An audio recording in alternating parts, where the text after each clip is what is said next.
Introduction. The 6 Keys. It was a sunny day, and I stopped to appreciate the sunlight playing on the columns of the San Diego Museum as I walked into my presentation. A flutter of nerves passed through me as I climbed the steps of the auditorium, ready to share the latest science on the ways we learn, to a room packed with medical professionals.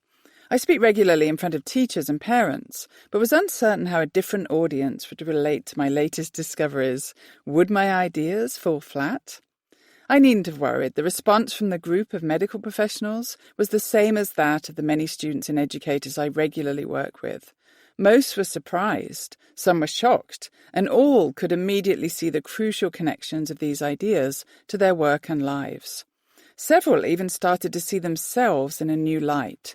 Sarah, an occupational therapist, rushed up to me afterwards to tell me how she dropped out of a math major many years ago when the work got difficult, and she felt as if she didn't belong. She recalled an experience of being held back by damaging and incorrect beliefs about her ability. She believed, as most people do, that there were limits to what she could do. But what if the opposite is true, and we can all learn anything? What are the possibilities to change our expertise, to develop in new directions, to form different identities as people, are actually endless and continue throughout our lives? What if we wake up every day of our lives with a changed brain? This book will share evidence that our brains and our lives are highly adaptable, and that when people fully embrace this knowledge and change their approach to their lives and their learning, incredible outcomes result. Almost every day I meet people who believe damaging ideas about themselves and their learning, and they come from all ages, genders, jobs, and walks of life. Typically, people will tell me that they used to like math, art, English, or another subject area, but when they started to struggle, they decided they didn't have the right brain for the work and gave up. When people give up on math, they also give up on all math-related subjects, such as science, medicine, and technology. Similarly, when people get the idea they cannot be a writer, they give up on all subjects in the humanities. And when people decide they're not artistic, they give up on painting, sculpture, and other aspects of the fine arts. Every year, millions of children start school, excited about all they will learn, but quickly become disillusioned when they get the idea they're not as smart as others. Adults decide not to follow pathways they'd hoped to pursue because they decide they're not good enough for them or they're not as smart as other people. Thousands of employees enter meetings in the workplace anxious that they'll be found out and exposed for not knowing enough. These limiting and damaging ideas come from inside us, but they're usually sparked by incorrect messages sent by other people and by institutions of education. I've met so many children and adults whose lives were limited by incorrect ideas that I decided it was time to write a book dispelling the damaging myths holding people back on a daily basis. It was time to offer a different approach to life and to learning. A large number of people are told directly that they're not a math person, or an English person, or an artist, by teachers or parents. In an attempt to be helpful, adults tell young learners that a particular subject is just not for them. This happens to some when they're children. For others, it happens later in life when they're taking college courses or interviewing for their first job. Some people are given negative messages about their potential directly. Others assume it from culturally embedded ideas that some people can achieve and some cannot. When we learn the new science in this book and the 6 keys of learning I will present, our brains function differently and we change as people. The 6 keys not only change people's beliefs about their reality, they change their reality. This is because as we begin to realize our potential, we unlock parts of ourselves that had been held back and we start to live without limiting beliefs. We become able to meet the small and large challenges we're faced with in life and turn them into achievements. The implications of the new science are important for everyone. For teachers, leaders, and learners, the change possibilities created by this new information are far-reaching. I'm a Stanford professor of education who spent the last few years collaborating with brain scientists, adding their knowledge of neuroscience to my knowledge of education and learning. I regularly share the new knowledge that is in this book and invite people to think differently about problems, and it changes the way they think about themselves. I've spent the last several years focusing on mathematics, the subject with the most damaging ideas held by teachers, students, and parents. The idea that math ability and a host of other capabilities is fixed is a large part of the reason that math anxiety is widespread in the US and the world. Many children grow up thinking that either you can do math or you can't. When they struggle, they assume they can't. And from that point on, any struggle is a further reminder of their perceived inadequacies. This affects millions of people. One study found that 48% of all young adults in a work apprentice program had math anxiety. Other studies have found that about 50% of students taking introductory math courses in college suffer from math anxiety. It's difficult to know how many people walk around in society harbouring damaging ideas about their math ability, but I estimate it to be at least half of the population. Researchers now know that when people with math anxiety encounter numbers, a fear centre in the brain is activated, the same fear centre that lights up when people see snakes or spiders. As the fear centre of the brain becomes activated, activity in the problem-solving centres of the brain is diminished. It's no wonder that so many people underachieve in mathematics. As soon as people become anxious about it, their brains are compromised. Anxiety in any subject area has a negative impact on the functioning of the brain. It's critical that we change the messages that are given to learners about their ability and rid education and homes of anxiety-inducing teaching practices. We're not born with fixed abilities, and those who achieve at the highest levels do not do so because of their genetics. The myth that our brains are fixed and that we simply don't have the aptitude for certain topics is not only scientifically inaccurate, it's omnipresent and negatively impacts education and many other events in our everyday lives. When we let go of the idea that our brains are fixed, stop believing that our genetics determine our lives' pathways, and learn that our brains are incredibly adaptable, it's liberating. The knowledge that every time we learn something our brains change and reorganize comes from perhaps the most important research of this decade, research on brain plasticity, also known as neuroplasticity. I'll be sharing the most compelling evidence on this topic in the next chapter. When I make the point with adults, often teachers and educators, that we should reject ideas of fixed thinking and instead see all learners as capable, these adults invariably tell me about themselves as learners. Almost all of them can recall their own experience and realize the ways in which they themselves were limited and held back. We've all been fully immersed in the damaging myth that some are smart, they have a gift or a special intelligence, and some are not, and these ideas have shaped our lives. We now know that ideas about limits to potential or intelligence are incorrect. Unfortunately, they're persistent and widespread in many cultures across the world. The good news is that when we challenge these beliefs, incredible results follow. In this book, we'll upend these ingrained and dangerous self-limiting beliefs and reveal the opportunities that open up when we adopt a limitless approach.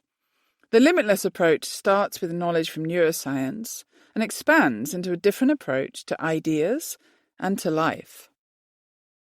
The original discovery of neuroplasticity is decades old, and the groundbreaking studies that have shown brain growth and change among children and adults are well established. The science, however, has for the most part not made its way into classrooms, boardrooms, or homes. It's also not been translated into the much-needed ideas for learning that this book will share.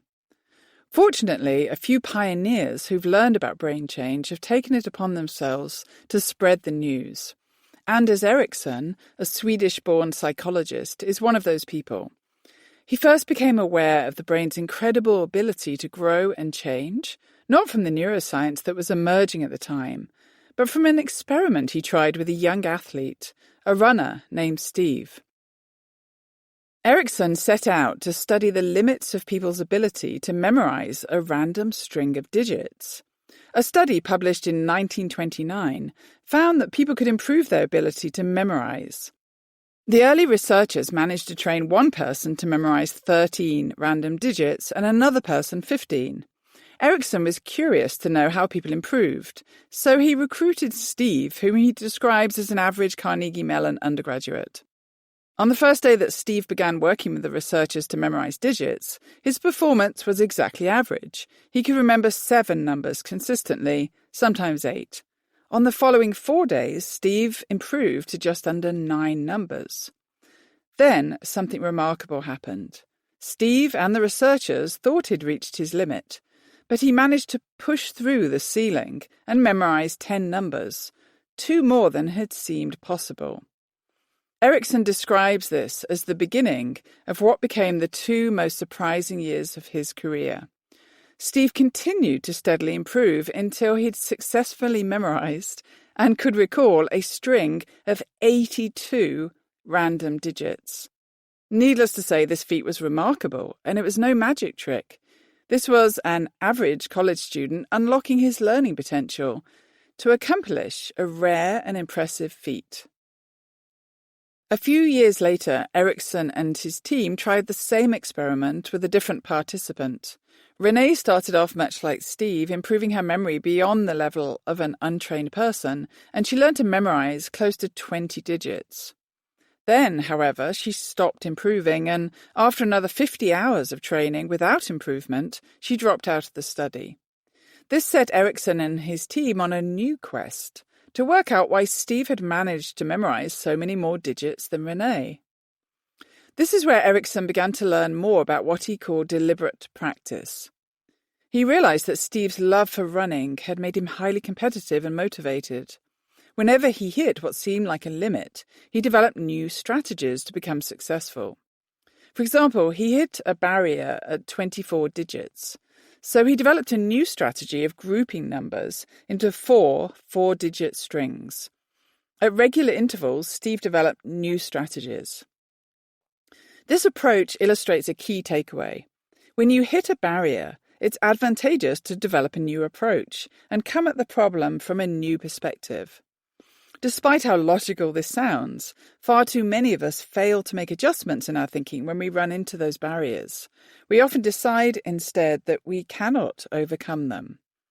Ericsson has studied human performance in many fields and concludes that it's surprisingly rare to get clear evidence in any field that a person has reached some immutable limit on performance. Instead, I've found that people more often just give up and stop trying to improve. For the skeptics reading this and deciding that Steve's incredible memory feat meant that he was in some way exceptional or gifted, there's more. Ericsson repeated the experiment with another runner named Dario. Dario memorized even more than Steve, more than 100 numbers. Those who study remarkable feats performed by seemingly ordinary people find that none of the people have a genetic advantage. Instead, they put in a lot of effort and practice. Not only are ideas of genetic ability misguided, they're dangerous. And yet, many of our school systems are built on a model of fixed ability thinking, limiting potential and preventing students from incredible achievement. The 6 keys of learning I'll share in this book create opportunities for people to excel in the learning of different subjects, but they also empower them to approach life in a different way. They allow people to access parts of themselves that were previously unavailable. Before the journey I'll set out in this book, I had believed that learning about brain science and the limitless approach would change how educators approach the teaching and learning of school subjects. Through the interviews I've conducted for this book with 62 people from 6 different countries, people of different ages, jobs, and life circumstances, I discovered the limitless approach means much more than that. A woman who's done an enormous amount to change people's ideas about what they can do is a colleague of mine at Stanford, Carol Dweck. Dweck's research reveals that how we think about our talents and abilities has a profound impact on our potential. Some people have what she's termed a growth mindset. They believe, as they should, that they can learn anything. Others have a damaging fixed mindset. They believe that their intelligence is more or less fixed, and although they can learn new things, they cannot change their basic intelligence. These beliefs, she's shown through decades of research, change the scope of what we can learn and how we live our lives. One of the important studies Dweck and her colleagues conducted took place in mathematics classes at Columbia University. The researchers found stereotyping to be alive and well. Young women were being given the message that they didn't belong in the discipline. They also found that the message hit home only with those who had a fixed mindset. When students with a fixed mindset heard the message that math was not for women, they dropped out. Those with a growth mindset, however, protected by the belief that anyone can learn anything, were able to reject the stereotypical messages and keep going. Throughout this book, you'll learn about the importance of positive self-beliefs and ways to develop them. You'll also learn about the importance of communicating positive beliefs to yourself and others, whether you're a teacher, parent, friend, or manager. One study conducted by a group of social psychologists dramatically showed the impact of positive communication by teachers. The study focused on students in high school English classes, all of whom had written an essay. All of the students received critical diagnostic feedback, the good kind, from their teachers. But half of the students received an extra sentence at the end of the feedback. Remarkably, the students who received the extra sentence, especially students of colour, achieved at significantly higher levels in school a year later, with higher GPAs, grade point averages. So what was the sentence that those students read at the end of the feedback that caused such a dramatic result? It simply said, "I am giving you this feedback because I believe in you." When I tell teachers about this research, I do so to show the importance of teachers' words and messages, not to suggest that they put this message at the end of every student evaluation. One teacher in a workshop raised her hand and said, "Does that mean I don't put it on a stamp?" Everybody laughed. Studies in brain science present a very clear case for the importance of self-beliefs and the role of teachers and parents in influencing them. Yet we're living in a society where the widespread message we receive through the media on a daily basis is one of fixed intelligence and giftedness. One of the ways children, even those as young as 3, develop a damaging fixed mindset is from a small, seemingly innocuous word that is used ubiquitously. The word is smart. Parents regularly praise their children by telling them how smart they are in order to build up their self-confidence. We now know that when we praise children for being smart, they at first think, "Oh good, I'm smart." But then later when they struggle, fail, or mess up in some way, as everyone does, they think, "Oh, I'm not so smart." They end up constantly evaluating themselves against this fixed idea. It's fine to praise children, but always praise what they've done and not them as people. Here are some alternatives for use in situations where you may feel the need to use the word smart. I'm going to read for you a table that's in the book that shares fixed praise and a matching growth praise that you could give instead of the fixed praise. So, for example, you could say to somebody, "You can divide fractions? Wow, you're so smart." Alternatively, you could say to them, "You can divide fractions? That's great that you've learned how to do that." Similarly, you could say to somebody in a kind of fixed way, "You solve that tricky problem like that? That is so smart." Or you could say to them, "I loved your solution to the problem. It's so creative." And the third example, you could say to somebody, "You have a degree in science? You're a genius." Or you could say to somebody, "You have a degree in science? You must have worked really hard." I teach an undergraduate class at Stanford called How to Learn Math to some of the most highly achieving students in the country. They too are vulnerable to damaging beliefs. Most have been told over many years that they're smart, but even that positive message, "you're smart," damages students.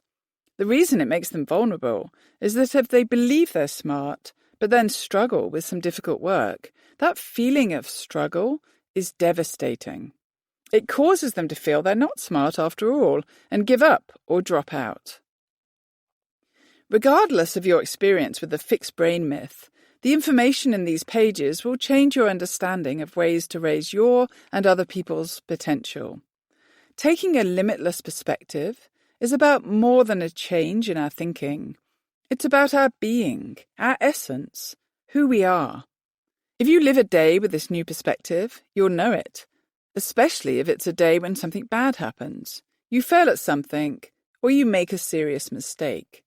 When you're limitless, you feel and appreciate such moments, but you can also move past them and even learn new and important things because of them.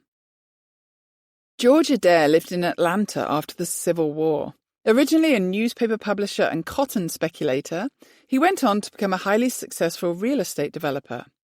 His success was probably spurred by an important insight that has since been widely shared. He said, "Everything you've ever wanted is on the other side of fear."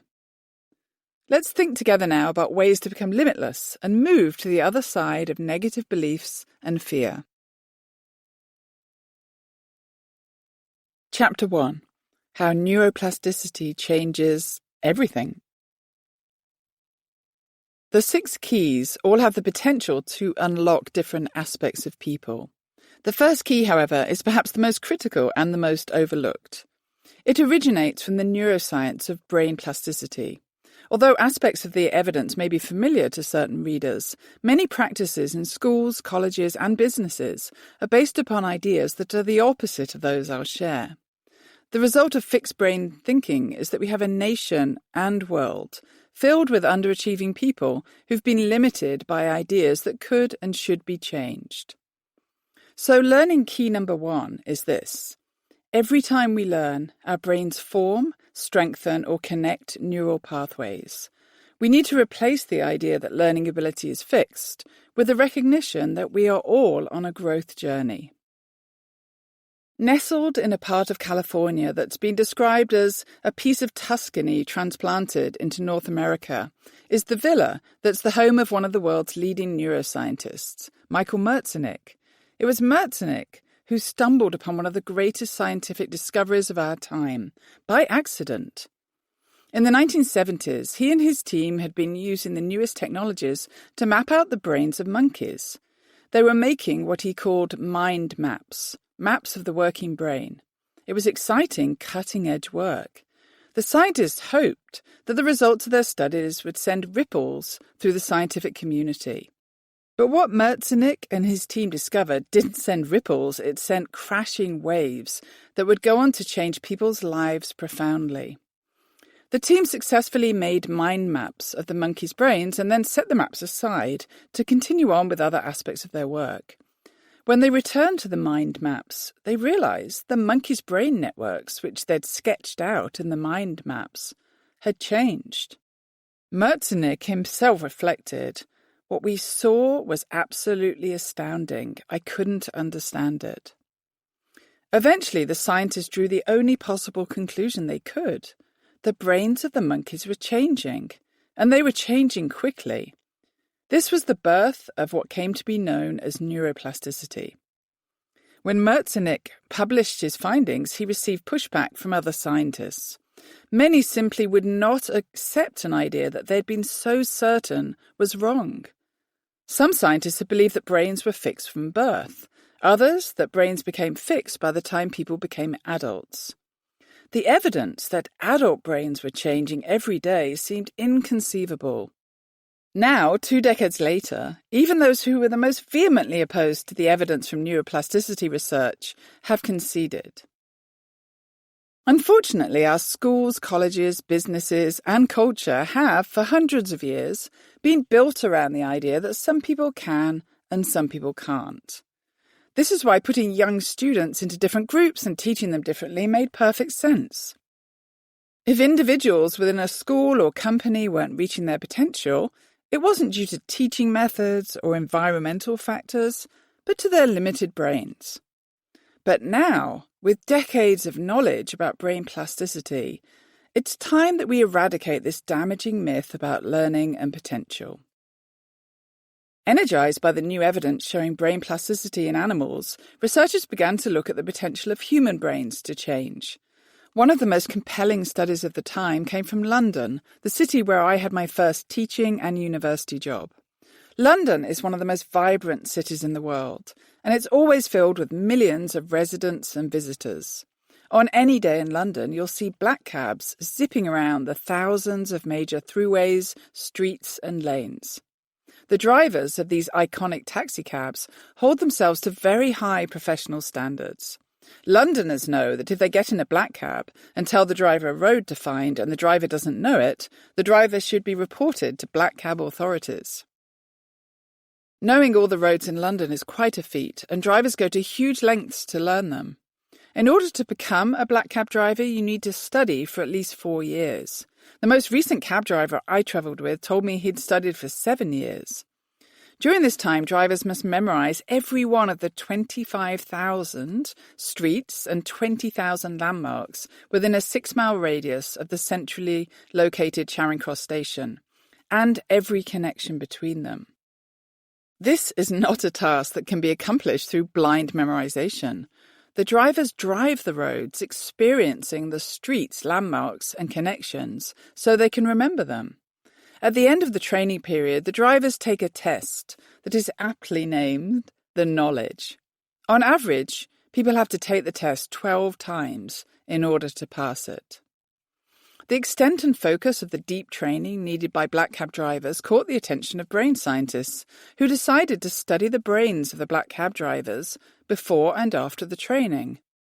Their research found that after the intense spatial training, the hippocampus of the cab drivers' brains had grown significantly. This study was significant for many reasons. First, the study was conducted with adults of a range of ages, all of whom showed significant brain growth and change. Second, the area of the brain that grew, the hippocampus, is important for all forms of spatial and mathematical thinking. Researchers also found that when black cab drivers retired from cab driving, the hippocampus shrank back down again, not from age, but from lack of use. This degree of plasticity of the brain, the amount of change, shocked the scientific world.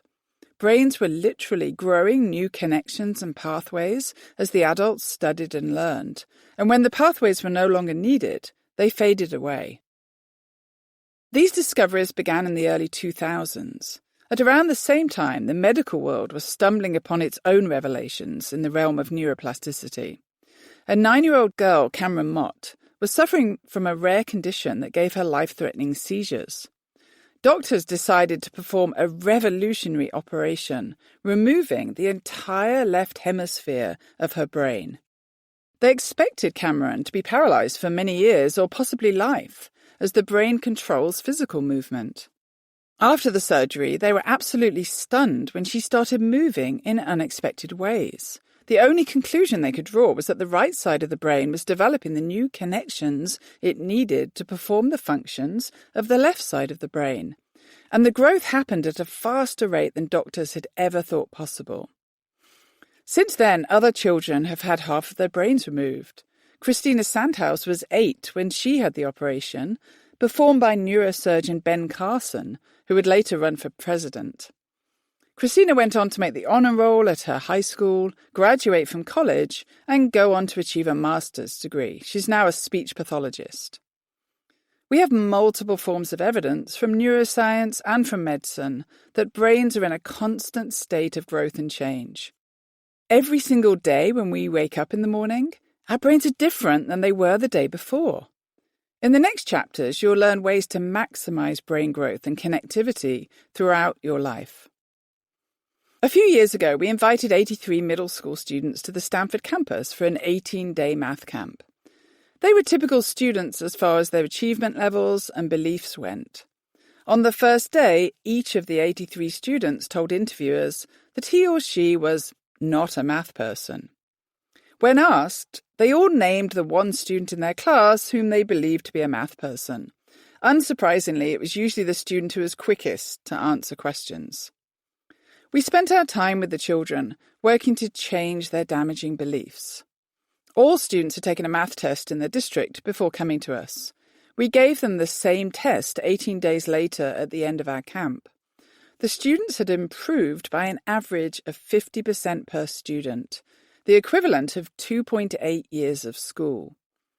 These were incredible results and further evidence of the brain's learning potential when given the right messages and forms of teaching. When the teachers and I were working to dispel the negative beliefs the students held, we showed them images of Cameron's brain with only one hemisphere and told them about the operation she underwent to have half of her brain removed. We also described her recovery and how the growth of the other hemisphere had shocked doctors. Hearing about Cameron inspired our middle school students. As they worked over the next 2 weeks, I often heard them say to each other, "If that girl with half a brain can do it, I know I can do it." So many people harbour the damaging idea that their brain isn't suited to math, science, art, English, or any other particular area. When they find a subject difficult, instead of strengthening brain areas to make study possible, they decide they weren't born with the right brain. Nobody, however, is born with the brain they need for a particular subject. Everyone has to develop the neural pathways they need. Researchers now know that when we learn something, we grow the brain in 3 ways. The first is that a new pathway is formed. Initially, the pathway is delicate and fine, but the more deeply you learn an idea, the stronger the pathway becomes. The second is that a pathway that's already there is strengthened. And the third is that a connection is formed between 2 previously unconnected pathways. These 3 forms of brain growth occur when we learn, and the processes by which the pathways are formed and strengthened allow us to succeed in our mathematical, historical, scientific, artistic, musical, and other endeavours. We're not born with these pathways, they develop as we learn. And the more we struggle, the better the learning and brain growth, as later chapters will show. In fact, our brain structure changes with every different activity we perform, perfecting circuits so they're better suited to tasks at hand. The fixed brain message. Let's imagine how transformative this knowledge can be for the millions of children and adults who've decided they cannot learn something, and for the teachers and managers who see people struggle or fail and decide they'll never succeed. So many of us believe, or were told by teachers, that we were incapable of learning in a particular area. Teachers don't impart this idea to be cruel. They see their role as providing guidance on what students should or shouldn't pursue or study. Others give this message to be comforting.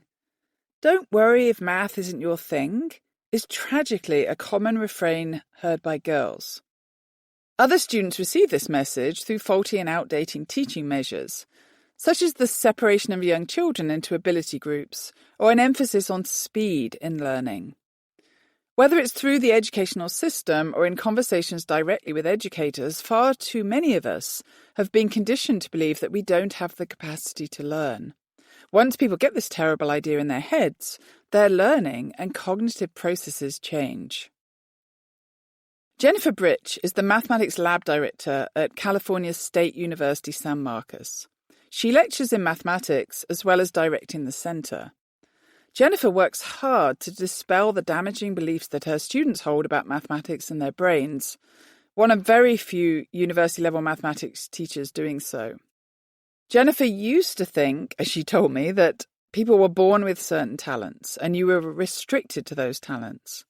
But then she read the research on brain growth and change. Now Jennifer teaches the research on brain growth not only to her own students, but also to graduate students who teach other classes.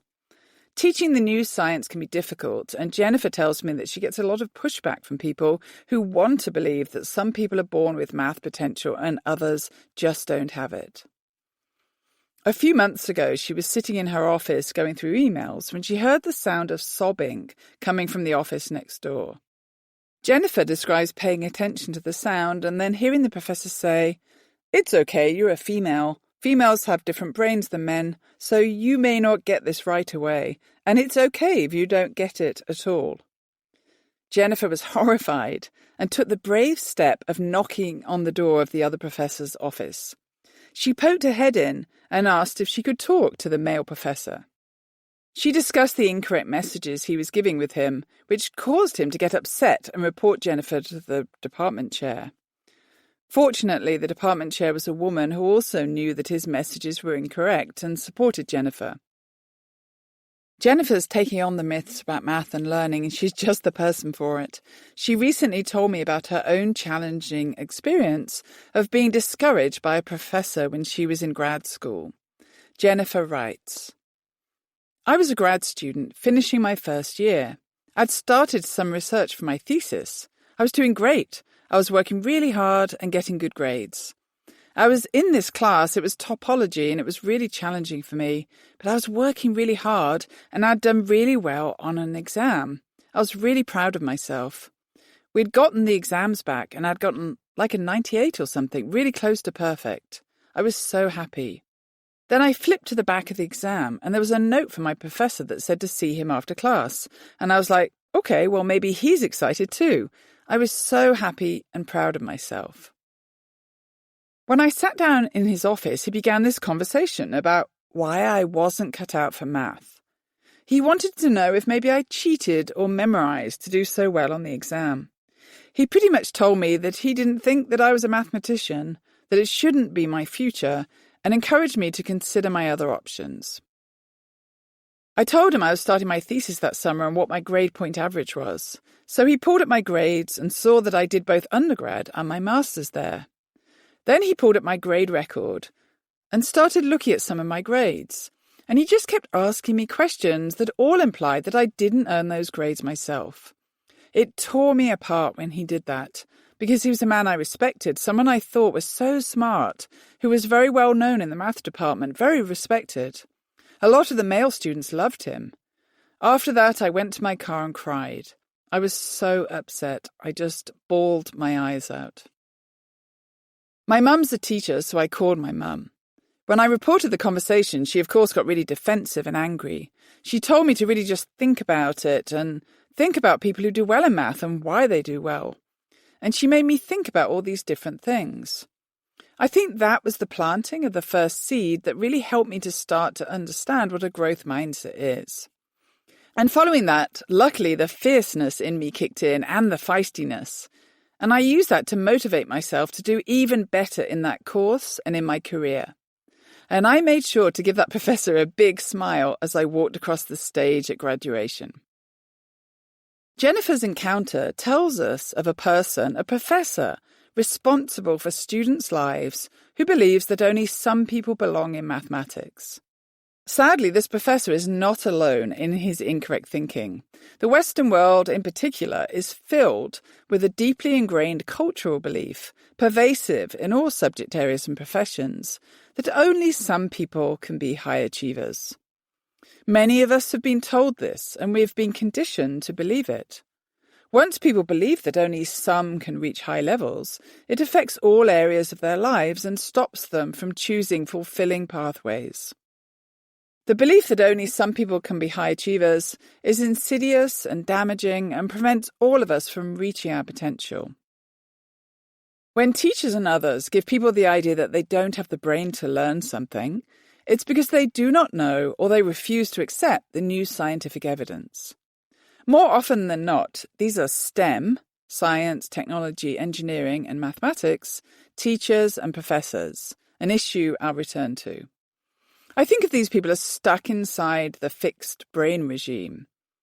It's not surprising that so many people are stuck inside this negative place. The neuroscience showing brain growth did not become established until about 20 years ago. Before that, everyone believed that people were born with certain brains, and those brains never changed. Many of the teachers and professors inside the fixed brain regime have not seen the scientific evidence.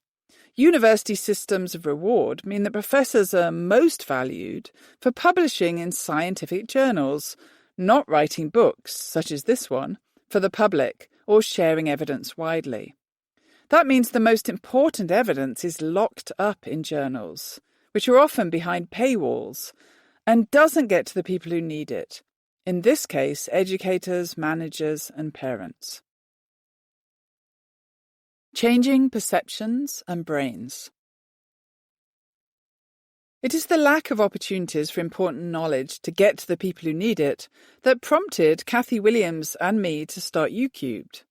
This is a Stanford Center and website, ucube.org, dedicated to getting research evidence on learning to the people who need it, especially teachers and parents.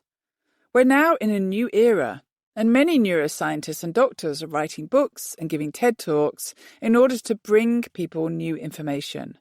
Norman Doidge is one of the people who's done a great deal to change perceptions and share the new and important brain science.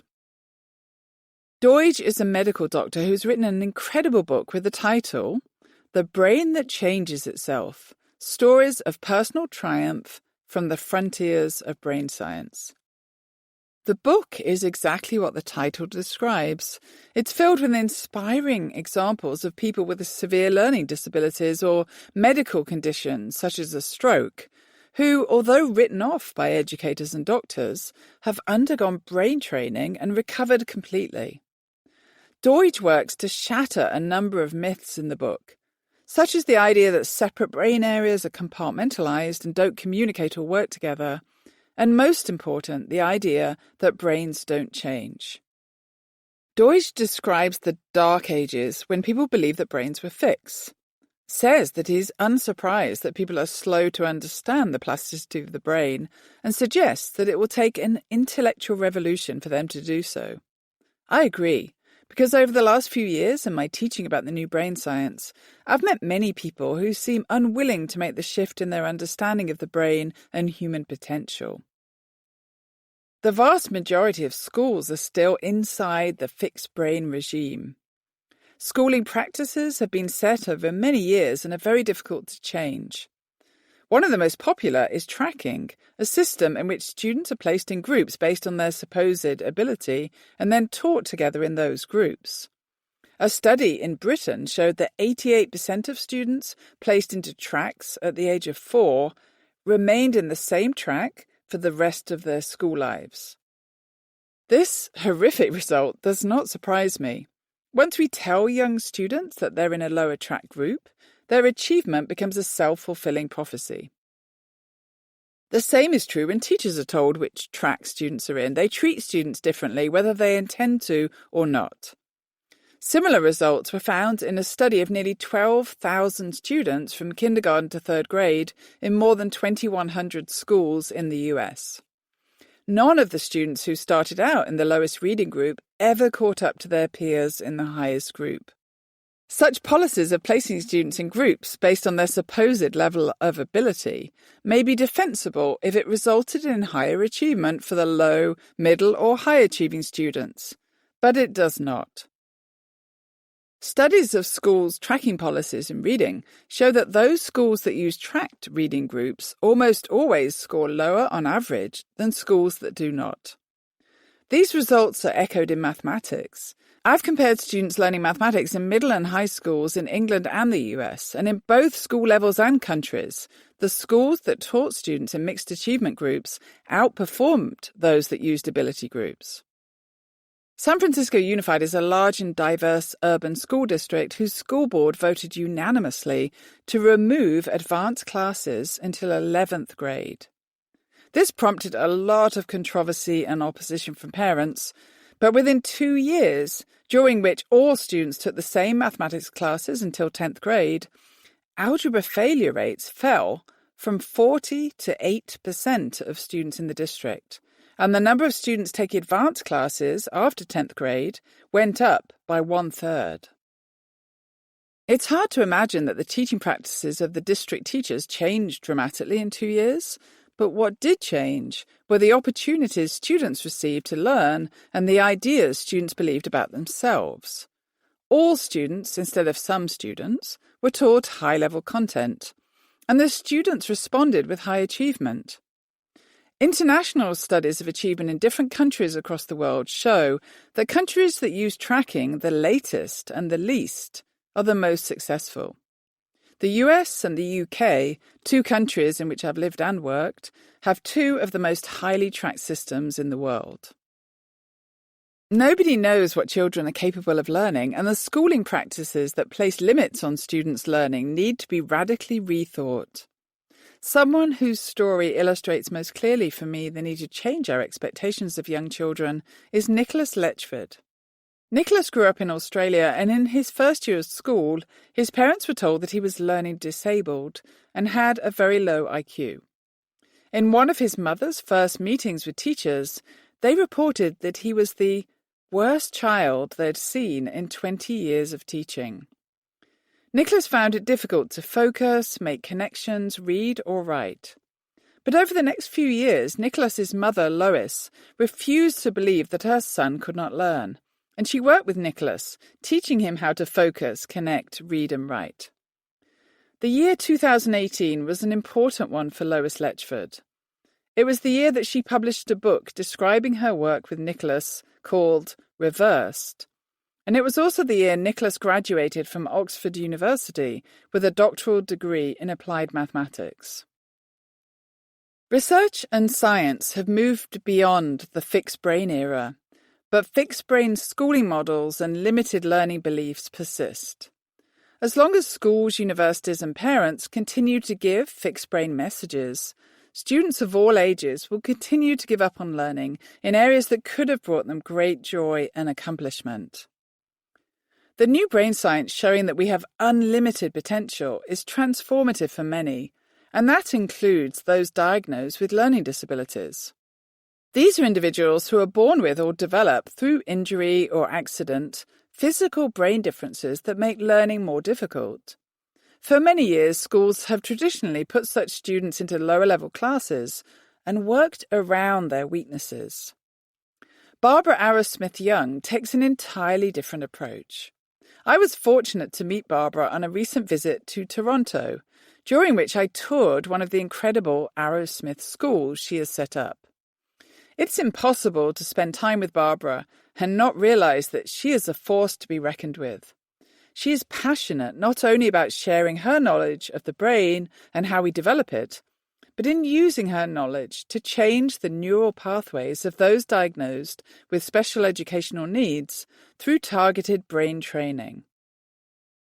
Barbara is someone who was herself diagnosed with severe learning disabilities.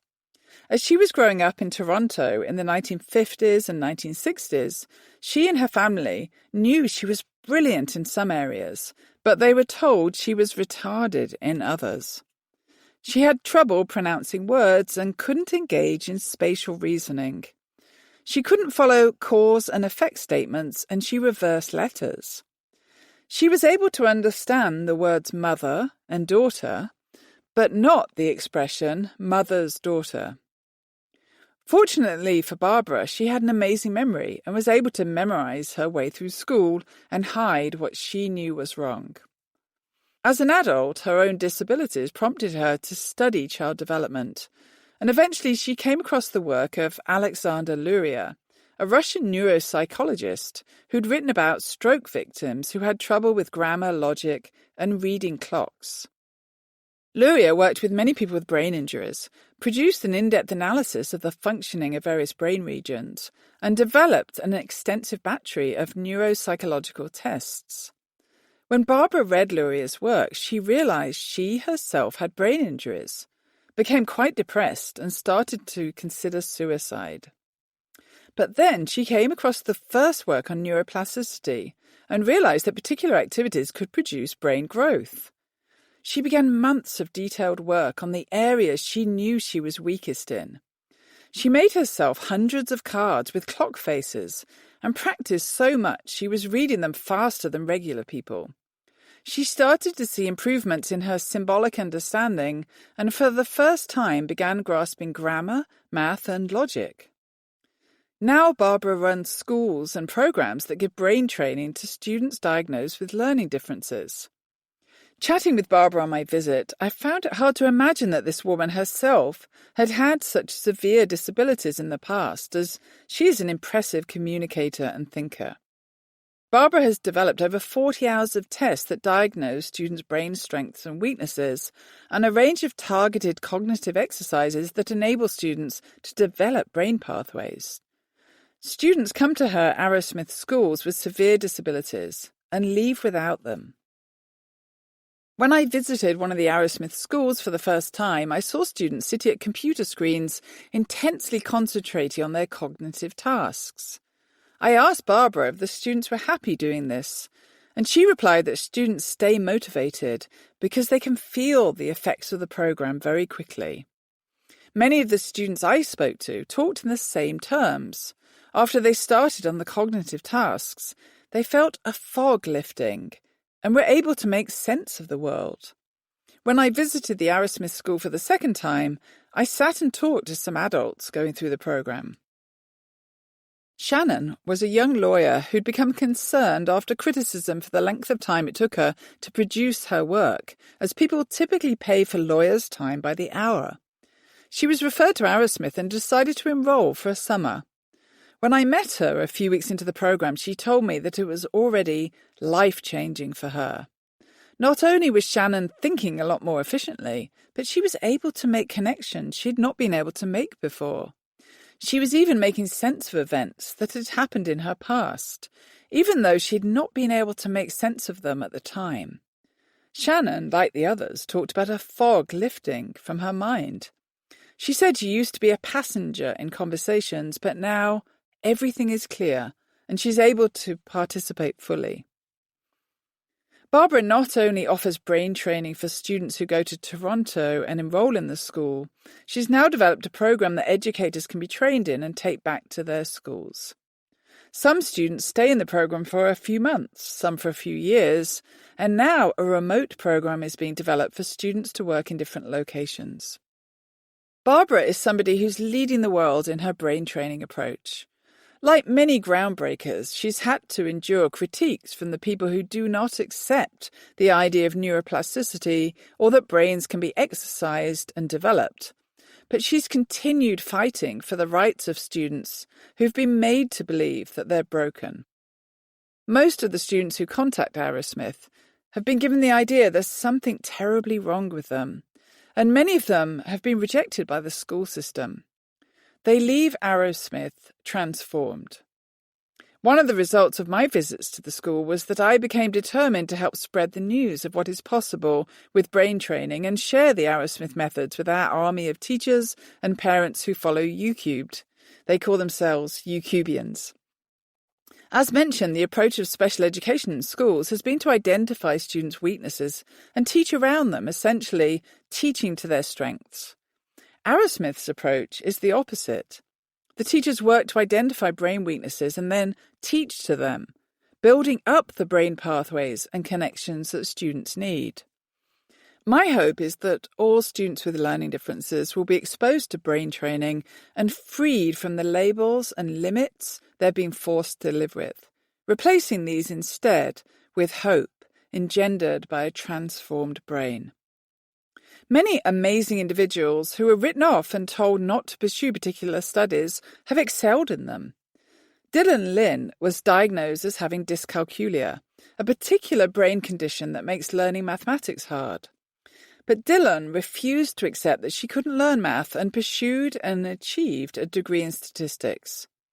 She did this by refusing to listen to all the people who told her to drop her mathematics courses, instead working out her own approach to mathematics. Dylan now collaborates with Catherine Lewis, a professor at the University of Washington, in telling her story to inspire other learners who are told they could not achieve their desired goal. It's time to recognize that we cannot label children and have low expectations for them. This is true regardless of any diagnosed learning differences. As we ourselves are learning in these pages, the most notable quality of our brains is their adaptability and potential for changing and growing. In addition to children with genuine learning disabilities, many other students are either told or made to believe they have a learning disability when they don't, particularly when it comes to mathematics. For decades, teachers everywhere have identified children who don't memorize math facts as well as their classmates and labeled them as having a deficiency or a disability. One study conducted by neuroscientist Teresa Uccolano and her colleagues at Stanford School of Medicine clearly shows the potential of children's brains to grow and change, as well as the danger of misdiagnosing students. The researchers brought in children from two groups. One group had been diagnosed as having mathematical learning disabilities, and the other consisted of regular performers. The researchers used MRI scans to look at the brains of the children when they were working on math. They found actual brain differences, and this is where it gets interesting. The difference was that the students identified as having disabilities had more brain regions lighting up when they worked on a math problem. This result is counterintuitive. For many people, think that students with special needs have less going on in their brains, not more. However, we don't want all of the brain lighting up when we work on mathematics. We want a few focused areas to light up. The researchers dug further and gave one-on-one tutoring to both sets of students, those who were regular performers and those identified as having a mathematical learning disability. At the end of the 8 weeks of tutoring, not only did both sets of students have the same achievement, they also had the exact same brain areas lighting up. This is one of many important studies showing that after a short period of time, research interventions are often 8 weeks long, brains can be completely changed and rewired.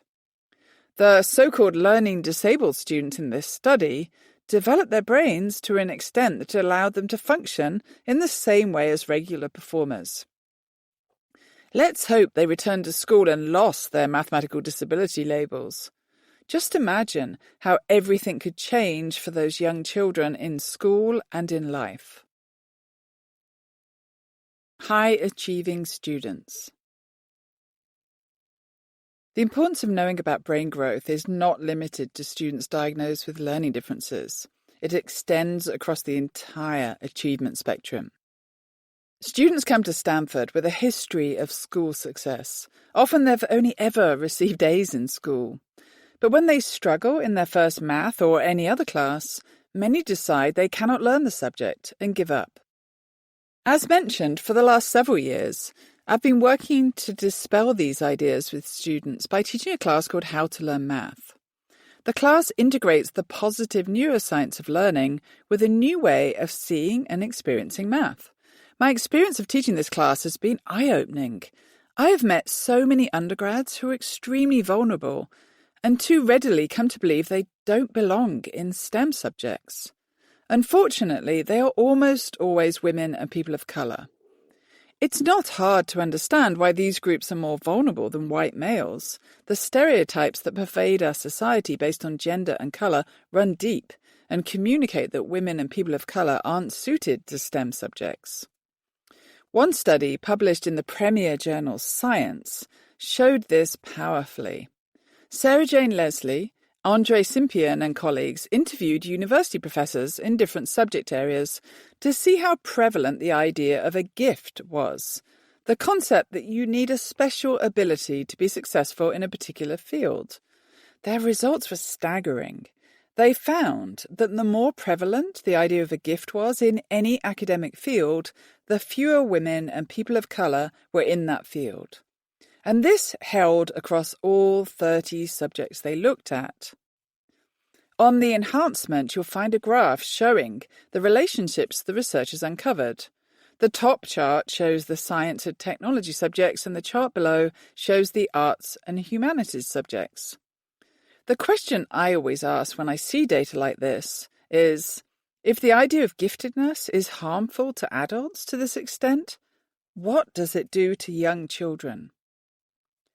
The idea of giftedness is not only inaccurate and damaging, it's gender and racially biased. We have many different forms of evidence showing that those who believe in fixed brains and giftedness also believe that boys, men, and certain racial groups are gifted, and girls, women, and other racial groups are not. One of the forms of evidence that shows this clearly was collected by Seth Stevens Davidovitz, who focused his attention on Google searches. His study revealed something very interesting and disturbing.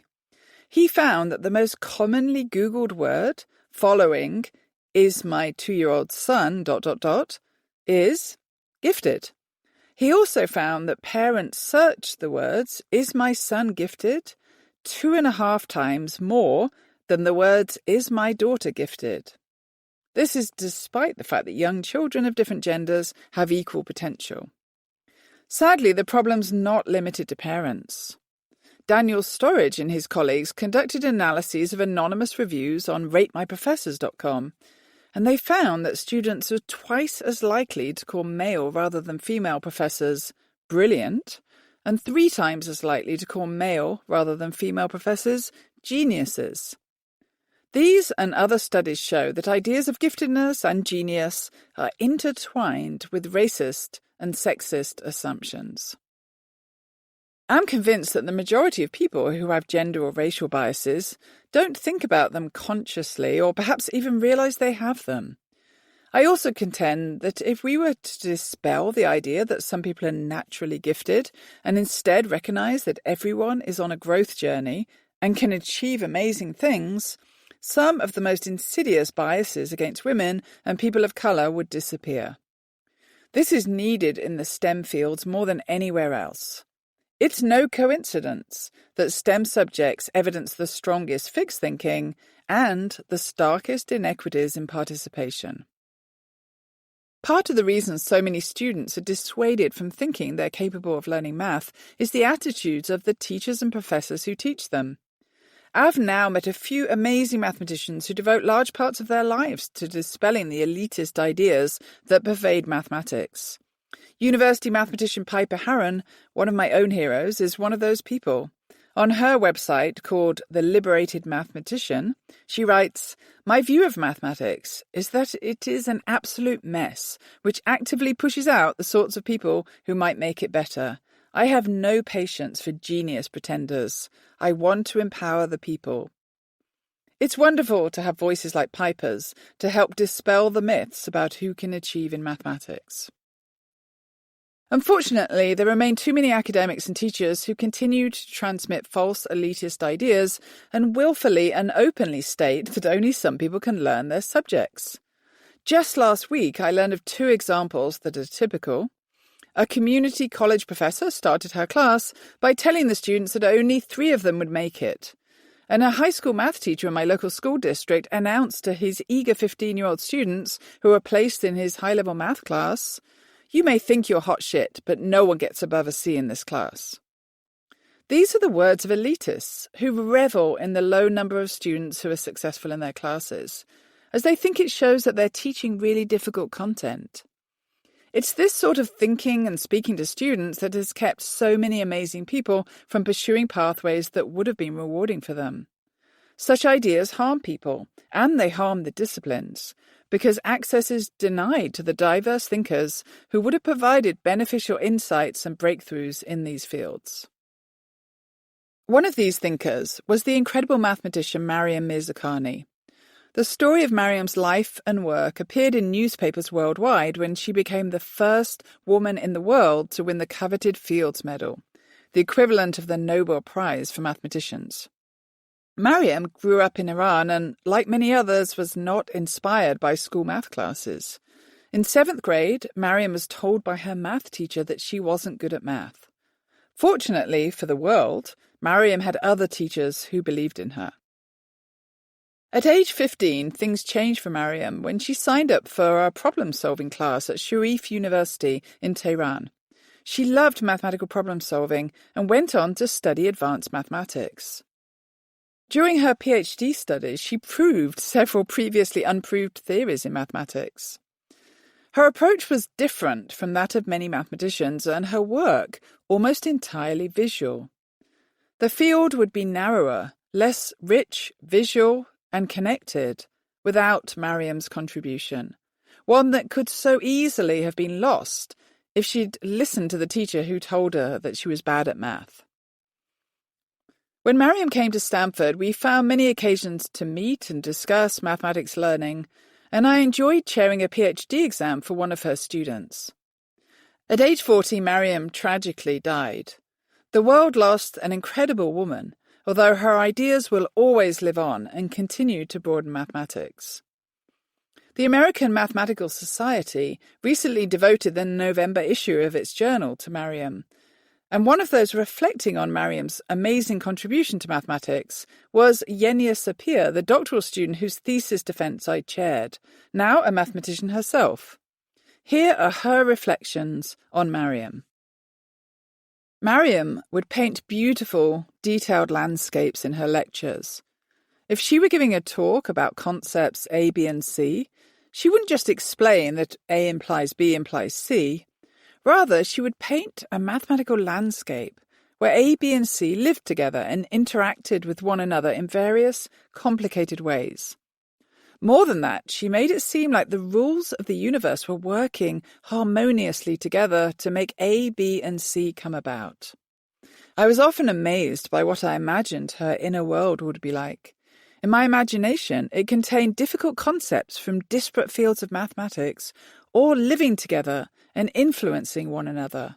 Watching them interact, Mariam would learn the essential truths of her mathematical universe.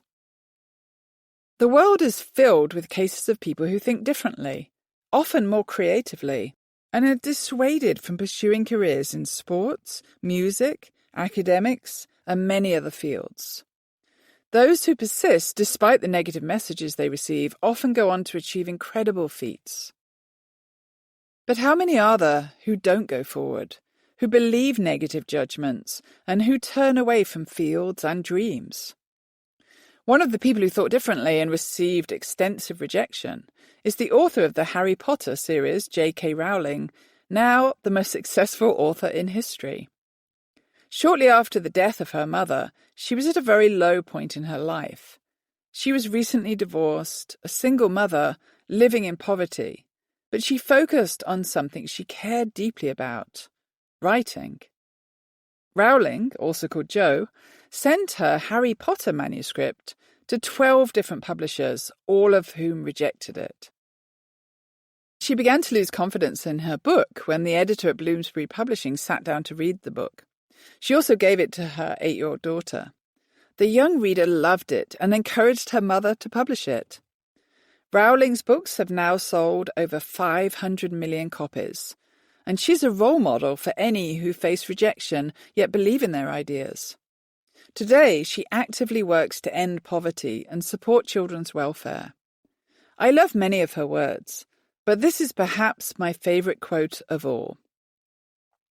It is impossible to live without failing at something, unless you live so cautiously that you might as well not have lived at all, in which case you fail by default. The problems of giftedness. The teachers, professors, and parents who maintain that only some people can learn subjects are all reflecting the misinformation of the fixed brain era. It's perhaps not surprising that so many people still cling to the idea of fixed brains, as most of them lived during the years when this was all anyone knew. The fixed brain myths have been devastating for students of all ages who've been written off in schools, classrooms, and homes. Millions of children who've been made to believe they cannot achieve. But there is another side to this story as well. Fixed brain thinking has also had negative consequences for the students who've been held up as being gifted. This may seem nonsensical. How can being labelled as gifted possibly harm anyone? I've already mentioned the research showing that the idea of giftedness, that you need some inherited gene to do well, is harmful for women and students of colour. But how does it harm individuals who are given the label? A few months ago, I was contacted by a filmmaker who was making a film on giftedness with a social justice angle. That, I thought, sounded interesting, so I looked at the trailer he sent me. I was disappointed to find that his argument was that more students of colour should be identified as gifted. I understand the motives for such a film, as there are serious racial disparities in gifted programs. But there was a larger issue at play, and that was the continued practice of fixed brain labelling. I decided in those moments to make my own film, with the help of my YouTube team and an amazing filmmaker, Sophie Constantinou from Citizen Film. I asked the Stanford students I knew to reflect upon their experiences of being labelled as gifted. The 12 Stanford students who speak in the film give a consistent message.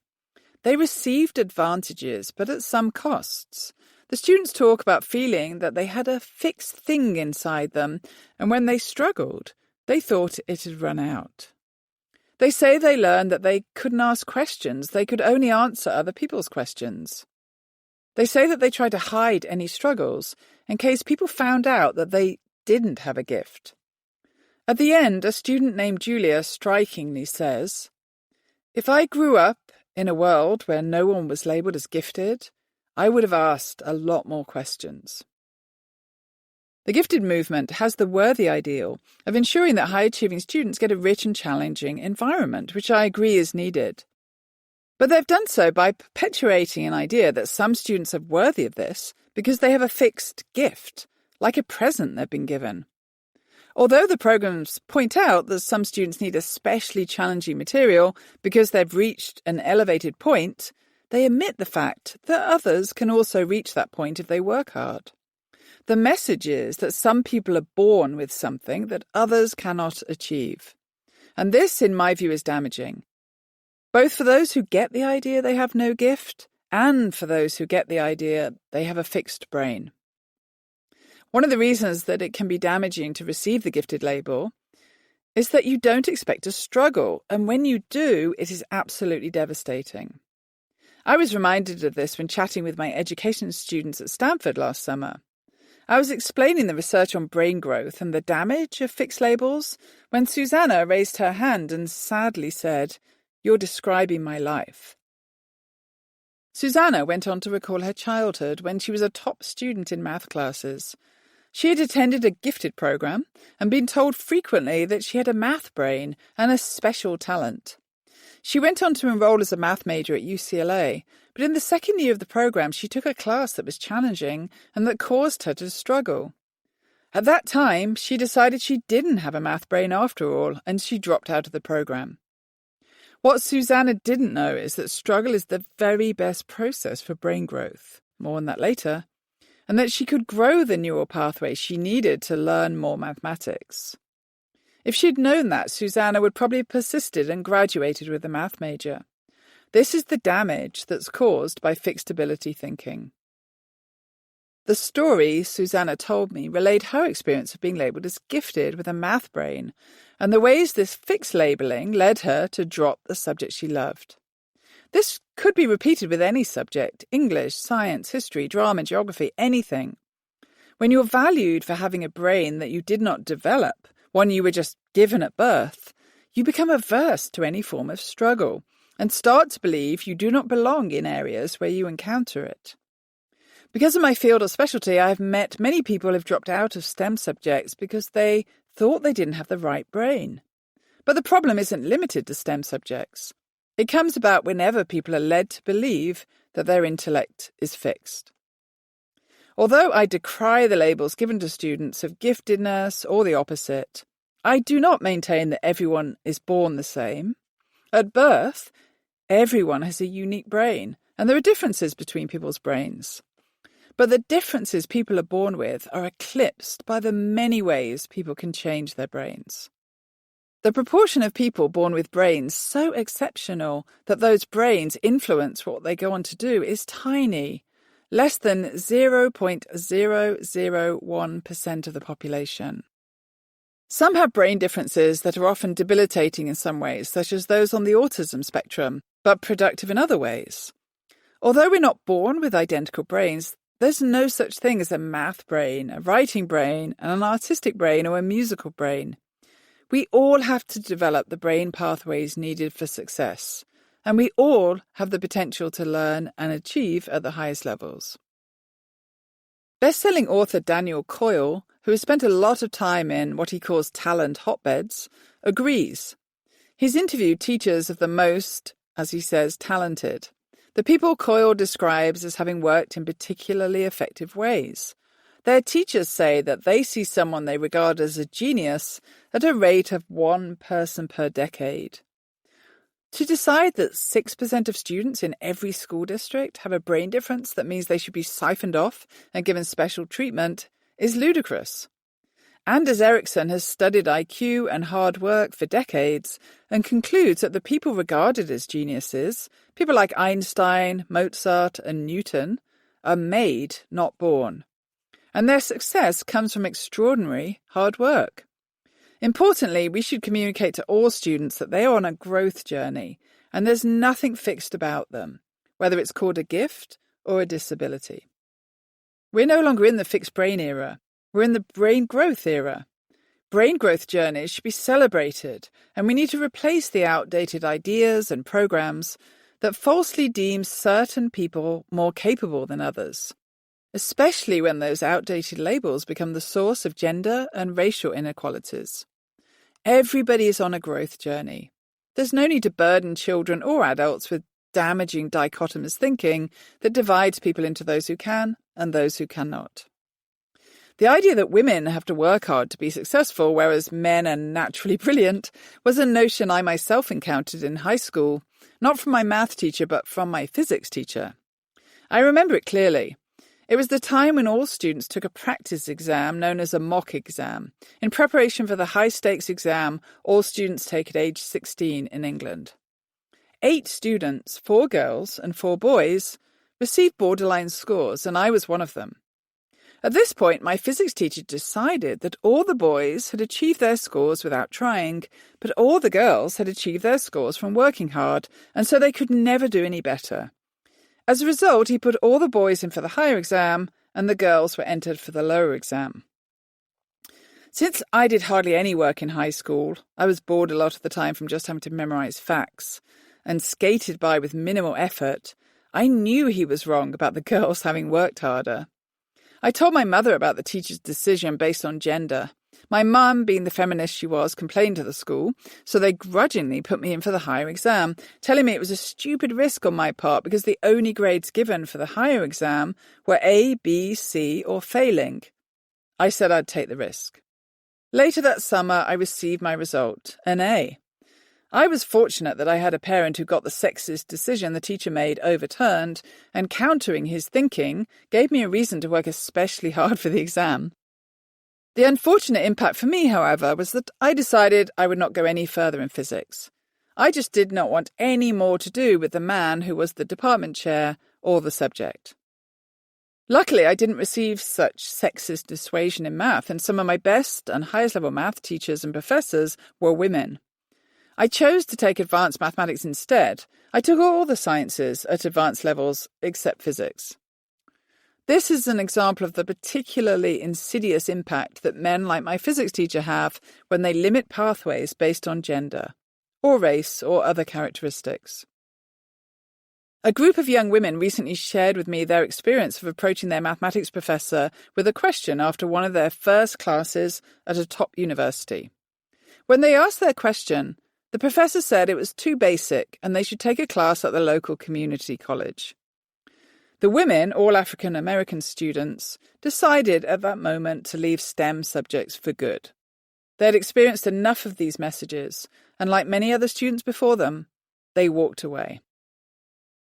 Mathematics is, of course, not the only subject that fuels damaging ideas about who can achieve.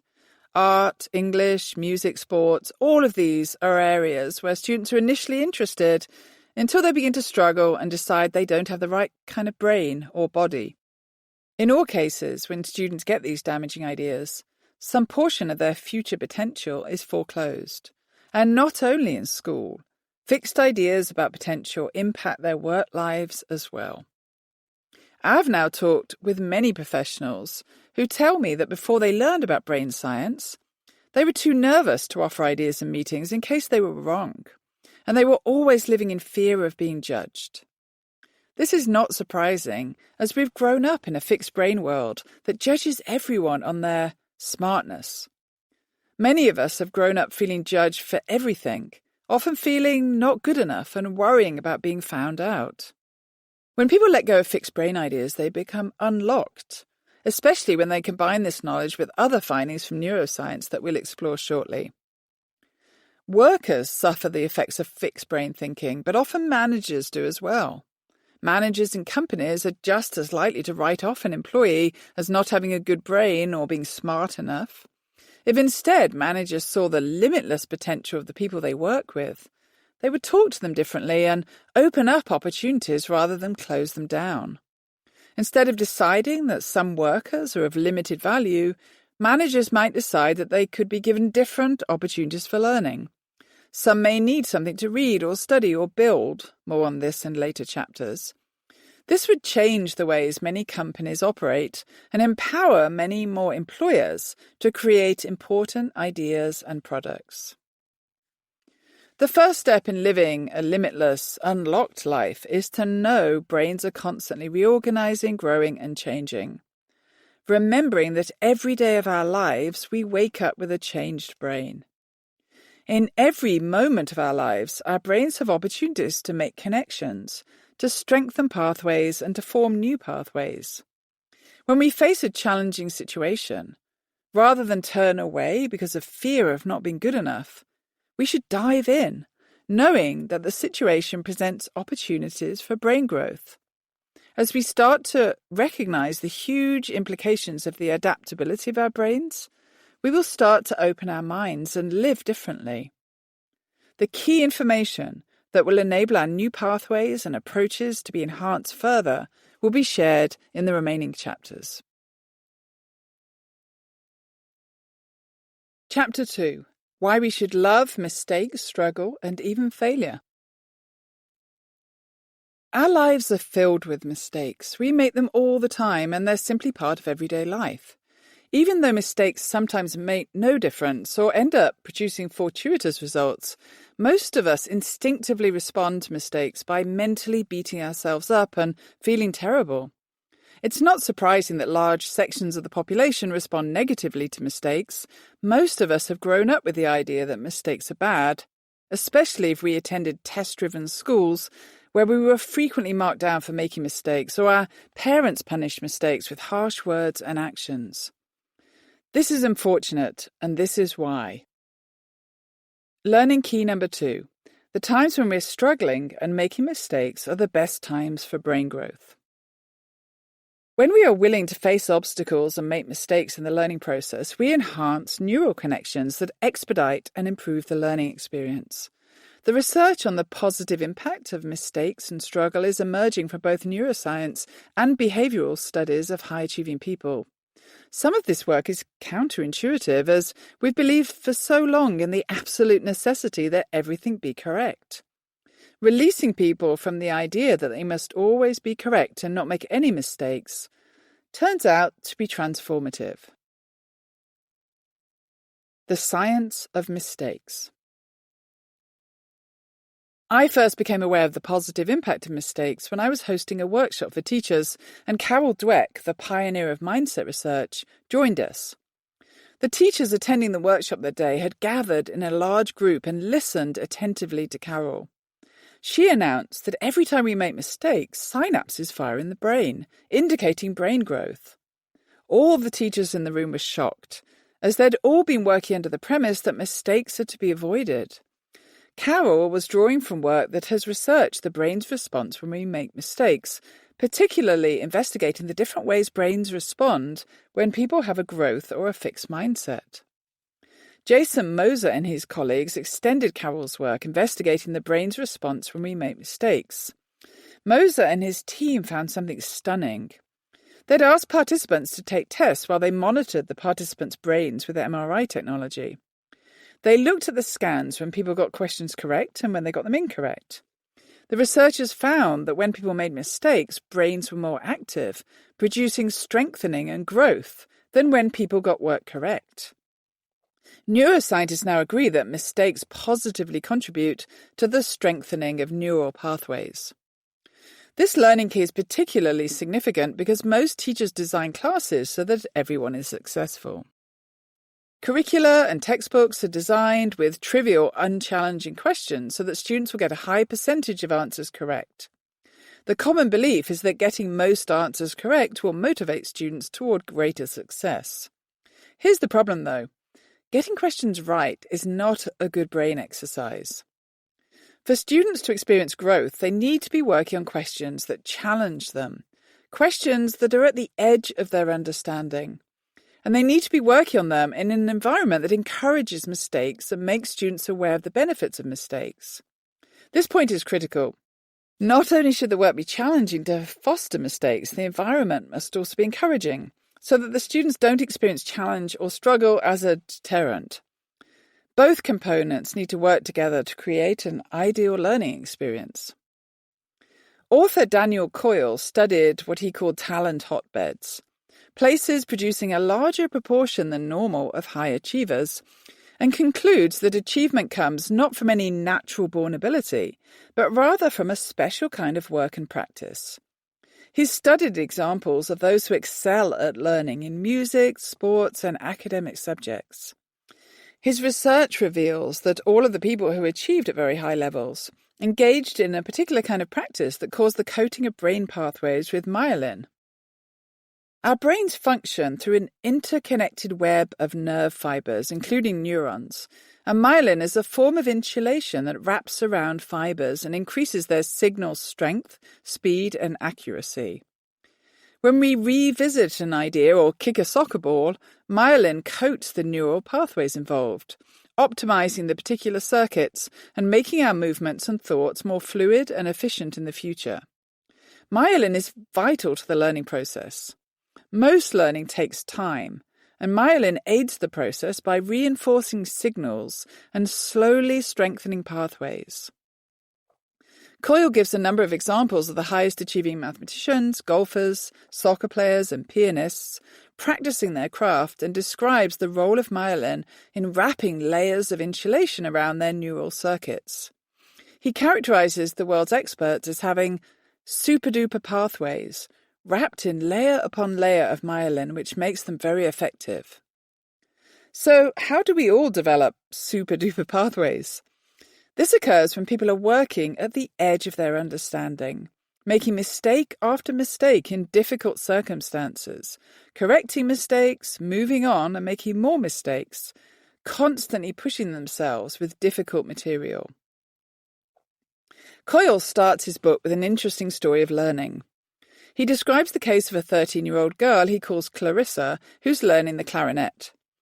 Clarissa, he says, has no musical gifts, lacks a good ear, and has only an average sense of rhythm and subpar motivation. Yet she became famous in music circles because she managed to accelerate her learning by 10 times, according to the calculations of music psychologists. This amazing learning feat was captured on video and has been studied by music experts. Coyle describes watching the video of Clarissa practicing and suggests that the video be given a title of "The Girl Who Did a Month's Worth of Practice in 6 Minutes." He describes the practice session this way. Clarissa draws a breath and plays 2 notes. Then she stops. She pulls the clarinet from her lips and stares at the paper. Her eyes narrow. She plays 7 notes, the song's opening phrase. She misses the last note and immediately stops, fairly jerking the clarinet from her lips. She starts over and plays the riff from the beginning, making it a few notes further into the song this time, missing the last note, backtracking, patching in the fix. The opening is beginning to snap together. The notes have verve and feeling. When she's finished with this phrase, she stops again for 6 long seconds, seeming to replay it in her mind, fingering the clarinet as she thinks. She leans forward, takes a breath, and starts again. It sounds pretty bad. It's not music. It's a broken-up, fitful, slow-motion batch of notes riddled with stops and misses. Common sense would lead us to believe that Clarissa is failing. But in this case, common sense would be dead wrong. A music expert watching the video commented on Clarissa's practice, saying it was amazing, and if somebody could bottle this, it would be worth millions. Coyle points out, this is not ordinary practice. This is something else, a highly targeted, error-focused process. Something is growing, being built. The song begins to emerge, and with it, a new quality within Clarissa. In each of the learning cases Coyle reviews, he says that the learner has tapped into a neurological mechanism in which certain patterns of targeted practice build skill. Without realizing it, they've entered a zone of accelerated learning that, while it can't quite be bottled, can be accessed by those who know how. In short, they've cracked the talent code. One of the significant characteristics of the highly effective learning described is the presence of mistakes and the role of struggle and error in transforming people from beginners into experts. This is consistent with the brain research showing increased brain activity when people struggle and make mistakes, and decreased activity when they get work correct. Unfortunately, most learners think they should always be getting work correct, and many feel that if they make mistakes or struggle, they're not good learners, when this is the very best thing they can be doing. Practice is important for the development of any knowledge or skill. Anders Ericsson helped the world understand the nature of expert performance and found that most world-class experts, pianists, chess players, novelists, athletes, practiced for around 10,000 hours over 20 years. He also found that their success was not related to tests of intelligence, but to the amount of deliberate practice they undertook. Importantly, although people succeed because they're trying hard, the people who become experts are trying hard in the right way. A range of different researchers describe effective practice in the same way, people pushing at the edge of their understanding, making mistakes, correcting them, and making more. A different view of struggle. Every 4 years, an international test of mathematics and science called TIMSS, which stands for Trends in International Mathematics and Science Study, is conducted in 57 countries. In the last round of testing, Singapore was the highest performing country in mathematics. The information from such tests is not very useful if we don't know what approach countries use to bring about their results. Accordingly, a group of researchers studied the nature of math teaching by going into classrooms and recording a representative sample of the teaching in 7 countries. The teaching study uncovered a number of noteworthy outcomes. One finding was that the mathematics curriculum in the US is, quote, a mile wide and an inch deep, compared to the curriculum in more successful countries. Japan has always scored well in mathematics. It's always finished in one of the top 5 TIMSS positions and was one of the countries visited in the study. The researchers found that Japanese students spent 44% of their time inventing, thinking, and struggling with underlying concepts, whereas students in the US engaged in this kind of behaviour less than 1% of the time. Jim Stigler, one of the authors of the study, writes that the Japanese teachers want the students to struggle, and recalls the times when they would purposely give the wrong answer so that students would go back and work with foundational concepts. In my thousands of observations of classrooms over many years in the US and the UK, I've never seen this kind of practice. More typically, I've seen teachers who seem to want to save students from struggle. Many times I've observed students asking for help and teachers structuring the work for students, breaking down questions and converting them into small, easy steps. In doing so, they empty the work of challenge and opportunities for struggle. Students complete the work and feel good, but often learn little. I saw a very similar teaching approach focused on struggle in a visit to classrooms in China, another country that scores highly in mathematics. I'd been asked to visit China to give a talk at a conference and managed, as I like to do, to sneak away and visit some classrooms. In a number of high school math classrooms, lessons were approximately 1 hour long. But at no time did I see students working on more than 3 questions in an hour. This contrasts strongly with a typical US high school math classroom, where students chug through about 30 questions in an hour, about 10 times more. The questions worked on in Chinese classrooms were deeper and more involved than the ones in US classrooms. Teachers would ask provocative questions, deliberately making incorrect statements that students would be challenged to argue against. One of the lessons I watched was on a topic that's often uninspiring in US classrooms, complementary and supplementary angles. The teacher in China asked the students to define a complementary angle, and the students gave their own ideas for a definition. Often the teachers would push the student's definition to a place that made it incorrect, and playfully ask, "Is this right then?" The students would groan and try to make their definition more correct. The teacher bantered with the students, playfully extending and sometimes twisting their ideas to push the students to deeper thinking. The students probed, extended, clarified, and justified for a long time, reaching depths that were impressive. Contrast this with the standard US lesson on the same topic. Teachers often give definitions of complementary and supplementary angles to students, who then practice with 30 short questions. The defining characteristic of the lesson in China was struggle. The teacher deliberately put the students in situations where they became stuck and had to think hard. The lesson was entirely consistent with the researchers' descriptions of targeted, mistake-focused practice. As Coyle says, the best way to build a highly effective circuit is to fire it, attend to mistakes, and then fire it again.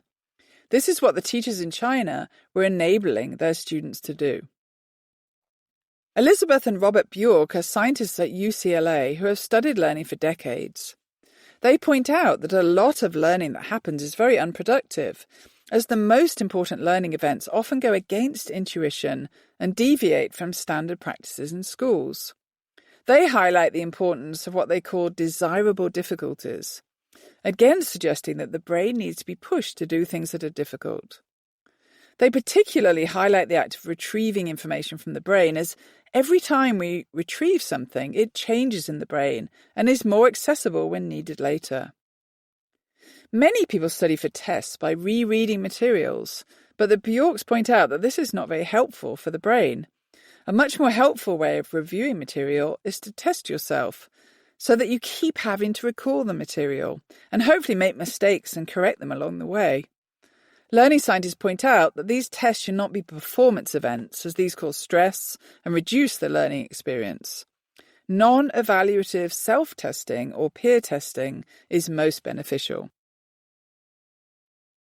Teaching the value of mistakes.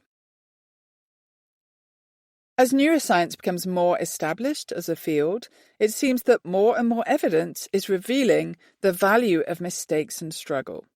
Good teachers have known this intuitively and impressed upon learners that mistakes are really good opportunities for learning. Unfortunately, I've found that this message is not strong enough to keep students from feeling bad when they make mistakes, often because of the performance culture in which many good teachers work. Even when the message is phrased more powerfully, that mistakes are good not only for learning but for brain growth and connectivity, it's hard for teachers to send it in a system in which they're made to give students tests that penalise them every time they make a mistake. This highlights the challenge of changing education. It's a complex system that has many different parts, all of which impact each other. Teachers can give the right messages to students, but then witness their messages being undermined by a practice that is imposed by their school district. This is why I encourage any teacher who learns about effective messages and teaching ideas to share them not only with their students, but with administrators and parents as well. When teachers encourage students to make mistakes and struggle, it's incredibly freeing. New Zealand's second grade teacher Suzanne Harris began teaching in an era of procedural teaching and time testing. When she read one of my books, she knew that what she felt was right was backed up by research and asked her principal if she could teach the Jo Boaler way. He agreed. Suzanne went on to make many changes, one of which was to explain the positive benefits of mistakes and struggle to her students. In my interview with Suzanne, she described how this and other messages had changed things for a young boy in her class. Dex, a child with designated learning differences, had to take medication to help him get through a school day. One day in class, Suzanne had given the students one of the tasks from our UCubed website called 4 Fours. This is a wonderful task that presents the following challenge. Try to make every number between 1 and 20 using 4 fours and any operation. The students had enjoyed the task and extended it to numbers beyond 20. As Dex worked on this task, he added 64 and 16. Later, when he needed to add 16 and 64, he realised that the answer would be the same. In this moment, Dex had discovered the commutative property, an important characteristic of number relationships. Addition and multiplication are commutative. The order in which you work doesn't matter. For example, you can add 18 plus 5 or 5 plus 18 and get the same answer. This is important to know as other operations, such as division and subtraction, are not commutative, and the order does matter. Suzanne recognised that Dex had stumbled across commutativity and called it the strategy of knowing reversibility for the second grade students. Over time, the other students also learned about the strategy. They found a poster from the hit TV show The X Factor, and they put Dex's strategy on it, renaming it the Dex Factor. Later in the year, when students were asked to share what they'd learned, one of the young girls said that she'd learned the Dex Factor. Another talked about how the Dex Factor principle had helped her learn the times tables. Suzanne reflects that the other students stopped seeing Dex as a, quote, dummy, and instead saw him as a, quote, genius. One day, the principal came into their class and challenged the students who'd learned about the value of mistakes. He said to them, "So I can just say that 5 + 3 is 10, and then my brain grew? I can just deliberately make a mistake? Is that how it works?" Suzanne says the students were horrified and said to him, "What? Why would you deliberately make a mistake? Who would do that? Who does that?" He said, "Well, you just told me that if I make a mistake, my brain will grow." And they replied, "Yeah, but you didn't actually make a mistake. If you deliberately did it, you deliberately knew that it wasn't a thing, so that's not a mistake. That would just be really silly." I'm especially pleased when I hear about students standing up for the new knowledge they acquire, even when challenged by adults. I recently received an email from a teacher, Tammy Sanders, about a student who was empowered by the new knowledge she'd learned. Tammy teaches third grade students at an international school in Hong Kong. This is part of the email she sent me. "Wow, the quietest child in my class came up to me today. She spoke so quietly that I had to lean down to hear her. She whispered in my ear, 'Miss Sanders, I've been reading this book from your bookshelf and I think you really need to read it. It's so good.' I looked down to see what she was holding in her hands, expecting to see a simple, non-fiction trade book. To my surprise, she was handing me your book, Mathematical Mindsets. I was so touched and I had to share this with you." Giselle, the student, then wrote to me recommending that I write new books containing the same ideas for 5-year-olds and younger, for 6 to 8-year-olds, for 9 to 12-year-olds, for 13 to 15-year-olds, and for 16-year-olds and up.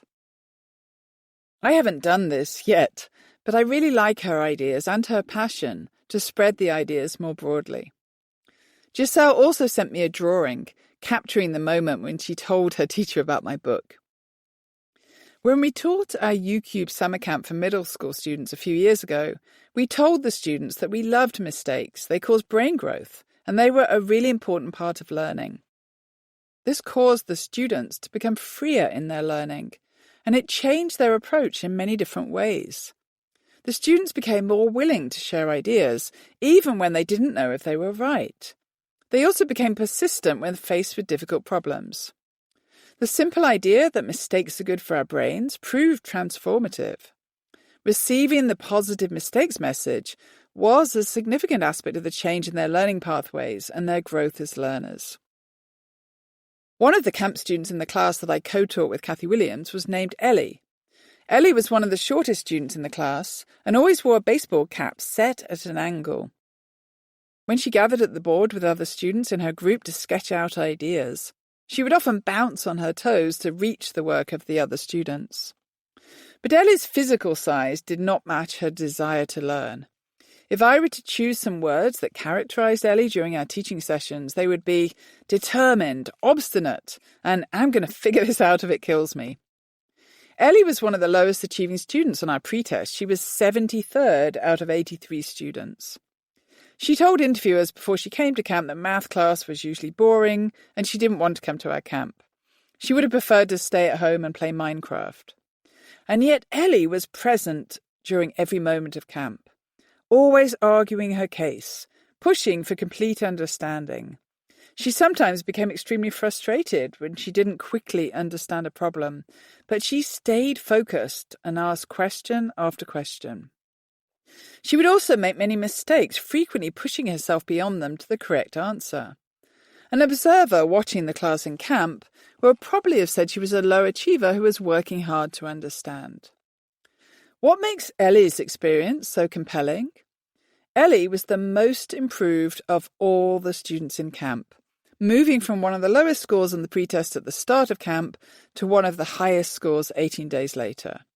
She started in 73rd position but ended in an impressive 13th position, moving up 60 places in the process and improving her score by 450%. Ellie was working in COIL's zone of accelerated learning, pushing at the edge of her understanding, making mistakes and correcting them, and developing her understanding at an accelerated rate. How do we encourage this productive learning for more people? What was different about Ellie, what made her stand out from other students, was not her great understanding. She was not the student always getting answers correct, but her dogged determination even in the face of failure. When I talk with teachers, they often say this sort of persistence is missing in the students they teach. One of the most common complaints I hear from teachers is that students don't want to struggle. They want to be told what to do. To the teachers, it seems as though students just can't be bothered with struggling, which is probably what it looks like. The truth is, however, that when students don't want to struggle, it's because they have a fixed mindset.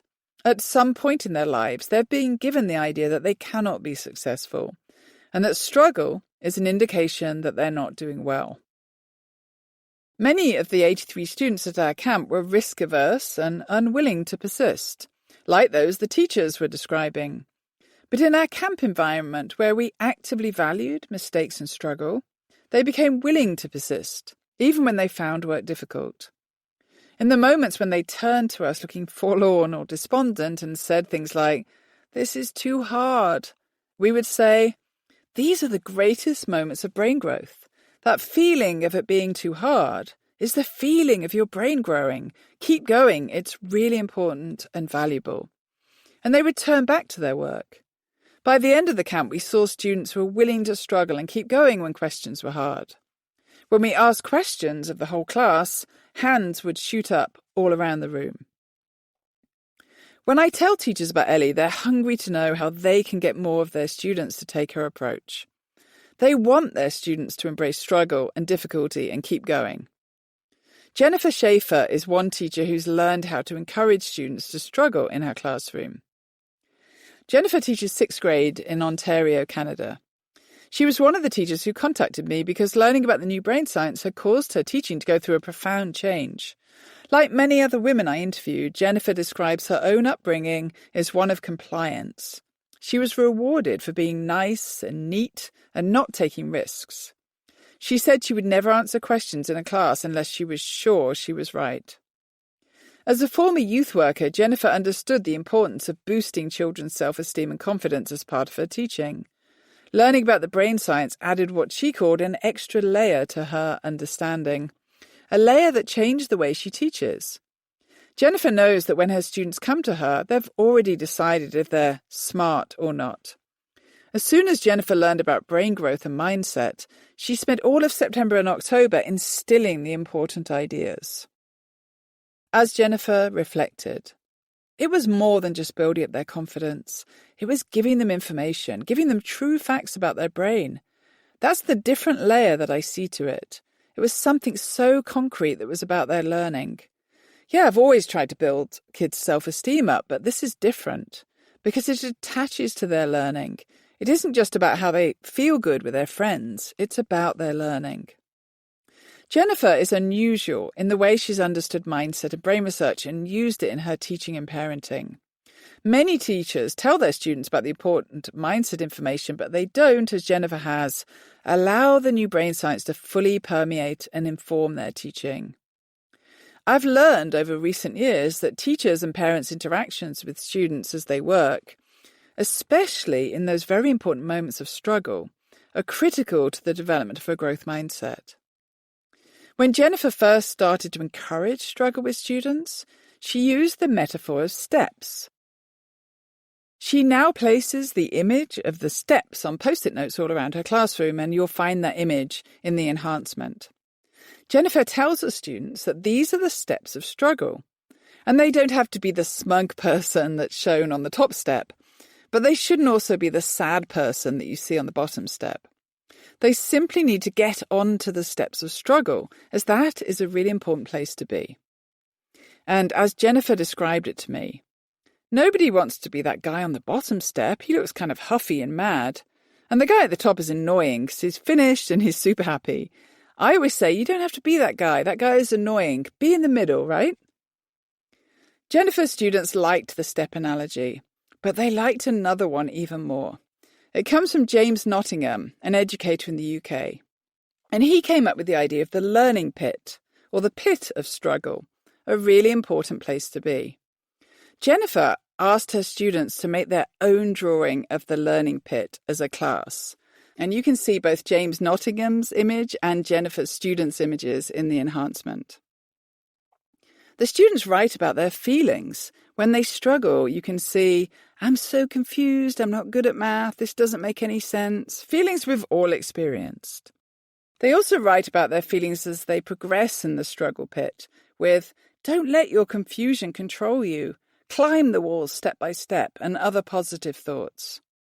Jennifer celebrates their being in the pit, telling them that she could grab their hand and they could jump over the pit together, so they miss it altogether. But that wouldn't be helpful for their learning and brain growth. She told me that students sometimes get frustrated and they say to her, Miss Schaefer, I'm really in the pit. And she answers, excellent, what classroom tools do you need? There are two important features of this answer. First, Jennifer celebrates the fact that the student's in the pit, saying, excellent. Second, she doesn't structure the work for them, breaking it down into manageable pieces. She simply asks what resources would help them. This is a teacher who understands that struggle is a really important place to be, and that students should be celebrated for being in a place of struggle, not saved from it. Leah Hayworth, another teacher I interviewed, highlighted a different and equally important way of attending to struggle.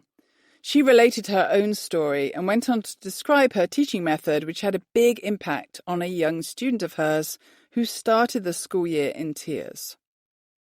When Leah was a student in elementary school herself, she had some really negative experiences. She started her schooling in England and was unfortunately one of the many students put into a low ability group and given the message that she wasn't worth bothering with. Not surprisingly, Leah developed low self-esteem, but was fortunate to move to New Zealand when she was 13 and learn from teachers who dedicated themselves to helping her catch up.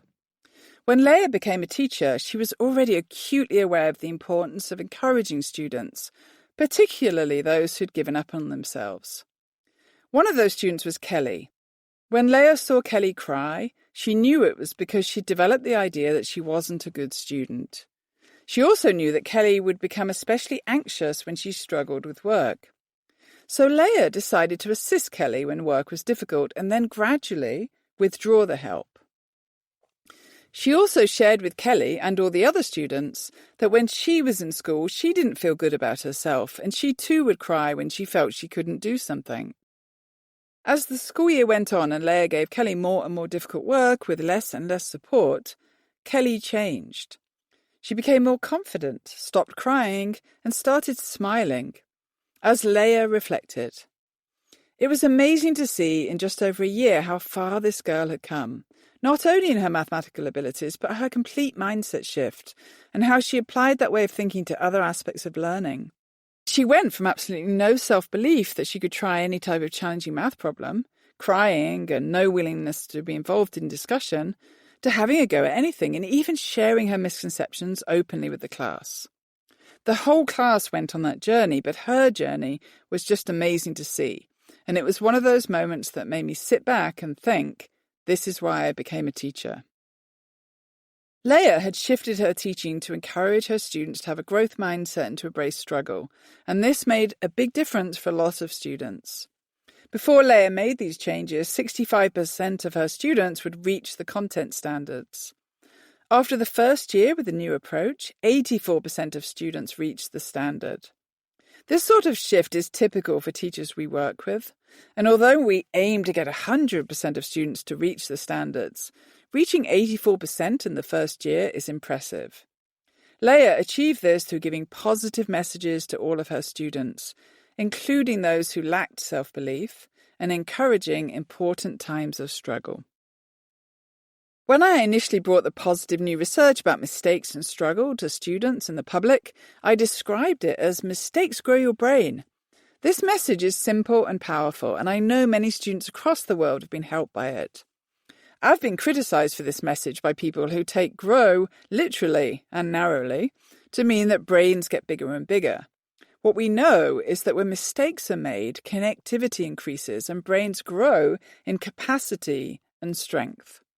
I stand by my initial words because the message needs to work for students from a very young age, kindergarten and younger, and growth can take all sorts of different forms. It seems to me that greater connectivity and future capacity are very important forms of growth. Changing your perspective on failure. Learning about the positive benefits of mistakes provides a different perspective on failure. This is an important part of becoming unlocked and living a limitless life. I myself have made a transition from being locked, fearing failure and doubting myself, to being unlocked. It's a process that has to be worked on continually. As an academic, I experience a lot of failure. To keep our UCube Centre at Stanford running, supporting staff salaries and providing free materials for teachers and parents, we have to apply for lots of grants, most of which are rejected. I also have to submit our papers to journals where rejection is part of the process. If they're not rejected, they're subject to reviewers' comments. I've had reviewers dismiss my work entirely, saying it's not research, just a story. It's nearly impossible to keep going as an academic without viewing failure as an important opportunity to improve. A wise professor named Paul Black, my PhD advisor, once said to me, "Whenever you send a paper to a journal, have in mind the next journal you'll send it to when the paper is rejected." I've used his advice a number of times. Taking a limitless approach, particularly when embracing challenge and struggle, also helps when we encounter difficult people. In today's world of social media, it seems impossible to make a statement about anything without getting pushback, some of it aggressive. I have experienced extreme and aggressive pushback many times, and I now know that it's important to stay strong in those moments and to look for something positive. Instead of dismissing a challenge or beating yourself up, think, I will take something from this situation and use it to improve. Karen Gauthier learned to take this approach to failure after learning the new science of brain growth. Karen is a teacher and parent who grew up as what she calls a selective mute. As she describes it, it was easier to not say anything than to be wrong. When Karen was a child, her parents let her give up on things that were hard.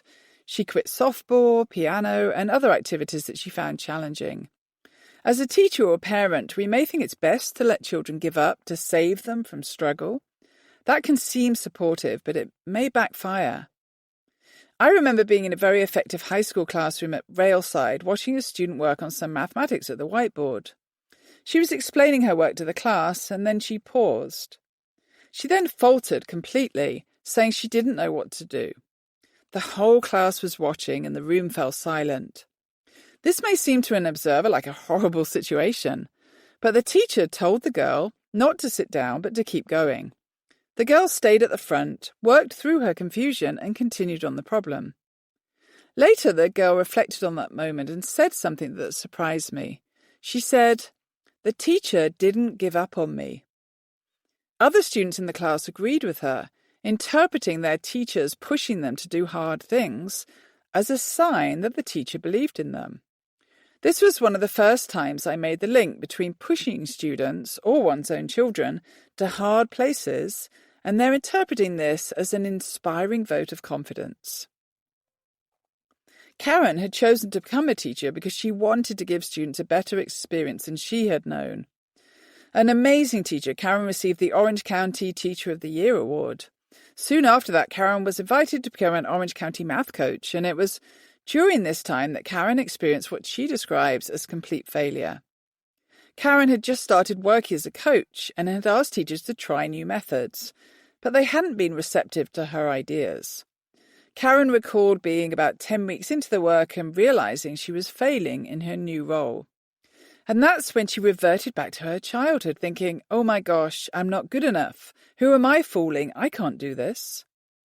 Karen described going through some hard days, during which time a friend helped her develop resilience and self-belief.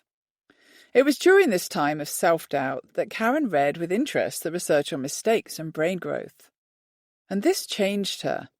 In Karen's words, "And then, all of a sudden, I had a whole different mindset. It was like, wait a minute, this is an opportunity, not something where I'm going to walk away and say, this is it, I'm done." This is exactly the reaction that characterizes being limitless in times of challenge. Thinking that the challenge is not something that will get the better of you, that it's an opportunity. Part of Karen's journey involved realizing that failure happens to everyone, even though some people go through life acting as though it doesn't, and that other people also felt the way she did. Now, Karen can look back on that difficult time and approach failure and struggle differently. She talked about a metaphor of a valley and a mountain, which allowed her to see herself in a new light. As she told me, when you're in the valley, you're in the deep, dark trenches of change. Honor that time, work through it, and someday you'll be in the mountain looking back and be grateful. As part of her transition, Karen also talked about changing her own negative self-talk into positive self-talk and being careful to think good thoughts. Before Karen made her transition and became unlocked, she told me that her parenting of her children mirrored that of her own childhood. She'd let her children give up on activities that were hard. That has now changed, and Karen recalled a parenting experience that closed the circle for her. As Karen told me, "One of the best examples was with my son. It was 2 years ago, when I was driving him to his last baseball game in Little League. He had never hit a home run. And as I was driving him there, he said, 'Well, it's my last game, guess I'm never going to hit a home run.' And I was like, 'Well, what do you believe? Do you believe you can?' And he was like, 'I don't know.' And I said, 'When you get up to that plate, you say, I am, and you fill in the blank, whatever that is. I am strong enough. I am good enough. I am going to hit a home run.' And Joe, he did. Because as he walked to the plate, I just shouted out, 'I am!' He looked back at me like, 'Oh, Mum, be quiet.' And then he got up and hit that home run, and I was screaming." Karen's process of becoming unlocked was important for her as a math coach and as a parent. Recently, Karen embraced her growth mindset and applied for an even more senior post, which she was given, and she's now the curriculum specialist for one of the largest districts in California. Karen said that she would never have applied for the position before learning about the importance of embracing challenge. Karen's process of becoming unlocked took a few years, and it started with learning the brain science, showing the importance of struggle and mistakes. We're all on a journey in our own process of becoming limitless and being able to fully embrace challenge. Karen reached the point of seeing failure as an opportunity. It is in the handling of failure that the quality of being limitless really shines. Those with a growth mindset may approach hard challenges well and many times succeed. But what does a growth mindset say when we fail? Those who fail and continue on undeterred, those who get knocked down and get right back up again, those who get pushed back and see it as a positive sign that they're doing something important, are the people who are truly limitless.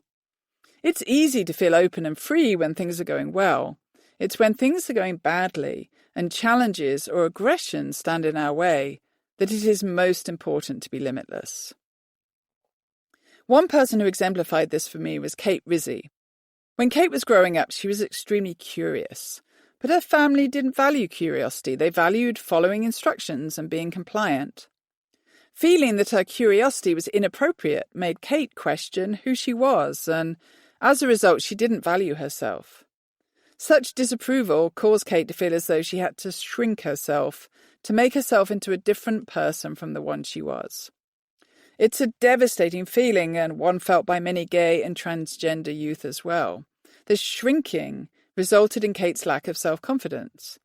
Kate described the feeling in much of her childhood of trying to prove you were smart on top of feeling not smart, and of going through school and college worrying she would be found out. Kate's turning point was a landmark education course which taught her about the brain and about different ways to approach life. Kate learned about the limbic area of the brain, an area that developed in prehistoric times to protect early people from dangers such as saber-toothed tigers. We no longer have to worry about turning a corner and being savagely attacked by a wild animal, but the limbic part of our brains still kicks in with messages like, don't do that, don't take that chance, don't take that risk. Kate learned in her course that we can and should resist such thinking. Kate recalled the way the course helped her be more aware of her own feelings and her ability to change her experiences. Prior to taking the course, Kate said that she'd always felt on high alert in case someone found her out, a feeling that many people have shared with me. After taking the course, Kate started a process of becoming limitless, that she phrased as trying her life as an experiment. Immediately after returning from the course, Kate saw a job advertised that she said she would never have previously considered. The job was the assistant to the dean of the School of Communications at her local university. With her new approach, she decided to apply for the job, and she got it. Kate describes the experience of getting this job as her first data in her new life experiment. You can try risky things, and they can work out. As time went on, Kate stopped being afraid of life and started to follow her passion, guided by her interests instead of fear. Recently, however, Kate came across a huge stumbling block. On her career path, she'd progressed to a position as a learning specialist. But she'd only been there for 4 months when she was unexpectedly and inexplicably fired. The school where she was working was apparently not ready for the cutting-edge and important ideas she was promoting. Many people would crumble in this situation, but Kate had, over many years, become unlocked and was able to reframe her situation, seeing it not as a failure but as an opportunity. After the initial shock, Kate decided to regard her job ending as a new chance for renewal and creativity. Instead of looking for another job, Kate created her own and now works as an education facilitator connecting schools and families. Kate meets with teachers on behalf of students and says she really loves what she's doing now. Talking to Kate, I found it hard not to be struck by the change she's undergone. From that child and young adult who went through life afraid of being found out, to the strong woman she is now, who doesn't let anything deter her. We now know that our brains grow and change all the time. We also just learn that making mistakes and struggling leads to improved learning and growth. Together, these two keys liberate us from the fixed brain myths that permeate so much of the world we live in. When people realize they can learn anything and that struggle is a sign of something positive, they learn differently, more positively, and also interact differently. Instead of thinking that they have to know everything, people become open to being vulnerable and to sharing uncertainty. This helps them contribute ideas and meetings, and instead of worrying that they'll be found out for not knowing everything. This change is freeing and liberating. The new science of brain change and the benefits of challenges can be transformative, no matter whether we're students, educators, parents, or managers. The process of becoming limitless is available to all of us. And the next chapter presents a surprising and invaluable piece of science about this process. Chapter 3. Changing Your Mind, Changing Your Reality. All of the learning keys are important, but some are really surprising. The learning key in this chapter is perhaps the most surprising of all. Put simply, when we believe different things about ourselves, our brains and our bodies function differently. Before I talk about the ways students transform when they hold different beliefs about themselves, I would like to share the stunning evidence of the changes that take place within our bodies, changes to our muscles and internal organs when our perceptions of ourselves change. Learning key number 3. When we change our beliefs, our bodies and our brains physically change as well. Beliefs and health. In order to study the impact of our beliefs on our health, Stanford researchers Alia Crum and Octavia Zart collected data from 61,141 people over an extensive time span, 21 years. The researchers found that those people who thought they were doing more exercise were actually healthier than those who thought they were doing less, even when the amount of exercise they were doing was the same. The difference between the negative thinkers and the positive thinkers was incredible. Negative thinkers were 71% more likely to die in the follow-up period than those who thought positively about their exercise. In another longitudinal study, researchers surveyed adults who were around the age of 50 to see how they felt about aging. The adults were then put into different groups depending on whether they had positive or negative beliefs. The positive-thinking adults lived an average of 7.5 years longer than those with negative beliefs. And these advantages remained after adjusting for baseline health and other variables. In another study of 440 participants, aged 18 to 49, those who held negative ideas about aging at the beginning of the study were significantly more likely to experience a cardiovascular event during the next 38 years. In a study with younger adults, aged 18 to 39, those with negative beliefs were twice as likely to have a cardiac event after age 60. In another study, Alia Crum and Ellen Langer performed an interesting experiment with hotel cleaning staff, whom they divided into two groups. One group was told that their cleaning work satisfied the US Surgeon General's recommendations for an active lifestyle. The other group was not told this information. The behavior of people in the two groups didn't change, but 4 weeks later, the group who believed their work was healthier, when compared to the control group, showed a decrease in weight, blood pressure, body fat, waist-to-hip ratio, and body mass index. This result reveals that what we think about our exercise can cause our weight to drop and our health to improve. The researchers found that prior to the beginning of the study, the workers didn't think they were exercising well, and so learning that their work was good exercise had a big impact on them. This belief changed their mindset about their exercise and probably their lives. The improvement in mindset changed the functioning of their bodies, just as we know that a change in mindset affects the functioning of the brain. New studies also show that with mental focus, we can develop our muscle strength and become more accomplished in learning to play musical instruments without even practicing or working out. Researchers trained people to develop muscle strength without using their muscles. Instead, they were just thinking about using them.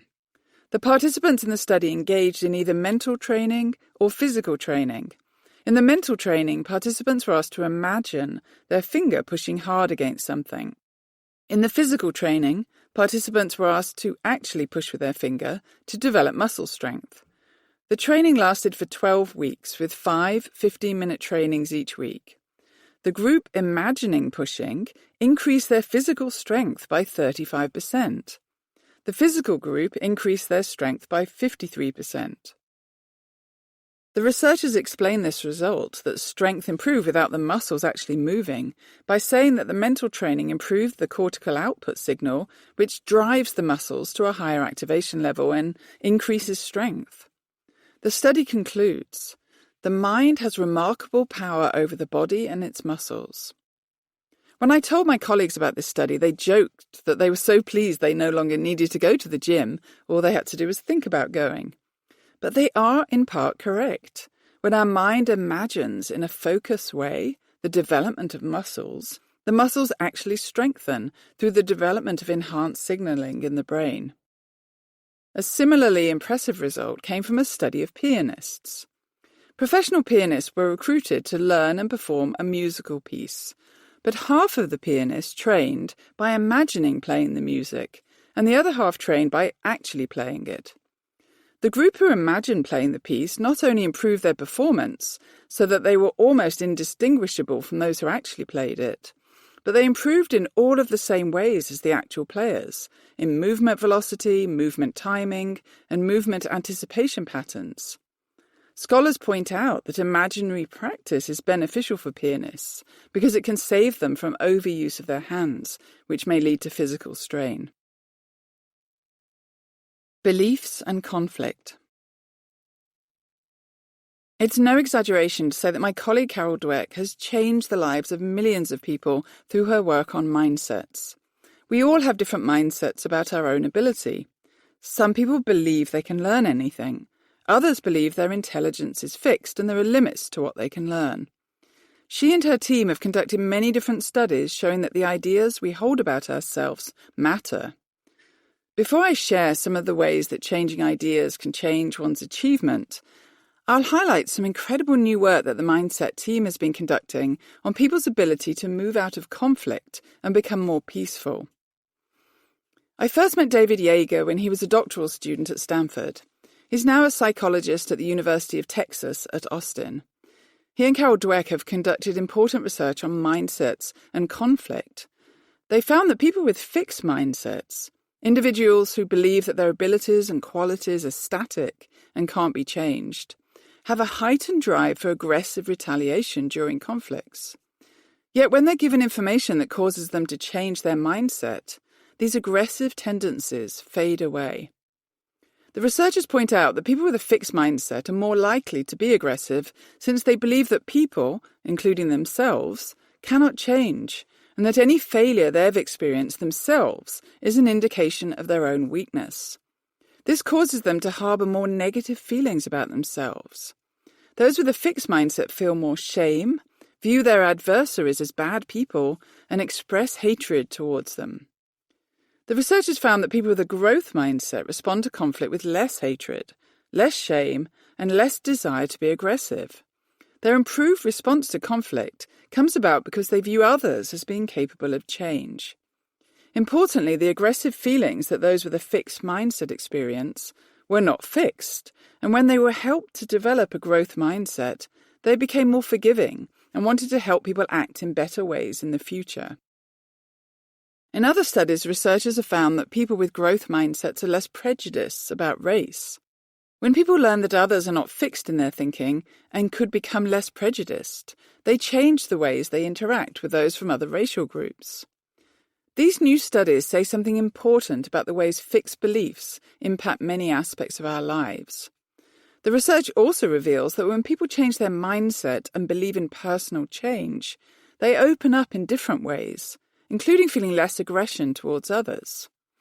Not only that, but science shows us that changing our beliefs improves our health and well-being.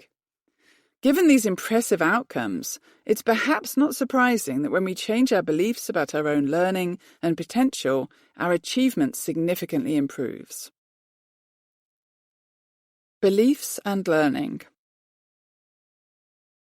A landmark study by Lisa Blackwell, Callie Tresnevsky, and Carol Dweck clearly showed the impact of different beliefs on students' learning. The study involved 7th and 8th grade math students. The students were divided into two groups that differed only in the ways they thought about themselves, their mindsets. The two groups of students went to the same school and had the same teachers. The graph on the enhancement shows that students who held positive beliefs were on an upward trajectory in their achievement, but those with a fixed mindset stayed constant and were lower achieving. There have now been many studies that have replicated this result, revealing the importance of people's mindsets at any age. In the last chapter, I reported a study conducted by Jason Moser and his colleagues showing that mistakes are productive for brain activity and growth. The study also highlighted that people with a growth mindset experienced significantly greater brain activity when they made mistakes than people with a fixed mindset did. The team created voltage maps showing activity or heat in the brains in the study. The voltage maps showed that the brains of people with a growth mindset were glowing orange, almost as though they were on fire with growth, compared to those of people with a fixed mindset. This research result reveals something extremely important. It shows in concrete terms that what you believe about yourself actually changes how your brain operates. For many years, people have believed that our emotions are separate from our cognition or knowledge, but this is not the case. They are, in fact, intertwined. When making mistakes, those who believed in their own potential experienced more beneficial brain activity than those who did not believe in their own potential. This finding holds tremendous value for all of us. If you enter a challenging situation believing in yourself, but then mess up, your brain will react more positively than if you go into a situation thinking, I don't think I can do this. If we have a difficult job or a problematic situation at home, this result should prompt us to go into those situations believing in ourselves. If we enter difficult situations with positive beliefs, our brains will become more resilient and adaptive when we make errors than if we're doubting ourselves. This change in belief alters the physical structures of the brain and creates avenues for high-level thinking and creative problem-solving. Just as those who believed they were engaging in healthy exercise became healthier, those who believe they are learning more productively actually learn more. The result of Moser's study also helps us understand the graph from the Blackwell, Terpsnevsky and Dweck study, which shows an upward achievement trajectory for students with a growth mindset. This trajectory seems less surprising when we know that the students with a growth mindset were experiencing more brain activity every time they made a mistake. This single research result sheds light on the low achievement of students in schools, as so many students believe they're not cut out for subjects they're learning. We now know that the idea that some people are math people and some are not is a harmful myth. Changing mindsets. Considerable evidence exists showing the relevance of the progress that can be made when students believe in their learning potential and let go of ideas that their achievement is genetically determined. Therefore, it's critical to create opportunities for our students, our children, and people we work with to develop a growth mindset and to understand where different mindsets come from. One of Dweck's studies showed that children's mindsets, which had come from the type of praise given by parents, were developed by the time they were 3 years old. In their study, Dweck and her colleagues found that the praise given to children, 14 to 38 months old, predicted the mindsets they had when the children were 7 to 8. The damaging praise given by parents was the kind that instills the idea of fixed ability. When children are told they're smart, they at first think, that's good, but when they mess up on something, they decide they're not smart, and they keep evaluating themselves against that fixed idea. One of Dweck's studies revealed the immediate impact of the word smart. 2 groups of students were given a challenging task. On completion, one group was praised for being really smart, and the other was praised for working hard. Both groups were then offered a choice between 2 follow-up tasks, one that was described as easy and one that was described as challenging. 90% of the students praised for working hard chose the harder task, whereas the majority of the students praised for being smart chose the easy task. When students are praised for being smart, they want to keep the label. They choose an easy follow-up task so they can continue to look smart. This type of thinking is often at play when students choose to opt out of challenging courses such as math and science. The largest group of fixed mindset students in the US school system is high-achieving girls. In another of their studies, Dweck and her colleagues found that the girls most likely to drop out of math and science were those with a fixed mindset. One of the studies was conducted at Columbia's math department, where researchers found stereotyping to be alive and well. Women were being given the message they didn't belong. Women with a growth mindset were able to reject such messages and continue on. Those with a fixed mindset dropped out of their STEM classes. So how do we develop a growth mindset? The process is a journey and not a switch that can be flipped, causing instant change. But mindsets can change. In a number of studies, people's mindsets have changed when they've been shown the evidence of brain growth and plasticity that you've heard about in the last 2 chapters. This has also been my own experience in the classroom and in the workshops I conduct. Once people become aware of the science, growth and change starts to take place. I see it in students and hear about it from teachers all around the globe. The science also supports this. When students receive the information that the brain is like a muscle that grows with effort and work, their levels of achievement change. In an important mindset study, a group of researchers created an experiment in which workshops were offered to 2 groups of 7th graders. One group received information on study skills, and the other group got material on brain growth and mindset. The students' overall achievement levels were declining over the course of 7th grade, but for the students who received a mindset workshop, the decline was reversed and their levels of achievement improved, as shown in the graph on the enhancement. Part of the reason Kathy Williams and I founded UCubed, our Stanford Center, was to share evidence of brain growth and mindset with students. In the interview study we conducted for this book with 62 adults who reported change, it became clear that people can change at any age. The interviews also revealed the detailed ways that fixed ideas can lock people up, and conversely the ways that mindset and growth ideas can unlock them. Marie-Ève Gagné, a teacher in Canada, is a native French speaker who grew up, like many others, thinking that she was not good enough for STEM subjects. Interestingly, she developed this damaging belief even though she was in the highest ability group at her school. The reason she felt she wasn't good enough was that she was not one of the top students in her group. This tells us the extent of the damaged thinking. Even students in advanced groups believe they're not good enough if they're not at the top of their group. In our UCubed film about the damage of the gifted label, one of the Stanford undergraduates, Jody, said that she believed she couldn't continue to study engineering because she wasn't the best student in her math or chemistry classes. It's this social comparison that causes students who arrive at school excited to learn to quickly decide they're not good enough. This is the start of a decline in what is possible for these students. Fixed brain thinking leads to these rigid beliefs and unproductive comparisons.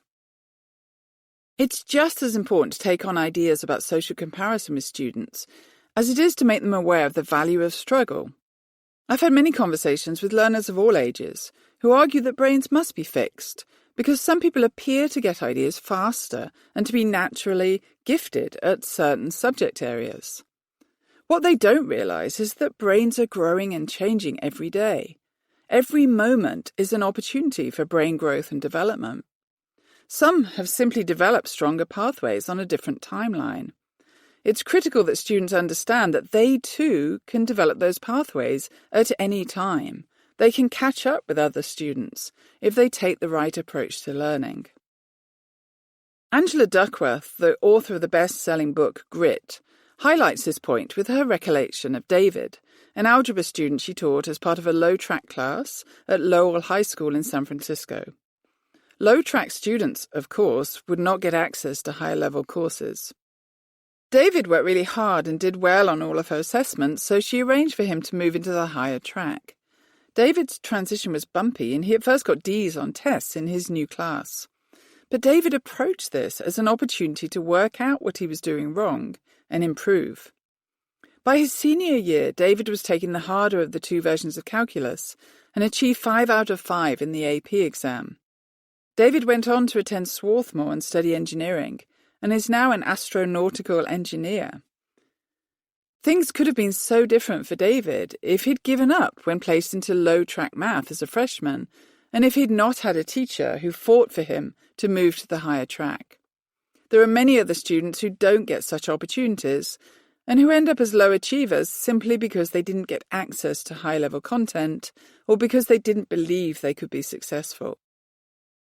When students become disillusioned because others are ahead of them, or complain that they don't understand something, a word that Carol Dweck champions using with them is yet.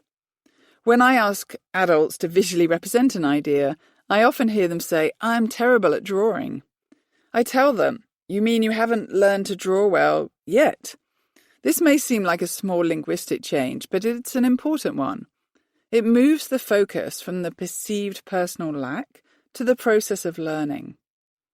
It's similarly important for teachers to start the first class of the year by sharing the science of brain growth and telling students that they may not be the same as each other, but anyone can learn the content that's being taught, and productive learning is, in part, due to their thinking. This message is liberating, and the opposite of that teacher message I mentioned earlier. Only a few of you will be successful in this class. In Chapter 1, I noted the research on the lower proportions of women and students of colour in the fields where professors believe that students need a gift to be successful. This result comes about in part because the teachers and professors who believe in giftedness communicate to students that only some students will be successful. And when they communicate that idea, only some students are successful. We parents have many opportunities to observe the damage of social comparison and to talk to our own children in ways that can help ameliorate it. Siblings have millions of opportunities to compare themselves to each other, and many children develop negative ideas about their potential because they think a sibling can learn things more easily. Social comparison is particularly damaging when it's based on supposed genetic endowment. When children think that their sibling or classmate was born with a better brain and that brain will always be superior, it's demoralizing. It would be better if, instead, children saw a peer's or sibling's ability as a challenge and an opportunity. Because they can do it, I can too. When students learn about brain growth and mindset, they realize something critically important. No matter where they are in their learning, they can improve and eventually excel. This was demonstrated in a study of students entering high school. 68% of the students experienced a drop in grades in their first semester and reported feeling stressed as a result, telling us something about the damage of grading practices. But students who had a growth mindset were more likely to view the setback as temporary and had lower stress levels. Students with a fixed mindset perceived the setbacks more negatively and had higher stress levels. This makes sense, as students with a fixed mindset view any times of low achievement as evidence they don't have the right kind of brain. Marie-Ève, who'd felt unable to pursue STEM courses because she wasn't the highest student in her group, developed a limitless mind as an adult when she learned about neuroplasticity. She then found like-minded communities of teachers on social media who shared positive beliefs in students and knowledge of brain growth. When she joined Twitter, she was shocked to find so much good information available. In her interview with me, she remarked, "Wow, where have I been all these years?" She became so excited about students' potential and her own that she got herself a math tattoo and now teaches high school math to adults who didn't get a diploma, people who stand to benefit immensely from the scientific information and encouragement she can give them.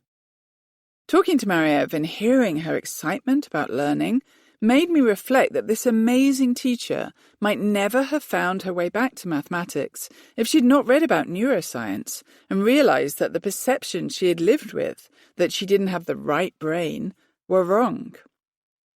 Part of the process of change and of becoming limitless involves letting go of the idea that your past failures came about because there was something wrong with you. A similarly important change is realizing that you don't have to live your life as an expert, that you can go into situations and proudly share uncertainty. Jesse Melgares told me about these two aspects of the change he went through as he became unlocked. Jesse is an assistant principal in East LA, but in earlier years he taught mathematics and was, as he said, extremely self-conscious, thinking he didn't know enough and nothing could change. When Jesse became an assistant principal, he needed to coach math teachers, but he was fearful that others would find out he was a fraud. As he said to me, "To be honest, I'd get a lot of paralyzing stress when someone asked me a math-related question. It was terrible. It was like a boot on my chest. It's what I woke up with in the morning, wondering, am I going to be asked something that I don't know the answer to? And will I be discovered as some sort of fraud?" The feeling of paralyzing stress Jesse described, the fear of being asked something he couldn't answer, is a feeling shared by millions of people in different situations and jobs, and it's a feeling that I hope this book can change. For Jesse, the change began when he took one of my online courses and realized everything that I'd been taught as a student of math when I was in the K-12 system and as a math educator was wrong. For Jesse, the first step in becoming unlocked was realizing that any trouble he had had learning in the past was not due to some deficit in him, but to the faulty system in place. This is the shift I've seen others make, and it's vital for those who've had bad learning experiences. Our summer camp students, who were underachieving before they came to us, also had this experience. They'd been thinking they had trouble with mathematics because there was something wrong with them. They came to realize that their lack of achievement was due to the problems in the educational system. This allowed them to start a new relationship with mathematics. The same realization allowed Jesse to change as a person. Jesse not only started feeling better about mathematics, he started a new journey, discovering that mathematics was his passion. He shifted from feeling defeatist about math to seeing it as an exciting challenge. Jesse is now the director of mathematics for 25 schools. Quite a change for a person who used to feel paralyzing stress when he thought about math. New knowledge about the brain allowed him to shift his perspective, his mindset, and his belief in himself. Jesse still meets questions he cannot answer, but instead of being afraid, he thinks, well, I don't know what the answers are, but we'll figure it out. This is a challenge. This shift in perspective is typical for people who have become unlocked. When people change their mindset and become aware of the positive benefits of struggle, they take a new and much more positive approach to challenge and uncertainty. They let go of the need to be the expert and replace it with curiosity and the desire to collaborate. One of the obstacles to a positive change in our beliefs is our own self-doubt. Swedish psychologist Anders Ericsson is helpful in pointing out that self-doubt, especially when we cannot see how to move forward, is a natural part of our lives. What is not natural, as he says, is a true, dead-stop obstacle, one that's impossible to get around, over, or through. In all of his years of research studies, Ericsson has found it surprisingly rare to find any real limit on performance. Instead, he sees people becoming limited because they give up and stop trying. Recently, I was watching my favourite TV show, Madam Secretary, a fictional depiction of the activities of the US Secretary of State, played by Téa Leoni, and her advisory staff. I find the show fascinating in its portrayal of world events, but what really draws me to it is the positive problem-solving mindset of the lead character. The episode I was watching showed a fictional crisis in West Africa that looked like it was going to lead to the death of a group of people called the Bako. Madam Secretary and her staff were trying to find ways to stop the imminent genocide. After a hard day of unsuccessful efforts, Jay, the chief policy advisor, turned to Madam Secretary and said, "We're out of options." This negative, though understandable, statement would have prompted many people to agree, slump down in their chair and give up. Instead, Madam Secretary looked Jay squarely in the eye and said, "I refuse to accept that, Jay." Her response gave the team inspiration, and they went on to find a creative solution to the crisis. When I watch the ways that the positive words and mindset of Madam Secretary inspire her staff, even though the show is fictional, it reminds me how important it is for leaders to model a growth mindset for the people they work with. In one of my interviews, I heard a moving recollection of a belief message given by a manager in a fruit field in California's Central Valley. The message given by the manager created a new life for a boy who was working there, and that boy went on to change many other lives through his work. Daniel Rocha was the boy in the fruit field, and he's now a curriculum coach in the Central Valley. Daniel might never have held this important and prestigious job if not for the words of a farmer in a fruit field during the summer before his senior year in high school. Daniel told me that his father was a farm labourer and that he spent his summer and winter vacation days working with his father in the fruit fields while other students were on vacation. The summer before his senior year, Daniel wanted a pair of Jordan sneakers. He planned on using the money he'd make from working with his dad. The work that summer was much harder than Daniel had expected or previously experienced, and he quickly realized the sneakers were not worth the effort.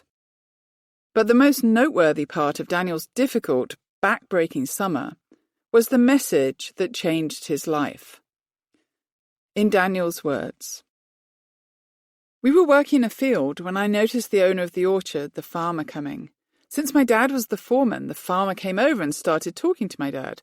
He said, 'Hey, Rocha, who's that? Who's the boy?' And my dad, in his broken English, said, 'That's my son.' Well, does your son have papers? The farmer asked. Yes, of course he does, my dad said.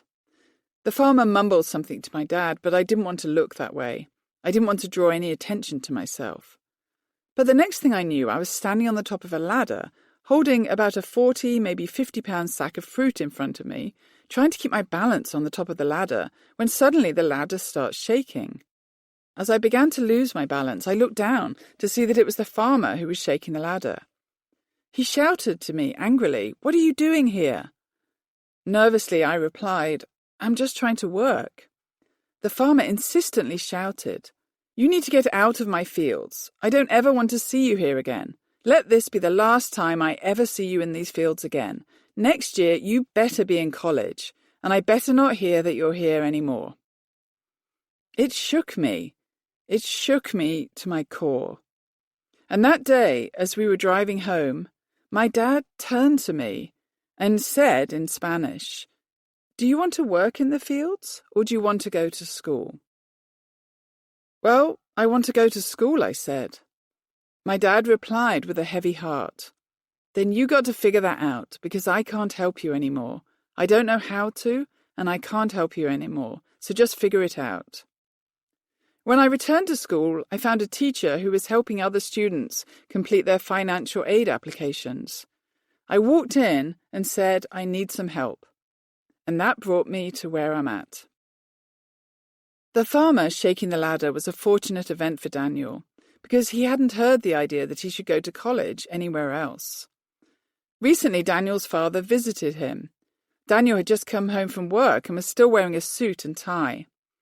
Daniel's dad looked at him and said, "Look at you," and became quite emotional, realizing how far Daniel had come in his life.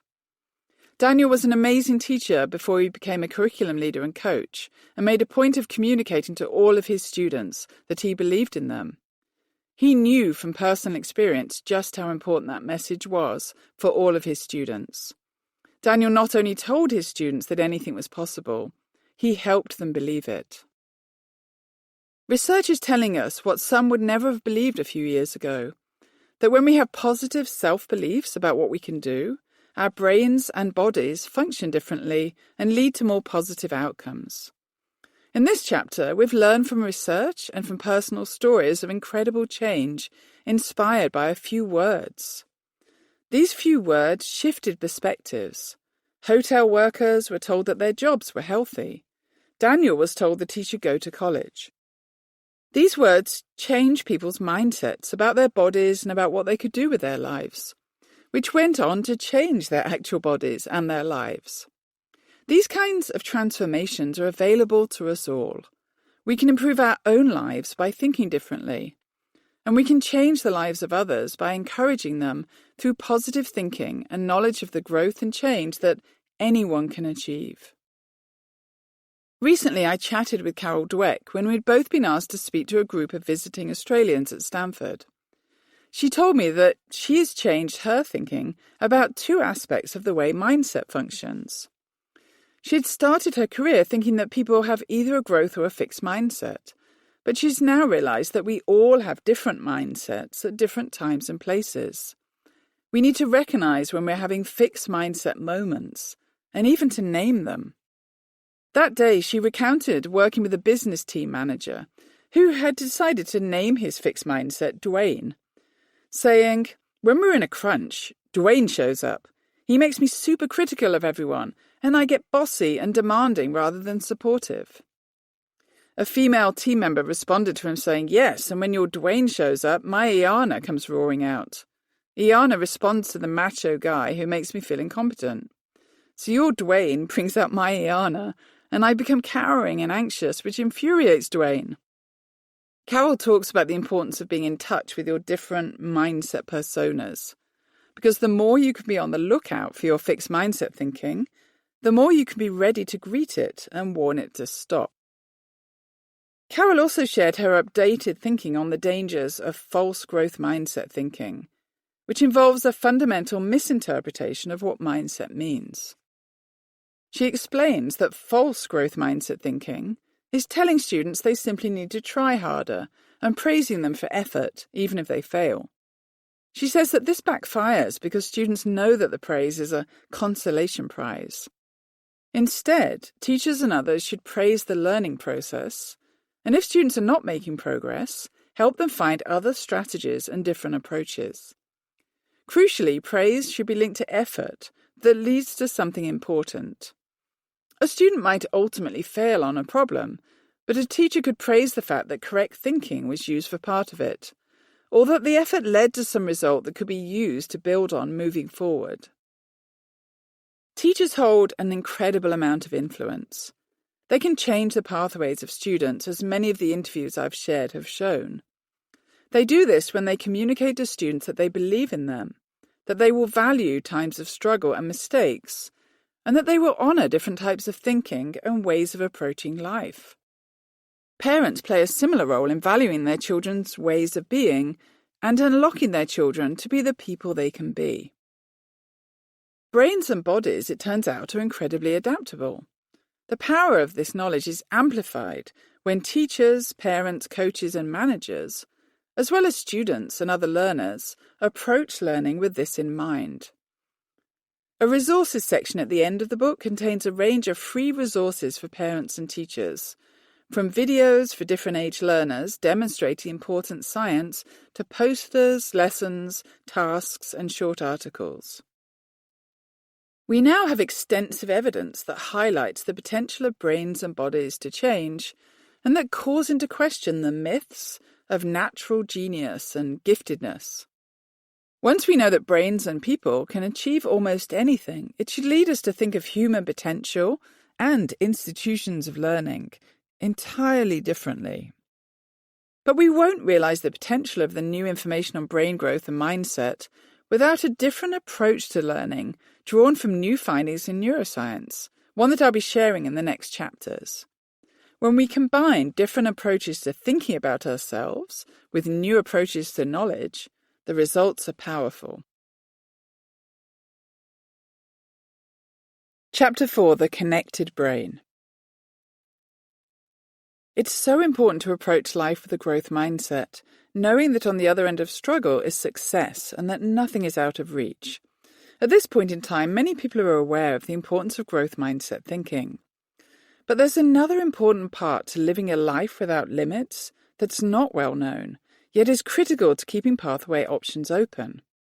It's a different and more dynamic way to interact with the ideas you will encounter, both in any academic content you're attempting to learn and in other areas of your life.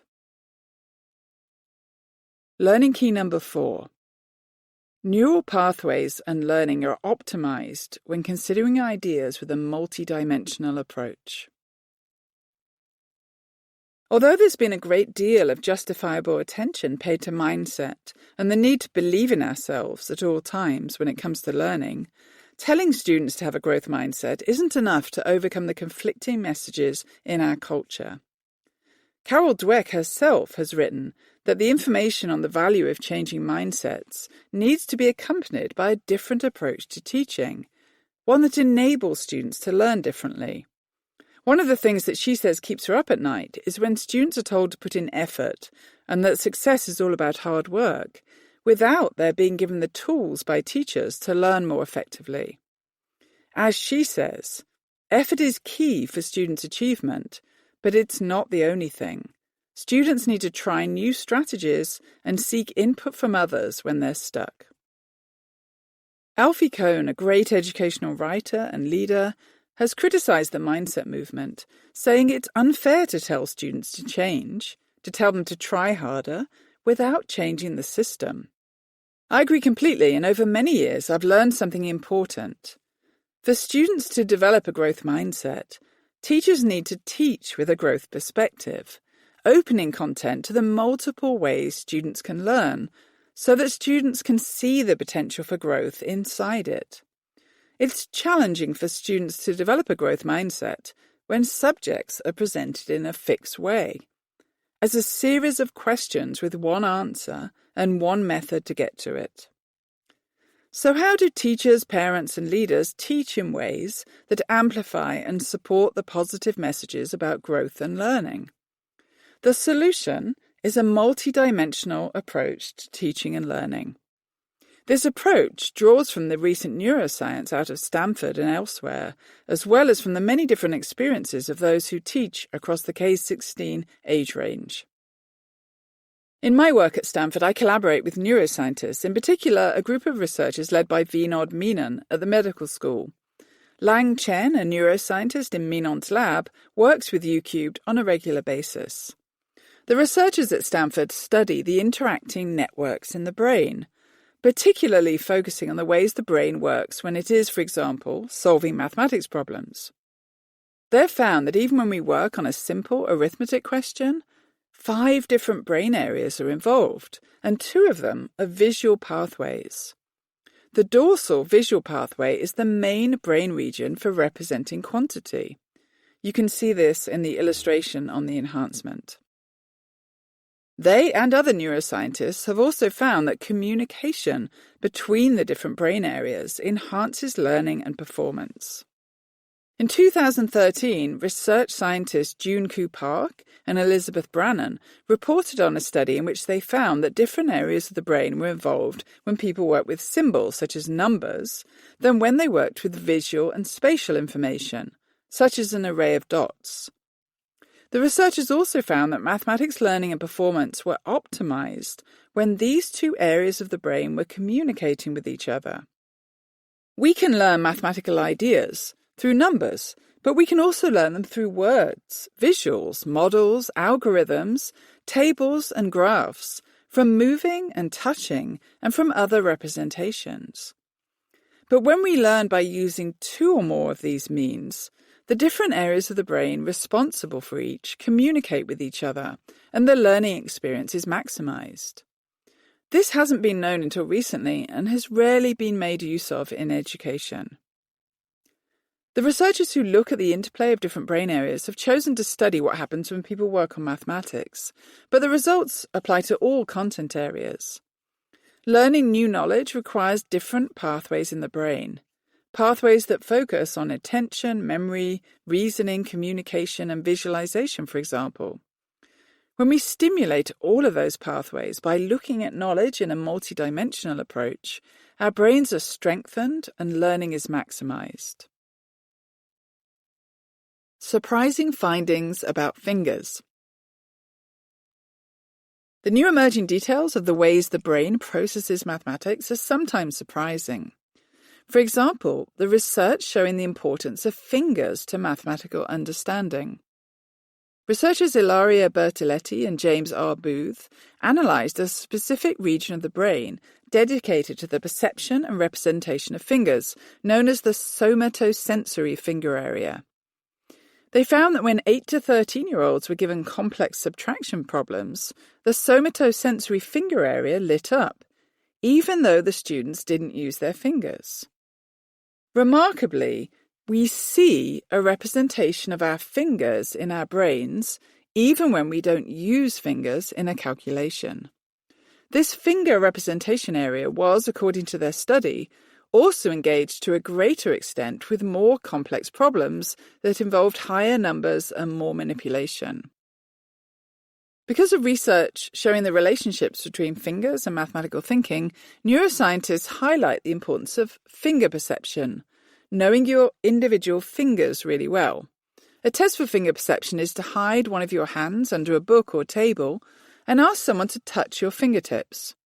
People with good finger perception can identify the fingers being touched with ease. A more challenging finger perception test is to touch fingers in 2 different places, the fingertip and the mid-finger area. Here are some interesting facts about finger perception. The extent of college students' finger perception predicts their scores on calculation tests. Finger perception in 1st grade is a better predictor of mathematics achievement in 2nd grade than tests.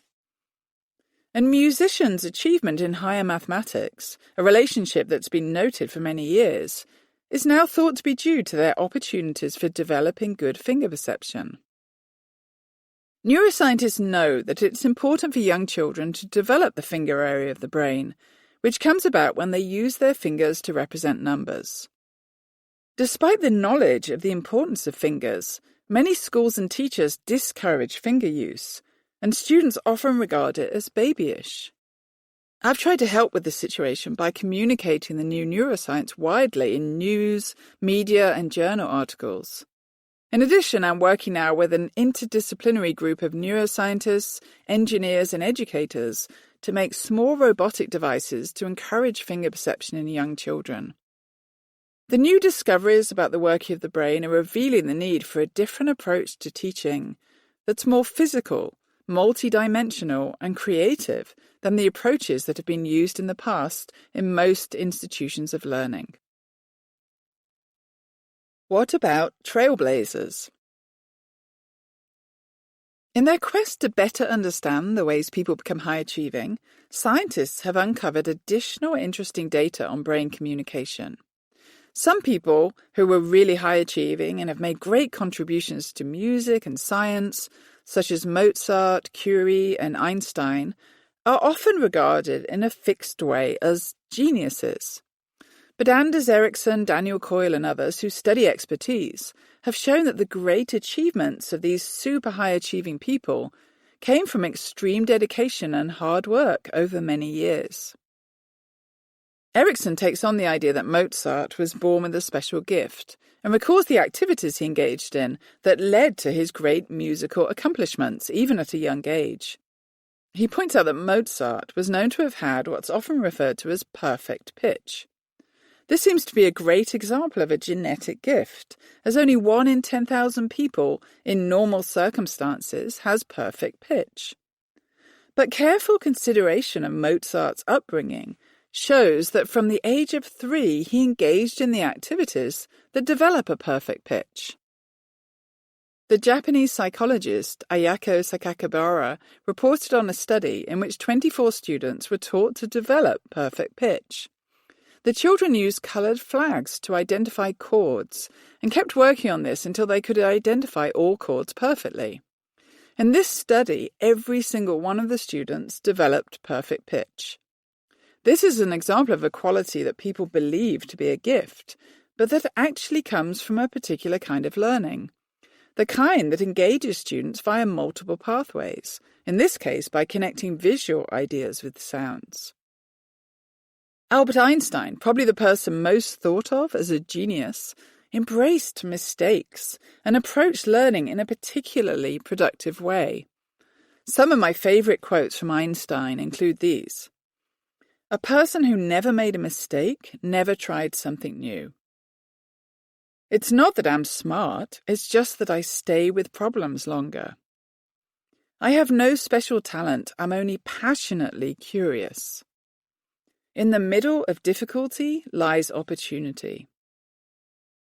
These and other quotes from Einstein suggest strongly that he had a growth mindset, even though mindset was not a concept at the time that he was alive.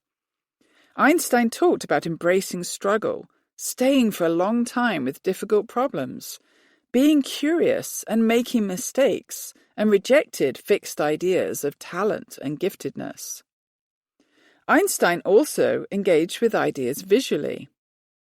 Einstein often said that all of his thinking was visual, and he struggled to then turn his visual ideas into words and symbols. Einstein had a long-lasting impact on science, and it's no wonder that people regard him as a genius. He didn't have the tools and technologies we have today, but through his own thinking, he predicted that black holes orbiting each other would create ripples in the fabric of space-time. It took 100 years and what National Geographic describes as enormous computational power to prove him right. Despite Einstein's incredible achievements, he was quick to point out that they did not come from a gift or special talent, but from dedication and hard work, and what appears to be a visual approach to knowledge. Einstein seemed to take a limitless approach to learning and life, which had a positive impact on everything he studied. According to a recent National Geographic article called What Makes a Genius, Einstein's brain, which sits on 46 microscope slides in a museum in Philadelphia, has been examined for special qualities. Many visitors have stared at Einstein's brain and not noticed anything remarkable. A team at the Imagination Institute, led by Scott Barry Kaufman, is taking a different approach by examining the brains of living people who have achieved incredible feats. They've found something interesting. What is different in the brains of people who are trailblazers in their fields is that they have more active connections between different brain areas, more communication between the two hemispheres of the brain, and more flexibility in their thinking. The brain communication that's a characteristic of the brains of trailblazers is not something they're born with. It's something they develop through learning. Ways to encourage brain communication and development. When students in school are given worksheets with a series of almost identical questions to work through, which happens a lot in math classes, they're missing opportunities to strengthen their brains and to encourage the communication that the trailblazers displayed. A much better practice is to take a small number of the questions, 3 or 4, and approach them in different ways. In mathematics, for example, you could approach any numerical content with questions such as these. Can you solve the question with numbers? Can you solve the question with visuals that connect to the numbers through color coding? Can you write a story that captures the question? Can you create another representation of the ideas? A sketch, doodle, physical object, or form of movement? One of the ways that we encourage this multidimensional approach is through what my colleague and fellow UCube director Kathy Williams calls diamond paper. This is illustrated on the enhancement. We encourage teachers to put a mathematics problem in the center of the diamond and to use the 4 quadrants to invite different forms of thinking, such as those highlighted in the previous list. So instead of a division worksheet, a diamond paper for the problem 50 divided by 8 might look like the image found on the enhancement. Approaching content in a multidimensional way is important in all subject areas. In English class, for example, students could study a play such as Romeo and Juliet by reading it and analysing themes. Or they could take one theme, say the family, and explore it in different ways, finding a music video that captures the theme, creating their own video, writing a graphic novel, creating a PowerPoint presentation, or making a sculpture. Such multimodal thinking creates the opportunity for brain communication and development. Fluid and flexible brains, neuroscientists conclude, come from the synchrony that occurs when multiple brain areas are working together. Communication between brain areas comes about when we approach knowledge through multiple avenues, encountering ideas in different forms and representations. A multidimensional approach can be used in the teaching of all subjects to bring about higher engagement and achievement. Many subject areas, particularly in the humanities, already value treating the subject in multiple ways by asking students to give their own interpretations of texts they read and employing such forms as group discussions, debates, and plays. In most cases, they could still become more multidimensional, but they're rarely as narrowly taught as some other subjects. In my experience, the subjects that seem most in need of change are mathematics, science, and language teaching. Coming at the subject matter from multiple angles is an ideal learning approach for all of these disciplines. For example, an innovative foreign language teacher I met with asks students to stand in a circle and tells them that they're each a famous person who speaks the language. When they're tapped on the shoulder, students share something that person might be feeling. This is a simple but creative teaching idea that goes beyond the reading of translated words and phrases. Students learn through speaking and interpreting someone else's ideas. I will never understand the narrow teaching of science as a list of facts and rules. That's the perfect way to turn students away from a subject that, at its heart, is about discovery, experimentation, and the possibility of multiple causes and outcomes. We need to engage students in the wonder of science, just as we need to engage them in the wonder of mathematics. This is much more important than memorizing the laws of thermodynamics, which can be looked up in a book or online. One of my favourite approaches to science comes from John Muir-Laws, a passionate nature enthusiast and educator. I love his book, The Laws Guide to Nature Drawing and Journaling. This sounds like a book on nature, but Laws takes us through so many scientific principles in the book, and importantly, he uses multiple lines of inquiry for his subjects. His ideas for studying nature extend to many scientific areas. He proposes that people study events by collecting data, finding patterns, exceptions, and changes over time, recording events and making maps, cross-sections, and diagrams. He then shows them multiple ways to dig into data, including writing, diagramming, recording sound, making a list, counting and measuring using data tools, and building what he calls a curiosity kit, which is filled with items such as a magnifying glass, a compass, and binoculars. What Laws describes as a multidimensional approach to science, one in which students engage with scientific ideas through multiple representations, including data, patterns, maps, words, and diagrams. As students engage in these different representations, neural pathways will be built that will allow different regions to communicate with each other, creating the kind of brain communication that was noted in the brains of trailblazing people. When I work with teachers, I often receive a very warm response to my call for the need to make teaching more multidimensional.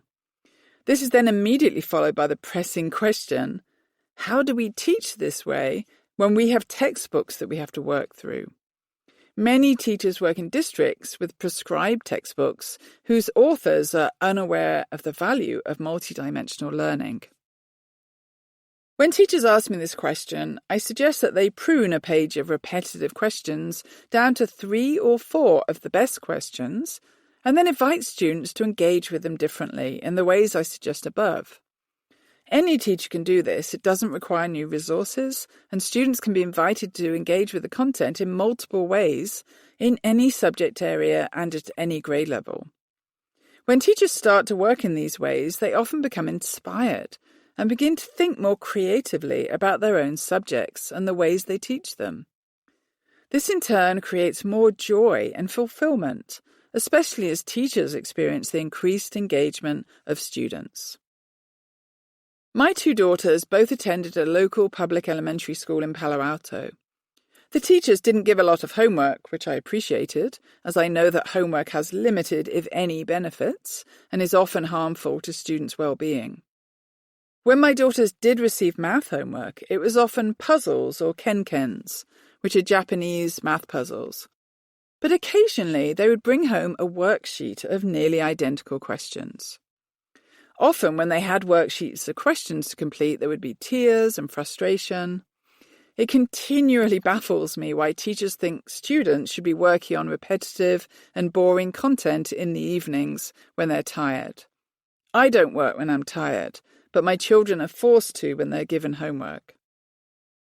I always try to be very supportive of my daughter's teachers because I know that teaching is one of the most demanding jobs possible, and teachers are almost always wonderful and caring people. One evening, however, I decided I needed to intervene. My youngest daughter was around 9 at the time, and she'd come home with a worksheet of 40 questions. She sat in front of the worksheet looking deflated. I was immediately concerned that this sort of worksheet would turn my daughter against math, so I asked her to work on only the first 5 questions. Then I wrote a note to the teacher on the worksheet that said, I've asked my daughter to only work on the first 5 questions, and I can see that she understands them. I've asked her not to complete this worksheet because I don't want her to think this is what math is. Other teachers laugh when I recount this message I sent to my daughter's teacher, probably feeling relieved that they're not my daughter's teacher. The positive news is that this particular event had a really good outcome. The 4th grade teacher and I chatted about brain science and multiple approaches.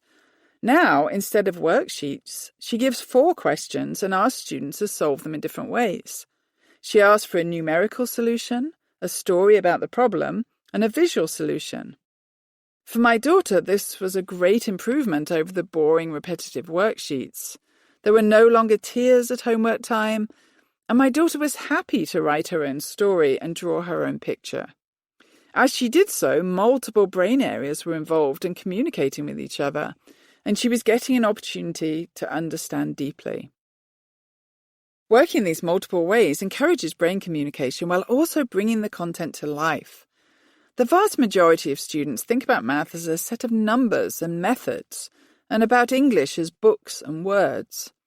When we approach math, English, science, or other subjects as opportunities for creativity and seeing things in multiple ways, it changes everything, stimulating vital brain growth and neural connections. Additionally, as teachers diversify the curriculum, moving from a simple list of numerical answers, pages of text, or scientific equations, to visuals, models, words, videos, music, data, and drawings, the classroom changes from a place where all the work looks the same to one where the variety is enticing and creativity can be celebrated. I like to illustrate the many different ways we can approach content by showing people a picture of 7 dots. I tell them I'm only going to show the picture for a short time, and I want them to tell me how many dots there are. I ask them not to count them one by one, but rather to work out how many there are by grouping the dots. Then I inquire how they grouped them. Recently, I asked a room of middle school girls this question, and they found 24 different ways of seeing them. They wanted to keep going, but we were approaching lunchtime and I had to conclude the session. Their 24 ways of seeing the dots is illustrated on the enhancement. I asked students to look at groups of dots in this way, partly to illustrate the creativity in mathematics and the many different ways people see mathematics, even 7 dots. I also do the exercise with students because it develops an important part of the brain called the approximate number system, or ANS. This is an area of the brain that allows a person to estimate non-verbally the number of a group of items. Students' levels of ANS proficiency have been found to accurately predict their future math achievement. A creative and multidimensional approach, the invitation to see in different ways, can be enacted in any content area. We could show students a scene from To Kill a Mockingbird, a cell diagram in biology, or an event from the news or from history, and ask them, "What do you see? How do you make sense of it?" This values visual thinking and the multiple different ideas students will come up with, both of which are to be celebrated and encouraged at all times. When teachers learn and use a multidimensional approach. The Central Valley is a less well-known area of California than the urban districts in the north, San Francisco, and the south, Los Angeles. When I first drove from Stanford to Tulare, about 200 miles from Stanford and more than 100 miles inland from the coast, I knew I was in the Central Valley when the scenery changed from roads with houses and shops to miles upon miles of cornfields. The Central Valley is an agricultural region and an area of high need and low achievement. The educational leaders in Tulare County feel that the region is neglected in the opportunities teachers receive for professional development and for funding. Just over a year ago, one of the county instructional coaches for mathematics, Shayla Feldstein, came to visit me at Stanford. She asked me about an idea she had to enroll all of the 5th grade teachers in several districts in my online class that's called How to Learn Math. She also had wonderful plans to organize the teachers to take the course in groups and to sit together and process the ideas in school groups with funded time. Many amazing things happened over the next year that have been detailed in research papers, but one I was particularly pleased with was that the teachers changed their own relationship with math. 5th grade had been identified as the grade level with some of the lowest achievement. Less than 8% of students met proficiency levels. In interviews at the end of the year, teachers admitted that they used to fear math time in their classes and tried to get through it as fast as they could. After they learned about mindset, brain growth, and approaching problems multidimensionally, they enjoyed it so much they'd stay until 7 o'clock in the evenings, discussing together how to visually approach problems. Jim, one of the 5th grade teachers, in an interview at the end of the year, described using one of our paper folding activities and his surprise and pleasure when it allowed the students to think more deeply about exponents.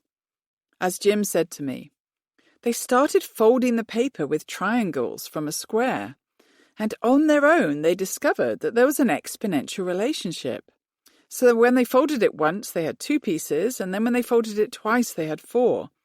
And they started seeing the exponents of 2 with every fold, and they made that connection all by themselves, because we'd been doing base 10 and powers of 10. So I see those connections happening during these lessons, and that's huge for me. The incredible change that the 5th grade teachers went through, where they started seeing mathematics problems as opportunities to use multiple creative methods, was made possible because they also learned the brain science I presented in earlier chapters. Prior to taking the online class, many of the teachers had a fixed mindset and didn't feel that they were capable of coming up with or entitled to different ideas. When they were set free from this inaccurate and damaging thinking, they were able to approach mathematics and other subjects differently. One of the teachers reflected on her surprise that the online class had changed her as a person. She said, "I thought it was going to be great for the kids. I never expected it to change me. That's been my greatest revelation in all of it." Not only did the teachers' own lives change, when they passed the ideas along to students, the students' lives changed as well. These changes were reflected in many ways, such as the students changed beliefs about their potential and their learning. The students began to see their learning of mathematics as a different kind of activity. One of the teachers reported, "The kids were thrilled, going, 'Oh my gosh, he's doing it like that? It's okay that we struggle. It's okay that we think differently.'" When students ask, "Is it okay that we think differently? Or is it okay that we struggle?" it shows me the damaging ideas they were harboring that had been holding back their learning. The idea that it might not be okay to struggle or to think differently is tragic. And yet these are ideas believed by millions of students, particularly about math. When the children changed their ideas about the value of struggle and learned to see math differently, the increase in their self-confidence was noticeable to the teachers. As Miguel reflected in an interview, he said, "I just want you to know that this, the online course, has meant a lot. Seeing how positive the kids are about their learning now has made a world of difference. The confidence they have is unlike anything I've ever seen." The students who changed their mindsets and their approach to learning, accepting struggle and being willing to see mathematics in different ways, received important benefits. Despite the narrowness of the state mathematics tests in place, at the end of the school year, the students of teachers who took the course scored at significantly higher levels on tests of mathematics than students in other classes. The students who particularly benefited from the teaching changes and significantly increased their test score performance were girls, language learners, and students from socioeconomically disadvantaged homes. The students who often underachieve in mathematics and other subjects. Jean Maddox was one of the teachers who was moved by the new knowledge she learned in the online class. She spent the year promoting the idea to her students that they can always grow and learn anything, and they should reject ideas suggesting their potential was fixed. For Jean, the change to using visual methods was very important. It changed her own approach to mathematics, as well as the ways she taught it. As she told me, "When I first started this journey, I was always doing the algorithm because that was my safety net. Now I'm thinking, okay, how am I going to draw this? How do I visually see this? Now I understand why the algorithm works, because I now have this totally clear picture in my head," which has been a really good thing when it comes to things like fractions. And for these kids, it's like, oh, that's why it works. And for them to see that it was all this visual thing, and then somebody will go, oh my gosh. So for some of those kids for whom math has always been having to memorize facts and that sort of thing, now it's like, oh. The changes the teachers went through illustrate the dual nature of being limitless. It is about changing your mindset and your ideas about yourself, but it's also about approaching subject, content, and life in a multidimensional manner. One suggestion I made to the 5th grade teachers was to drop questions with automatic answers and instead ask questions with answers that students are invited to find a way to reach. One of the teachers said to me, "The other day on the board I wrote the answer is 17. How many different ways can you get me to the answer?" I thought they might just say 1 plus 16, but they were doing orders of operations, they got really fancy, and I was really impressed with them. A teacher mentioned on Twitter that she'd also used this idea in her high school geometry class. She put an answer on the board and asked students to use the geometric approaches they'd learned to come up with the answer. She wrote that she was blown away by the different creative approaches the students arrived at, which was so valuable to the conversations that followed and the opportunities for brain connections. Another of the 5th grade teachers said that she now simply shows visuals of mathematical ideas and asks, "Okay, what do you see? What don't you see? What might you see? What could be the next thing?" These different ideas are not complex, but they are at their heart all about multiple paths to learning. They encourage students' thinking to strike out in directions far different from the usual. Teachers who make these changes in their methods are playing with content and experiencing the freedom that comes with this approach. Instead of following textbooks, they experiment with ideas and invite students to experiment with them. We now know that teaching through a multidimensional approach also increases a brain's connectedness, which will help students develop into powerful and possibly trailblazing adults. Other teachers have had experiences similar to those of the 5th grade teachers in the Central Valley.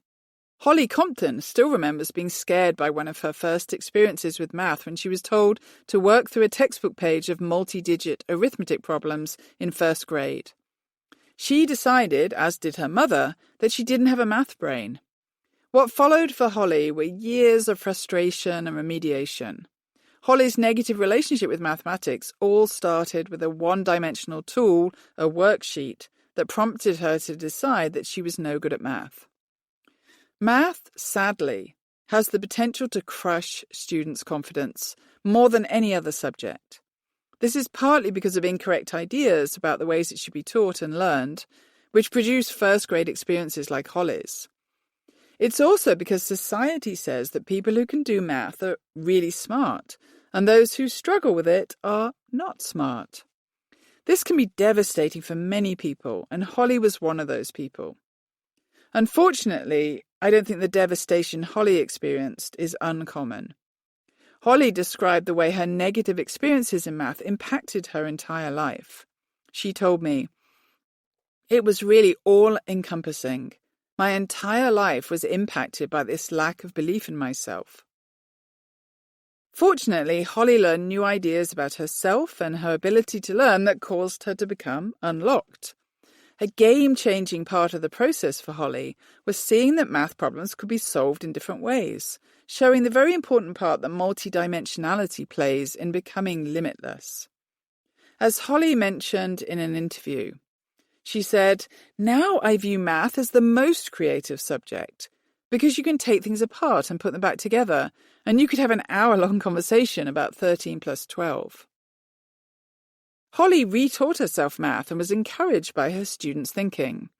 As they started to approach math in different ways, she realized the subject was a different one from what she'd been taught. She started to experiment and be playful with math, and saw her school's math scores improve. After some years of noteworthy teaching, Holly was invited to become the district's math coach, quite an achievement for a person who used to be terrified of math. Now Holly says that she's always teaching for a growth mindset, giving her students difficult, multidimensional tasks and telling them she hopes they can all struggle. As well as causing her to teach differently, Holly's process of becoming unlocked has changed the way she interacts with people, showing the additional benefits of a limitless approach to life. Holly used to go into meetings worried that she wouldn't know something she needed to know, and feeling that she needed to be an expert. After becoming unlocked, she became less afraid of participating in meetings and more willing to take risks. As she told me, I'm not afraid to say it. I'll say to another teacher, "Hey, I'm stuck on this. Can you figure this out with me?" This new openness to challenges and uncertainty seems to be a common reaction to becoming unlocked. People realize that it's good to struggle. It's not a sign of a brain weakness, but of brain growth. This leads to more confidence in times of struggle and a willingness to share ideas that they're unsure of. One of the saddest, most central characteristics of fixed brain thinking is the fear of being wrong. People's minds are literally locked, immobilized by their fear, which is why an approach to life that values multidimensionality, growth, and struggle is so liberating. Holly said to me, "I have so many more ideas because I let myself have ideas." Another core benefit of working and living with a multidimensional approach is that when roadblocks appear, you know there are alternate routes. Many of the adults I interviewed for this book said they would no longer stop when they met challenges or roadblocks. They simply would find another strategy, another approach. A multidimensional approach to knowledge reveals that there isn't only one way to do anything. There are always multiple ways forward. The fact that Holly now feels freer to have ideas is so important. This is the sort of profound personal change that can come about when we understand the keys of learning. Whether we're working or studying in education or any other area, understanding the limits of traditional fixed brain thinking and being empowered by our own ability to learn and grow is life-changing in many different ways. This mind shift leads to greater self-confidence, resilience, and satisfaction in work and social relationships. Holly shared that her relationships are now better. She's stopped doubting herself and she's no longer depressed. Amazingly, this all came about when she was able to see mathematics and her relationship with mathematics differently. For Holly, a critical part of becoming limitless involves seeing math as a subject capable of being seen in multiple ways and valuing different people's ideas and ways of seeing. When you open your mind to see yourself and others as having endless potential, the impact is amplified when you also open content to different approaches. Multidimensionality is the perfect complement to a growth mindset approach. Each one works better with the other in place.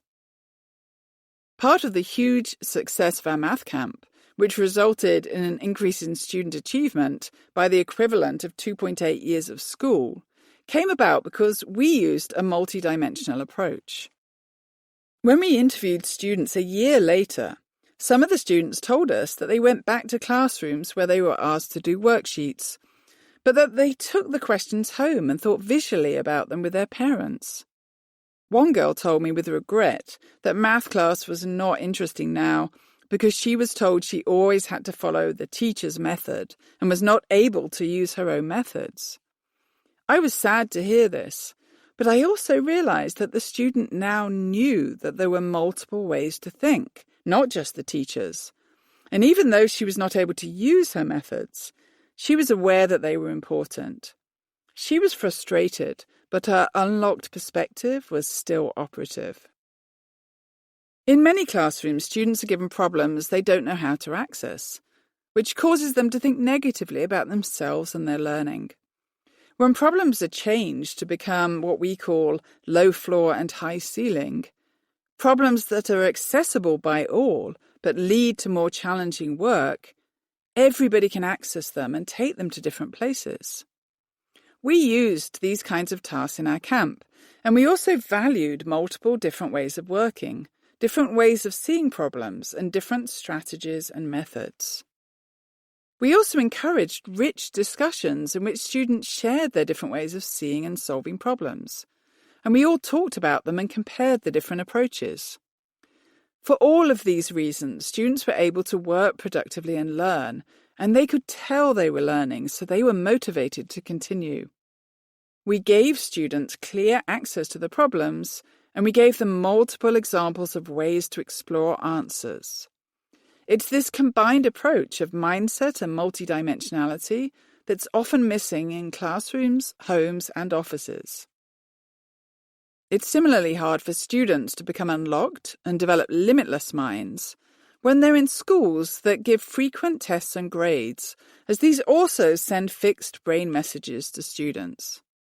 The teachers I've interviewed for this book are different from many because they understand the importance of students developing limitless minds, and to achieve this they combine brain and mindset messages with a teaching and assessment approach that enables growth and learning.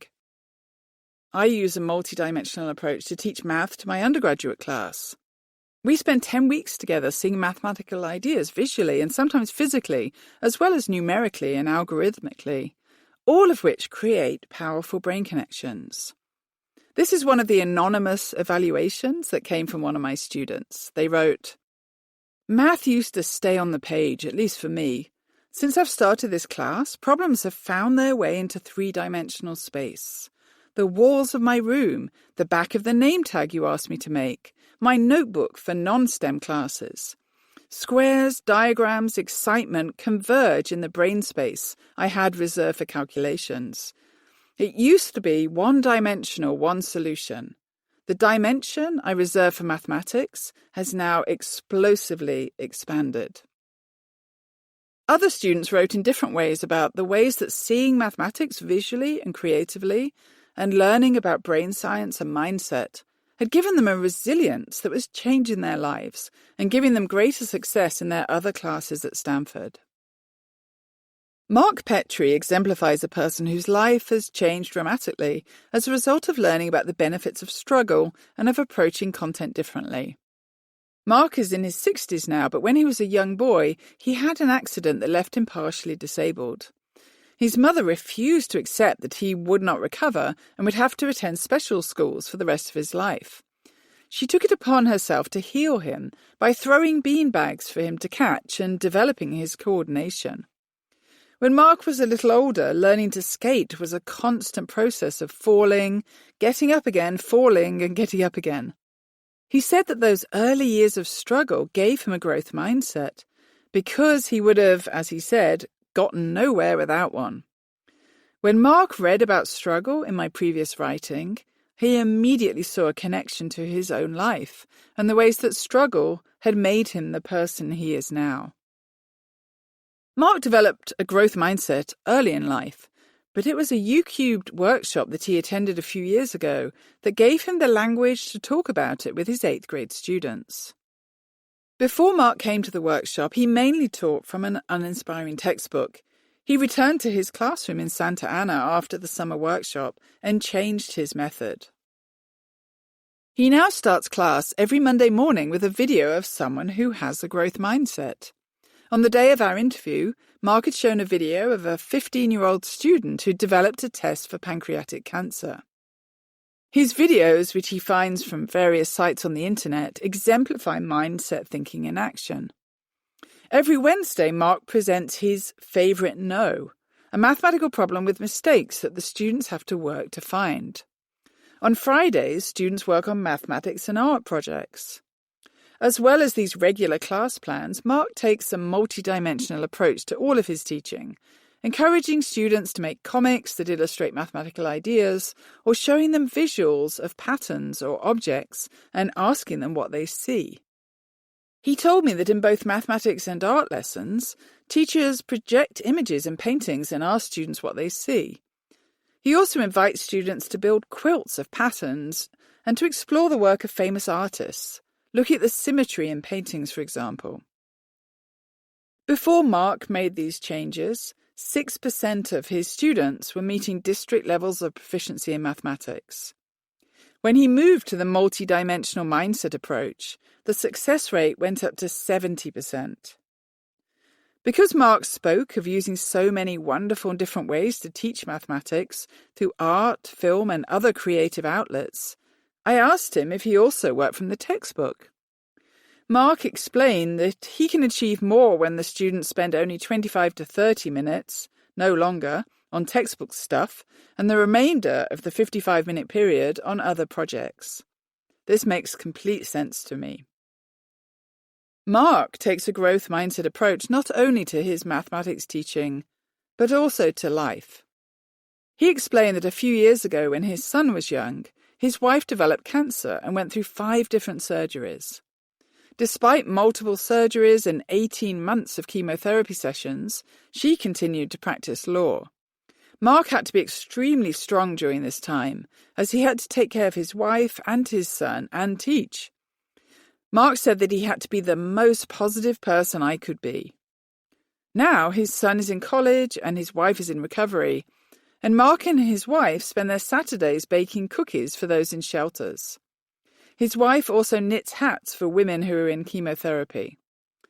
Mark relayed a way of thinking that was similar to that of others I interviewed who'd become limitless.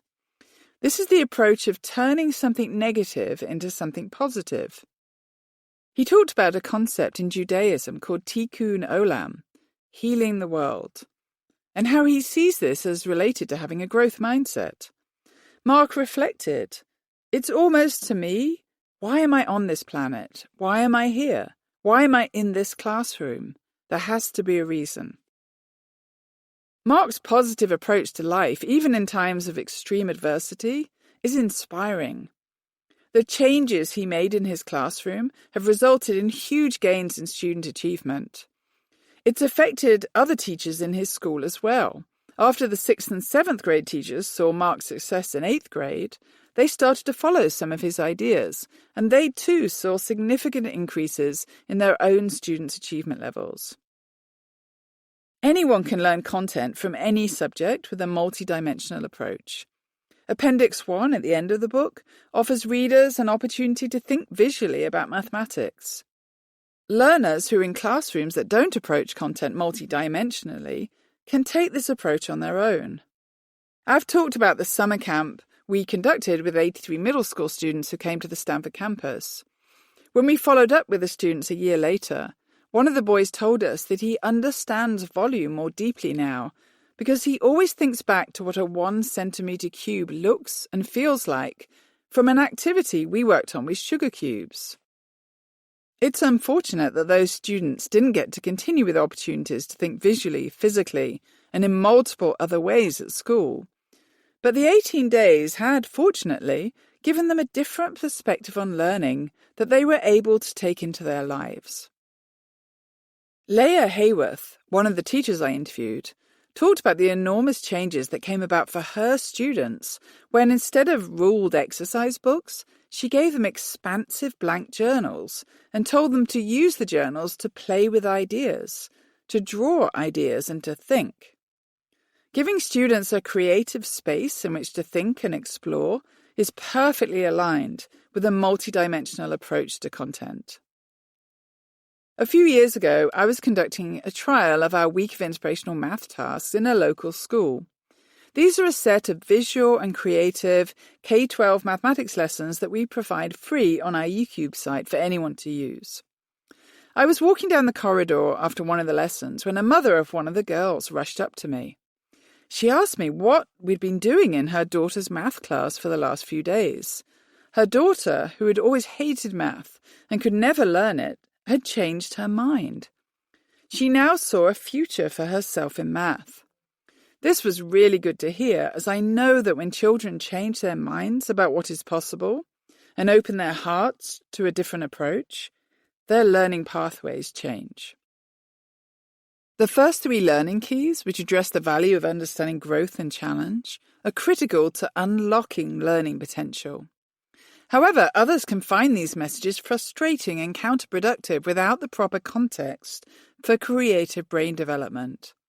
When a growth mindset meets the restrictions of the fixed brain world, it loses some of its potential for change. The answer, we now know, is multidimensional learning, learning key number 4. Taking a multidimensional view of a problem, a topic, or the world in general unlocks our ability to learn and grow in vital ways. A growth mindset, together with multidimensional learning opportunities, will allow learners of any age to break free of fear and to overcome obstacles, to see problems with a fresh perspective and gain confidence in their own ability. Even when we're working inside rigid, fixed systems that don't value the multiple ways people think, whether it's test-driven schools or workplaces that value only narrow perspectives, Taking a multidimensional approach to problems we face will support and enforce all aspects of learning and living. Chapter 5: Why Speed is Out and Flexibility is In.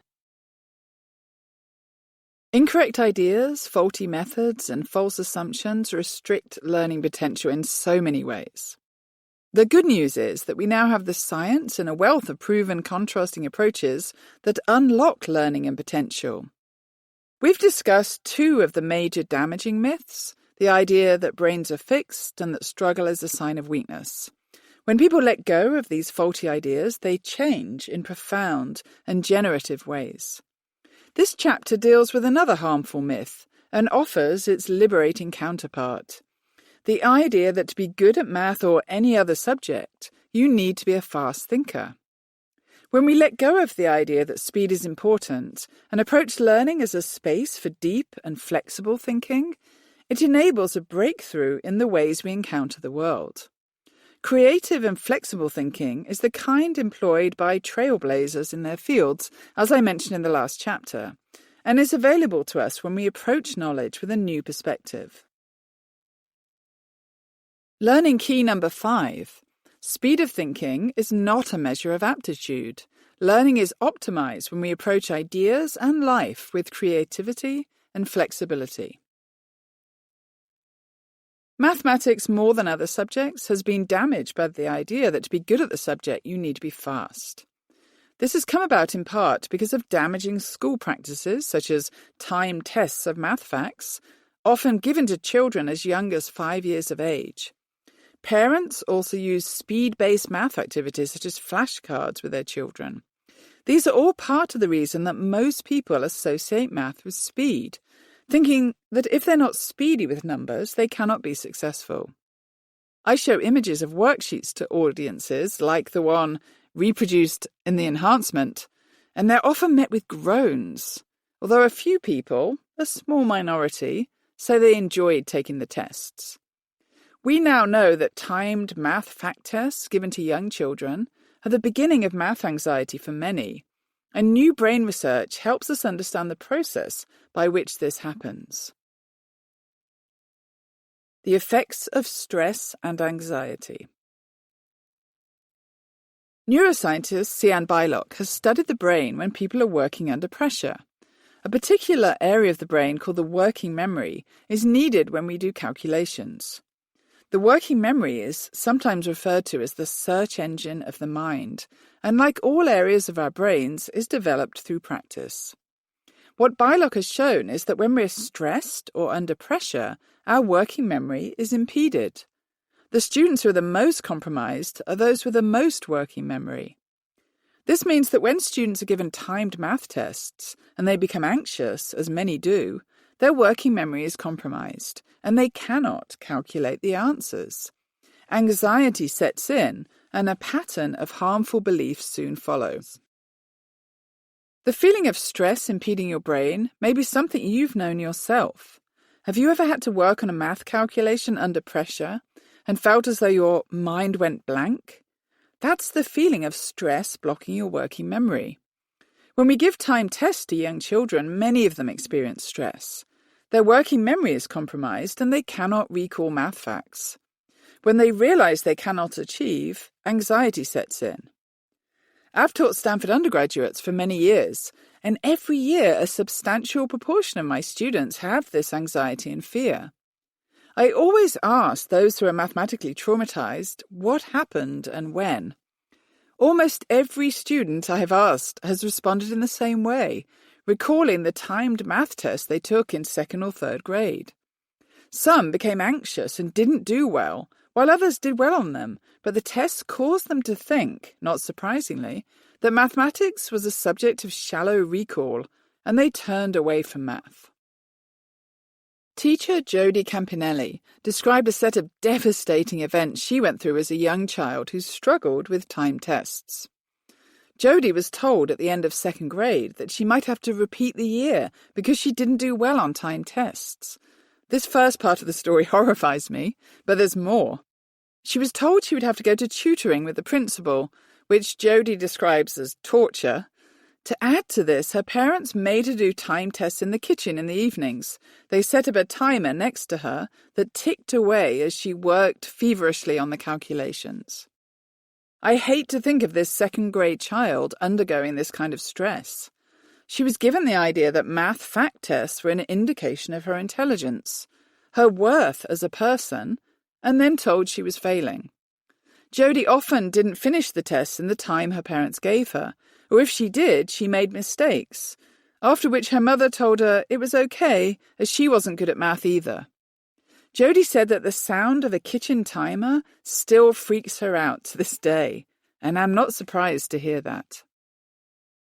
Jodie received many negative messages when she was in second grade, and her mother's reassurance that she was also bad at math, given no doubt with the best of intentions, was one of them. Sian Bylock's research has revealed interesting associations that tell us just how damaging such messages are. In one study, she and colleagues found that the amount of math anxiety expressed by parents predicted their child's achievement in school. The amount of math knowledge parents had was not important, only how anxious they were. And their math anxiety impacted students negatively only if parents helped with homework. Apparently, if parents are anxious about math but never interact with their children in actually doing math, the anxiety is not passed on. If they're helping with homework, they're probably giving the message that math is hard or they weren't good at math, or worse, setting their children up with timers in the kitchen. Bylock and her team also found that the amount of math anxiety female elementary school teachers have predicts their female but not male students' achievement. I imagine this result comes about because female teachers share their feelings about math through statements I've heard, like the obvious, "I wasn't good at math in school," but also things like, "Let's just get through this quickly so that we can move on to reading time." Girls are affected by this more than boys because they identify more with their same-gender teachers. Both studies show that parent and teacher messages about math can reduce students' achievement. This highlights again the relationship between our beliefs and our achievement. Fortunately, Jodie had better experiences as she moved forward in school. She learned about the damage of emphasizing speed and is now a middle and high school math teacher, sharing the message that slow, deep thinking is what's important. Over time, she's learned that the timer in her kitchen was not measuring her worth, and she's gone through an important process of becoming limitless. The knowledge that speed is not important was a particularly important key for her. The neuroscience of speed. The irony of the unfortunate speed-based math activities in schools, where children are turned away from a lifetime of mathematical and scientific thinking because they don't produce math facts quickly and under pressure, is that mathematics is not a subject that requires speed. Some of the strongest mathematical thinkers are very slow with numbers and other aspects of mathematics.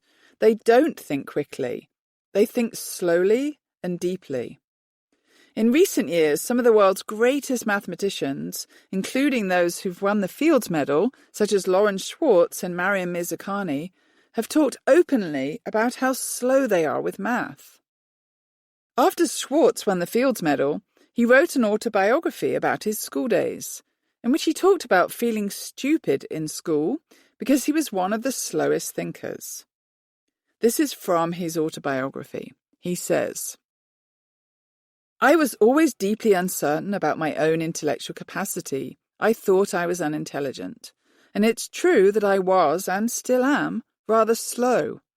I need time to seize things, because I always need to understand them fully. Toward the end of the 11th grade, I secretly thought of myself as stupid, and I worried about this for a long time. I'm still just as slow.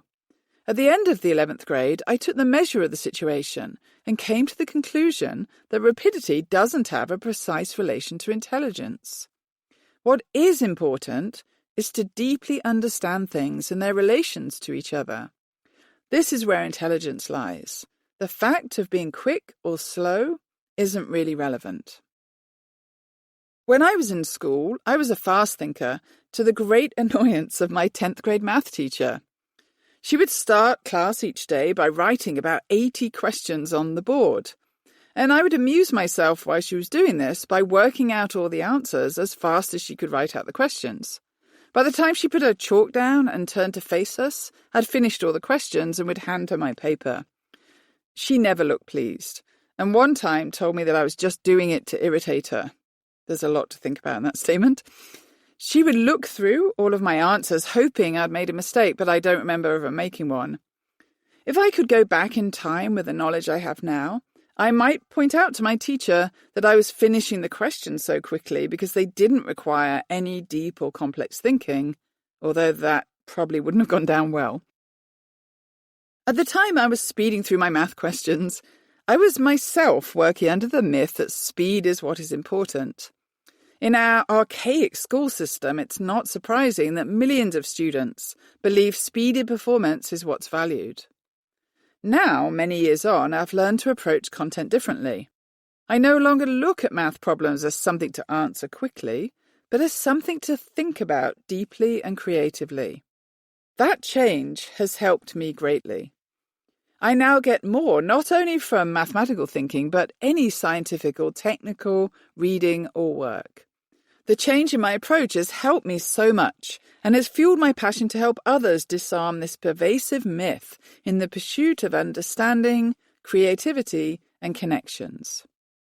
Medical doctor Norman Doidge says that when people learn something quickly, they're probably strengthening existing neural connections.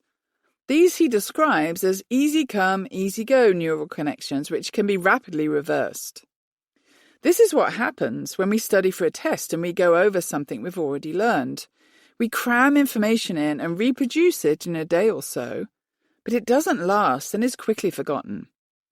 More permanent brain changes come from the formation of new structures in the brain, the sprouting of neural connections and synapses, and this is always a slow process. Doidge refers to a study of people learning Braille. Researchers saw the quicker brain development start immediately, but the slower, deeper, more permanent development took much longer. It was this learning that lasted, and that was still in place months later. Doidge counsels that if, as a learner, you feel that your mind is like a sieve and you're not learning, keep going as the deeper, more effective learning will come. He says that the tortoises, who seem slow to pick up a skill, may nevertheless learn it better than their hare friends, the quick studies, who won't necessarily hold on to what they've learned without the sustained practice that solidifies their learning. When people learn slowly and quickly, teachers often assume they have different potential. But they're actually involved in different brain activity, and the slow, deep activity is more important. Schools in the US tend to value the faster, more shallow learning that can be assessed through tests, and students who quickly memorize are usually successful using these measures. And yet the research shows that the students who struggle more and learn more slowly are achieving the most in the long term. One of the ways that fast learning damages us is when slower learners compare themselves to those working more quickly. This usually results in feeling inadequate at the task at hand.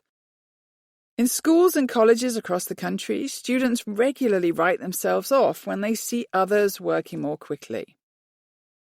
Nancy Quisher, who's the head of the mathematics department at an IB school, International Baccalaureate, described a common occurrence, a student who'd given up on herself because she saw others getting math more quickly. When Millie started in Nancy's class, she said she hated math and described herself as dumb. She wrote a note to Nancy with these words: I would look at kids sitting next to me and they'd finish so much faster than me, and they'd already be done and I could barely get started. And I always compared myself to them and I always thought, I'm never going to be able to do this.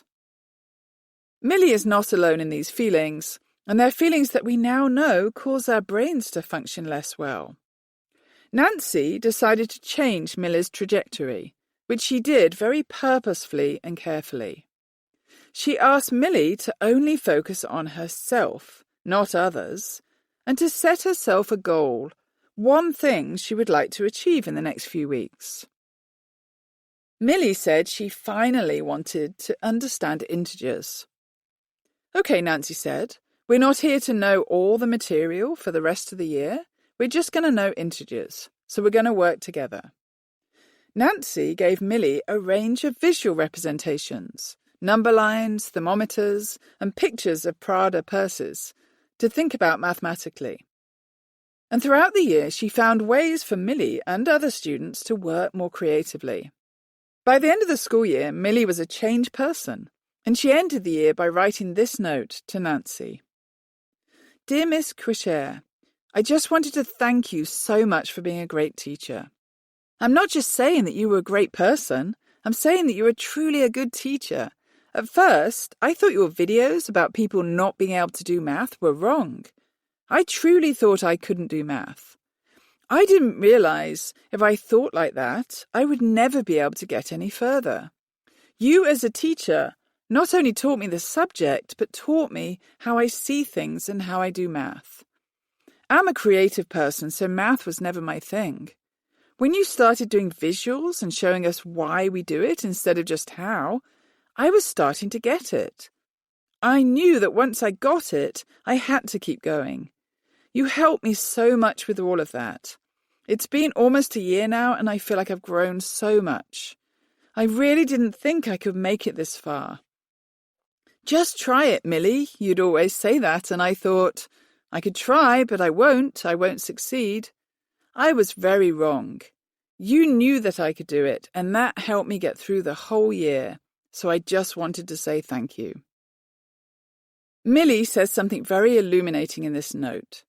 She talks about what we know to be so important, the fact that Nancy believed in her and kept giving her positive messages.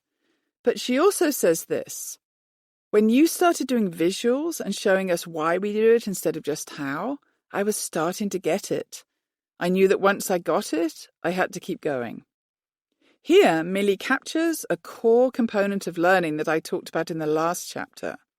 It's not enough to share positive messages with students. We have to give them access to understanding and experiences of success. This brings us back to the multidimensional approach in which the learning process is opened up and creative and visual tasks are given to help students see mathematical ideas differently and be successful.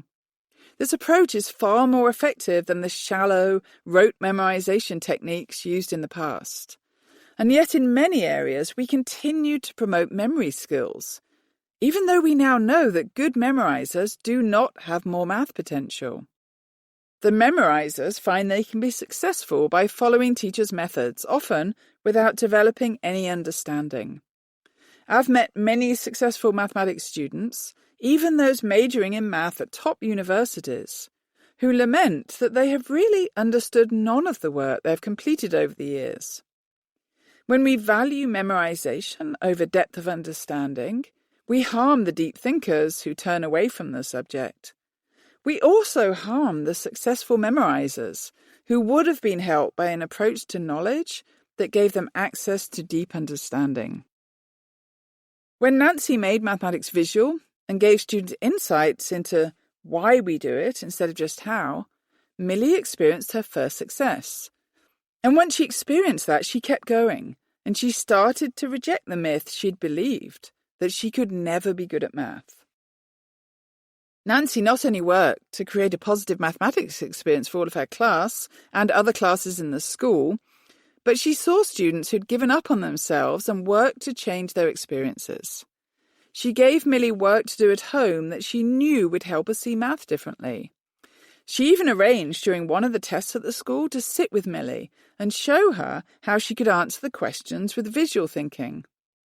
Before attending Nancy's class, Millie received D's and F's in math. At the end of the year with Nancy, she got a B. More important, she understood the material and no longer believed she was bad at math. Nancy has now worked with all of the teachers in the school to learn the ideas that I share in this book, in my Mathematical Mindsets book, and in my online classes. Reflecting on the changes in the whole school, she said this: "I never thought I'd come to that day to finally see a group of teachers passionate about teaching the kids and passionate about what they're teaching in math. And I can't wait to see the change in their students. It's not just my class, it's not just one student. There are so many kids. There are so many teachers who've really benefited, and it's impacted them in their daily lives."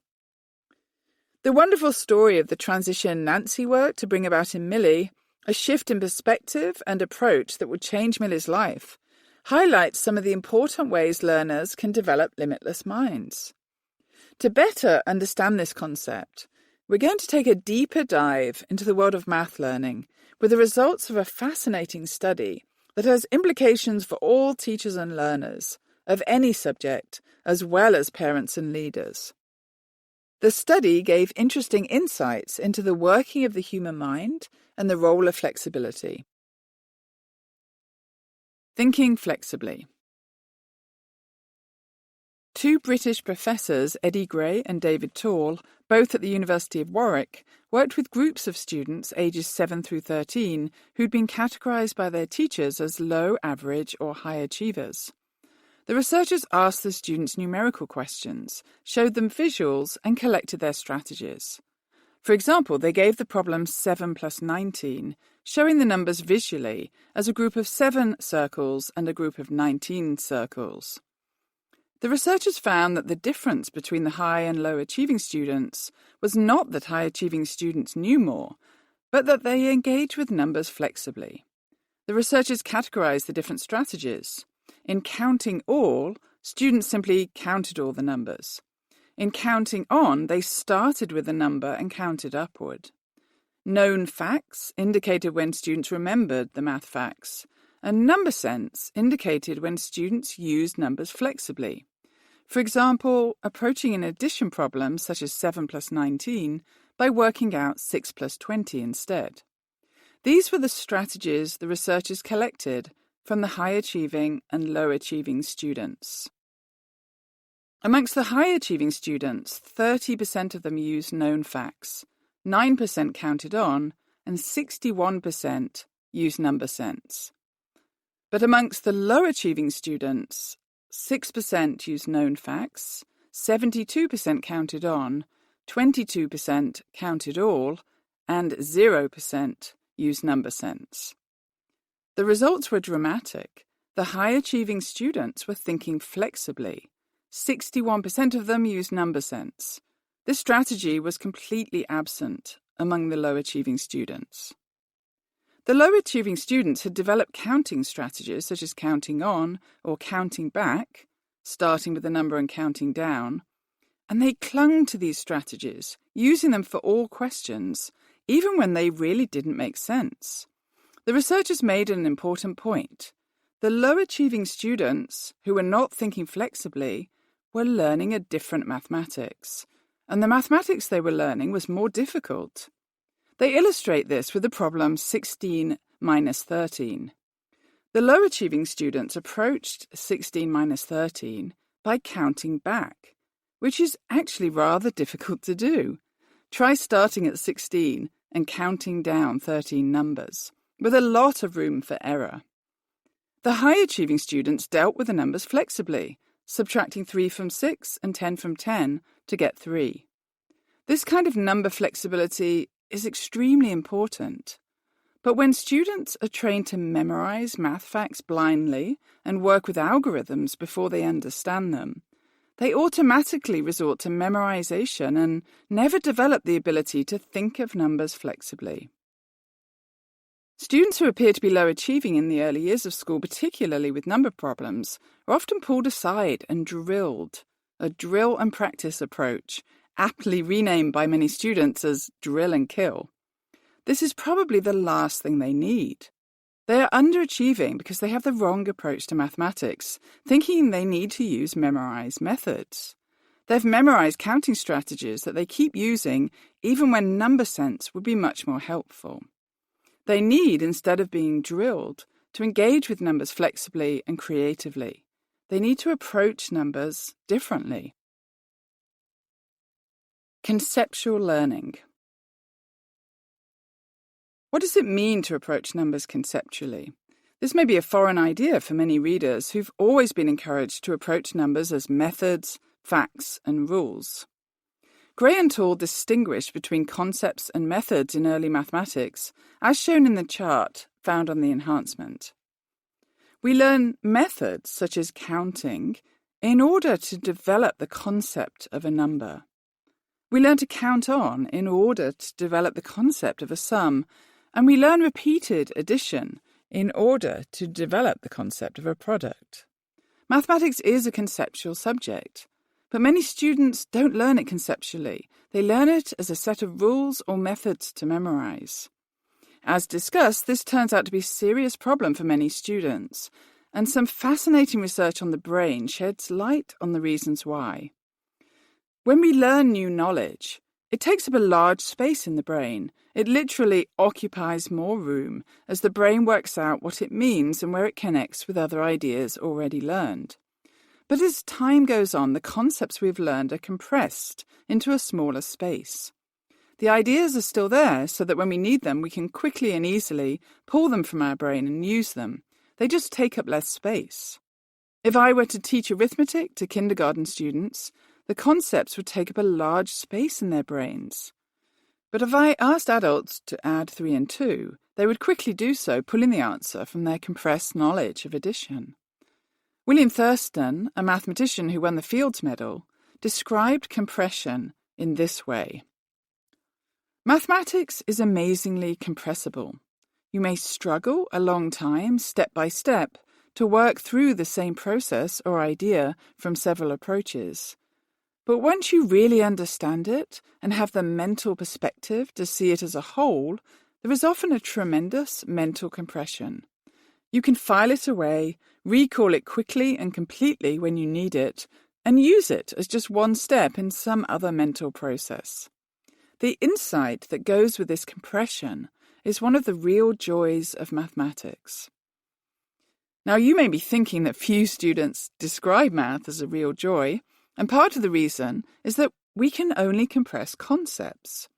So when students are engaging in mathematics conceptually, looking at ideas from different perspectives and using numbers flexibly, they're developing a conceptual understanding, creating concepts that can be compressed in the brain. When students believe that mathematics is about memorization, they're not developing a conceptual understanding or forming concepts that can then be compressed. Instead of compressed concepts in the brain, their math knowledge is more like a ladder of memorized methods that stack one on top of another, stretching, as it may seem to these learners, to the sky. When I tell teachers and parents about this research, they ask me, how do I get my students to learn conceptually? There are many ways to engage students conceptually.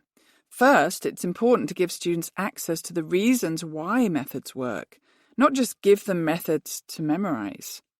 In the last chapter, I spoke of the value of asking students how they see an idea, which can really help with understanding it conceptually. Another conceptual approach to the teaching and learning of numbers, called number talks, was devised by educators Ruth Parker and Kathy Richardson and developed by Kathy Humphries and Sherry Parrish. The method involves talking about different approaches to number problems. In a number talk, students are asked to work out a number calculation in their heads without paper and pencil, and then teachers collect their different methods. When I teach others to use number talks, I also recommend they collect visual representations to encourage different pathways in the brain to be activated. To understand this more deeply, try working out 18 times 5 in your head before reading or looking ahead to some solutions. You'll find 6 different ways of calculating 18 times 5. There are more, with their visual representations on the enhancement. We can pose all sorts of different number problems and solve them in different ways, breaking numbers apart and making them into what's called friendlier numbers, such as 20, 10, 5, or 100. This makes calculations easier and encourages number flexibility, something that is at the heart of number sense. We should celebrate with students the many different ways mathematics can be seen and solved, instead of teaching mathematics as lists of methods to remember. When I've shown the different ways that people can approach even a bare number problem to various audiences, many people have expressed surprise and felt a sense of liberation. One day I was invited to meet with the amazing professor and inventor Sebastian Thrun and his team at Udacity. Thrun invented self-driving cars and was one of the first creators of massive open online courses, or MOOCs. He's now working on designing flying cars. I interviewed him in my first online teacher course to help spread his ideas about mathematics and teaching. When I first met Sebastian, he invited me to Udacity to chat with his team. I sat that day in a crowded room packed with his engineers. Those of us who fit sat around a big table, others stood against the walls. Sebastian asked me about good approaches to math, so I asked the room of people if they would like to do a math problem together. They eagerly agreed. I asked them to solve 18 times 5, and then I collected their different methods, noting them on the write-on table and showing the visuals as I went. The group was amazed, so much so that some of the team immediately went out onto the streets and started interviewing passers-by, asking people to solve 18 times 5. They then made a mini online 18 times 5 course and made 18 times 5 t-shirts that they started wearing around Udacity. I shared the same approach with another amazing tech leader, Luke Bartlett, who led the product development of SimCity, who at the time was the executive director of Wolfram Alpha, an online computational data site. He was so excited about it, he started asking everyone he met to tackle the problem. Of course, 18 times 5 is not the only problem that can be solved in multiple ways. These different people, high-achieving mathematics users, felt liberated when they saw that mathematics problems could be approached in multiple creative ways. Why are people so surprised by this multi-dimensional creative approach to mathematics? One person who had gone through the 18 times 5 exercise was shocked. She said, "It isn't that I didn't know you could do that with numbers, but I had somehow thought that it was not allowed." A teacher from England related his experience with number talks. He tried a number talk in his top set, or top track, group, and started with the problem 18 times 5. The students had willingly shared different methods for solving 18 times 5 and engaged in a good discussion. He then asked his bottom set group the same question, but was greeted by silence. The students could work out the answer with an algorithm, but had no other approaches. He suggested that the students think of other ways, for example, working out 20 times 5. The class was shocked and said to him, "But, sir, we thought we were not allowed to do that." The high-achieving students had learned to approach numbers with flexibility, and the low-achieving students had not. They thought that number flexibility was not allowed. This speaks to the damage that's been done in mathematics education. People think that number flexibility is not allowed and that math is all about following rules. It's no wonder so many people turn away from the subject. This is a problem I've noticed on multiple occasions. It's a problem for all students and for our nation, but it seems to be a particular problem for low-achieving students, as the teaching example and research from Gray and Toole suggest. One particularly useful approach in mathematical problem-solving is called taking a smaller case. When we approach a complex problem by trying it with smaller numbers, the patterns inherent in the problem often become clearer and more visible. Consider, for example, the elegant proof that came to be known as Gauss's proof. This is one of those lovely mathematical patterns that can be seen in all sorts of situations and is helpful for everyone to know about, whether teaching or parenting children, taking math or not. Carl Friedrich Gauss was a German mathematician who lived in the 1800s. I don't know how accurate this often told story about Gauss as a child is, but it's a good story. When young Gauss was in elementary school, his teacher realized she needed to give him challenging problems. So she gave him a problem that she thought would take him a long time. She asked him to add every number from 1 to 100. But young Gauss saw interesting patterns and realized he didn't need to add all the numbers.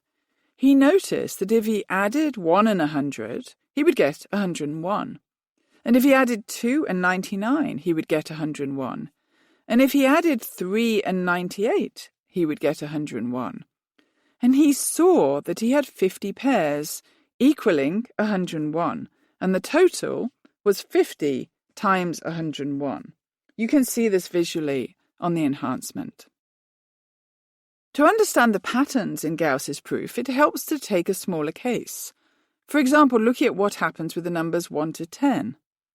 This smaller set of numbers helps us see what's going on and the reason that pairing numbers that are one bigger and one smaller than the previous pair will give us the same number.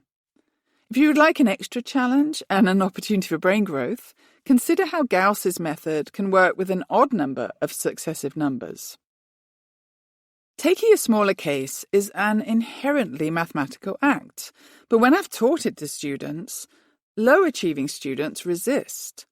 I understand why. They've been taught that mathematics is a set of rules to follow, and the idea of not answering the question given to you, but asking a different one, adapting the question, is completely foreign to them, and seems to break the rules they've learned. Being taught to play with numbers and see mathematics as a subject that can be treated in an open and multidimensional way seems to me to be a critical approach to life. I say this not to be overly dramatic, but because I know that when people see mathematics differently, they see their own potential differently, which changes their lives and offers access to experiences that they would not have had otherwise. It not only allows them to be successful in mathematics and go forward with STEM subjects in school and beyond, it gives them a quantitative literacy that will help them understand finances, statistics, and other math-related areas of their lives. When teachers give students an experience of mathematics that is open, conceptual, and untimed, it's incredibly freeing. The story of one student liberated by a conceptual mathematics problem comes from Nina Sudnick, a fourth-grade teacher in Ohio. During her first year of teaching, Nina was shocked by how little her students knew, despite the fact that it was their fifth year studying math. Nina sought to understand better and ended up reading one of my earlier books, What's Math Got to Do with It? She recalled, I was reading that book, and if I show it to you, I think almost every sentence is underlined. My brain was exploding because of different ideas that had always bothered me, but I never could really articulate them. I couldn't understand why these students had had such difficulty. Nina returned to school after the summer and changed her teaching. At the end of her first year, 64% of her students had scored at proficiency levels. The next year, after Nina changed her teaching methods, that figure went up to 99%. One of the important changes Nina made was in the way she handled her daily and weekly assessments. Instead of grading tests with pluses and minuses and giving them back to students, a process that conveys fixed messages to students about their achievement, Nina started to write comments on the students' work, pointing out what they understood and what they were only beginning to understand. At first, when students got their papers back, they were searching for pluses and minuses, but they couldn't find any. Nina says that she now views their performance on tests as an indication of where they are on a spectrum of understanding. Nina also gave students more open and conceptual mathematics problems. One of the problems she gave her students was from our Week of Inspirational Math, a set of open and creative problems we share each year on UCubed. This was an unsolved problem in the history of mathematics called the Collatz conjecture, and we posed it in this way. Start with any whole number. If the number is even, divide it by 2, or halve it. If the number is odd, multiply it by 3 and add 1. Continue generating numbers until your sequence ends. Choose another number and create the sequence. What do you think will happen? No one has ever found a sequence of numbers that does not end in 1 or proved why this happens. The problem is also known as the hailstone sequence because of the pattern the numbers make, behaving like hailstones in a cloud, in the way they go up and then back down again. Raindrops are pushed by the wind above the freezing point where they spin around, freeze, and grow until they're heavy enough to fall to the earth as hailstones. There's a visual of this on the enhancement. Even though nobody has ever solved this problem, we decided it was suitable for third graders and older. Many teachers gave it to students, challenging them to be the first person to find a pattern that didn't end in 1, which of course they loved. On Twitter, we saw many photos teachers had posted of students producing beautiful representations of the patterns. You can see these on the enhancement. One of Nina's students was Jodie, a girl whose medical condition caused her to miss a lot of school during the year and often kept her from completing homework. Math had never been a subject she enjoyed, but she became enchanted by the hailstone problem. One day, Nina noticed that Jodie was walking around with her pockets stuffed full of small pieces of paper. Over a few weeks, Nina saw the pockets growing bigger and bigger till the pieces of paper began spilling out. Eventually, Nina asked her what they were. Jodie reached into a pocket and handed Nina her scribblings of different patterns she'd been trying. Nina had been working diligently for weeks on the Collatz conjecture, trying pattern after pattern. Nina reflected. She knows the pattern, and she's so darn proud of that, Jo. And I'm like, I don't care if you do any homework the rest of the year. Just keep working on your hailstone sequence. A lot of the kids were saying, gosh, every time 16 comes up, it's the same pattern. And I'm like, oh, really? Jodie felt successful. Probably the first time in all her years in mathematics. So thank you for that. The impact of our education system's reliance on memorization rather than conceptual learning in mathematics was shown clearly in a recent analysis conducted by the Programme for International Student Assessment, PISA, team. The PISA, a test of problem-solving run by the Organisation for Economic Cooperation and Development, OECD, in Paris, is given every 3 years to 15-year-olds across the world. I was asked to visit the PISA team in Paris a few years ago to help them with the analyses they were conducting. I pulled a seat up to the table on my first morning in Paris, and the first thing the PISA team said to me was, "What's up with Americans and pi?" They were referring to the fact that on all the questions involving pi, the ratio of a circle's circumference to its diameter, an irrational number that begins 3.14, American students did abysmally, coming in last or close to last in the world. I had an answer for them. Having moved to the US from the UK, I'd always noticed something curious about the teaching of pi. In the US, children are taught to memorize as many of the digits as possible. The number is often shortened to 3.14, but it extends infinitely. This leads US students to think of pi as a number that goes on forever, which seems to obscure its real meaning as a relationship between the circumference and diameter of a circle. The relationship it represents is actually dynamic and fascinating, because no matter what size circle we measure, the ratio of the circumference to the diameter is always the same. I recently asked teachers to ask their students the meaning of pi to see what they would say. Sure enough, the teachers reported to me that their students all said that pi was a really long number. No one mentioned circles or the relationships inside them. It's no wonder that students did badly on all the circle questions on the PISA. There's nothing wrong with having fun with pi and asking students to memorize digits or to eat pie, but such activities should be accompanied by deeper investigations of circles and their relationships. That year, 2012, the PISA team conducted an analysis not only of students' test scores, but also of their approaches to learning. In addition to math questions, the team gave students survey questions asking them how they learned. The approaches fell into 3 general categories. In the memorization approach, students tried to memorize everything they were shown by heart. In the relational approach, students related new ideas to those they already knew. And in this self-monitoring approach, they evaluated what they knew and worked out what they needed to learn.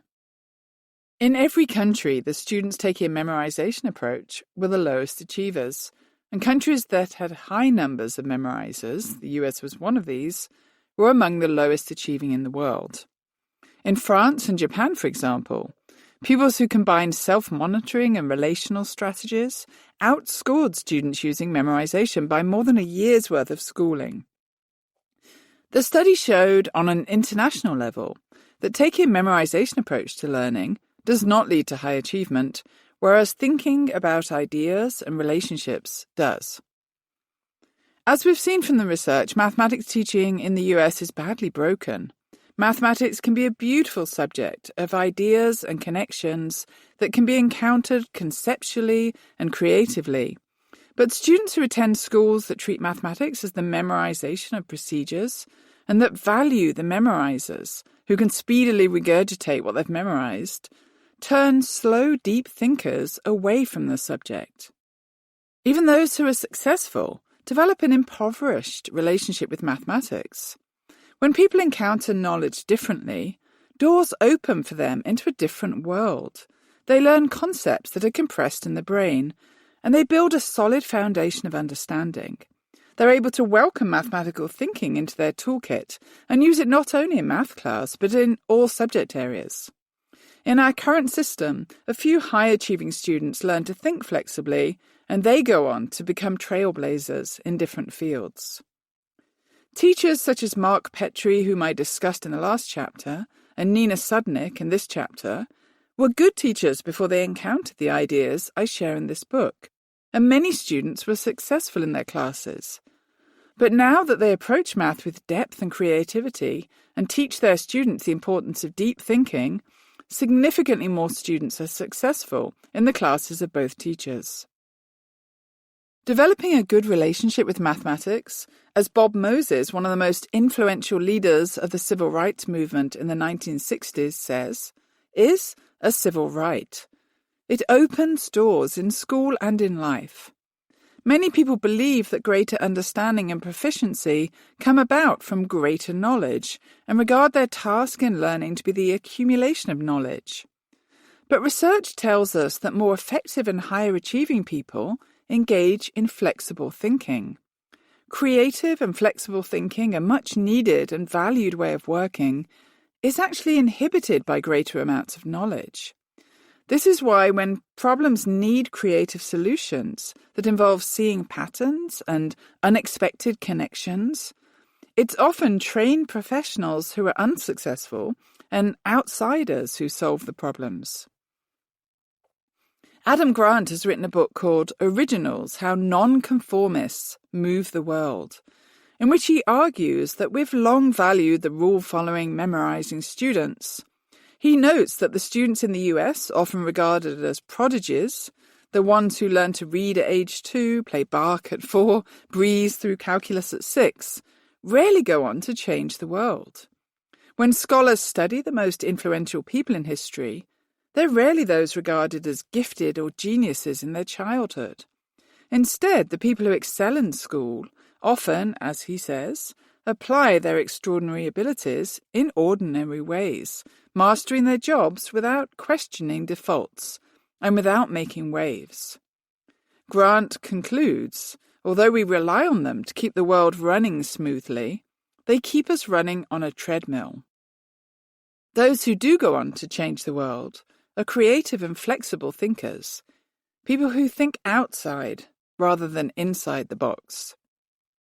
Many people know that creative and flexible thinking is valuable, but they don't associate it with mathematics. Instead, they see math time as an area in which to follow rules and be compliant. But when we combine mathematics with creativity, openness, and out-of-the-box thinking, it's wonderfully liberating. This is something everybody deserves to know about and experience, and when they do, they don't look back. The advantages of deep and flexible thinking apply to all subjects and avenues of life. We don't know what problems people will need to solve in the future, but they're likely to be problems we've never even dreamed of. Filling our minds with content that we can reproduce at speed is unlikely to help us solve the problems of the future. Instead, training our minds to think deeply, creatively, and flexibly seems far more useful.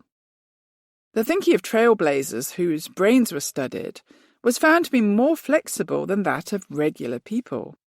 They'd learned to approach problems in different ways and not just rely on a memory. Speed and fixed approaches will only take us so far.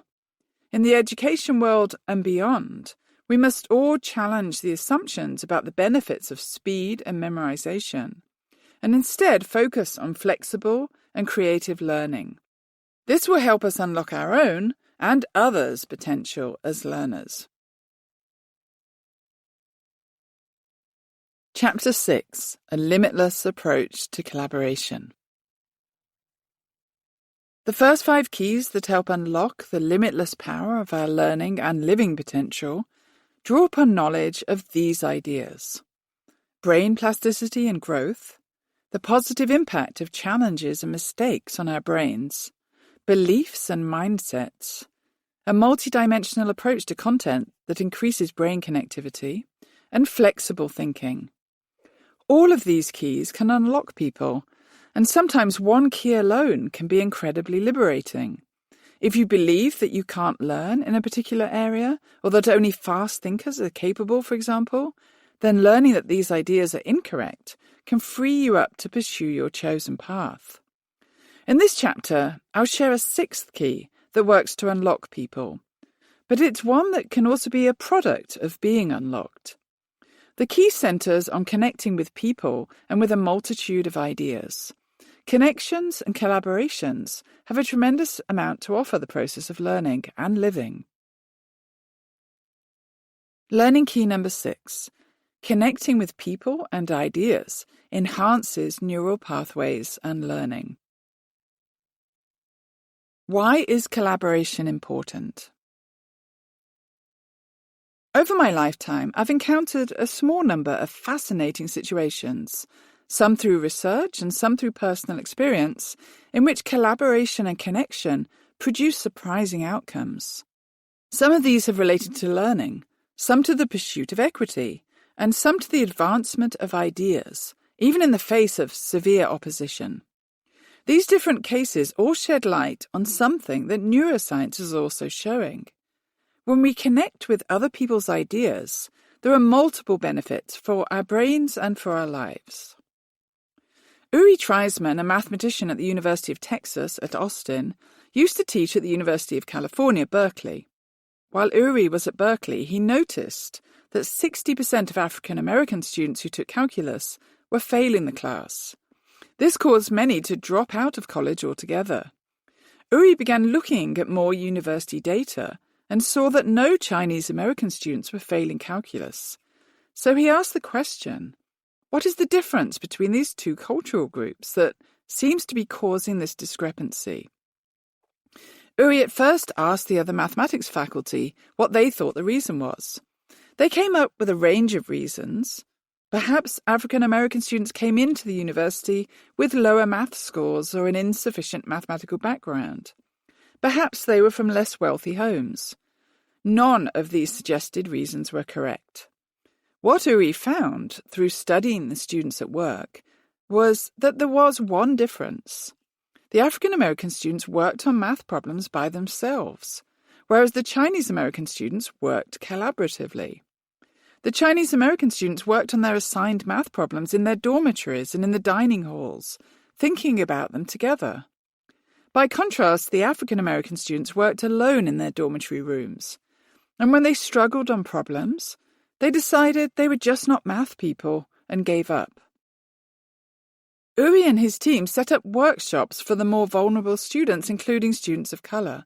They created what Uri describes as a challenging yet emotionally supportive academic environment. In the workshop, students worked on math problems together, considering together what it would take to achieve at the highest levels on different problems.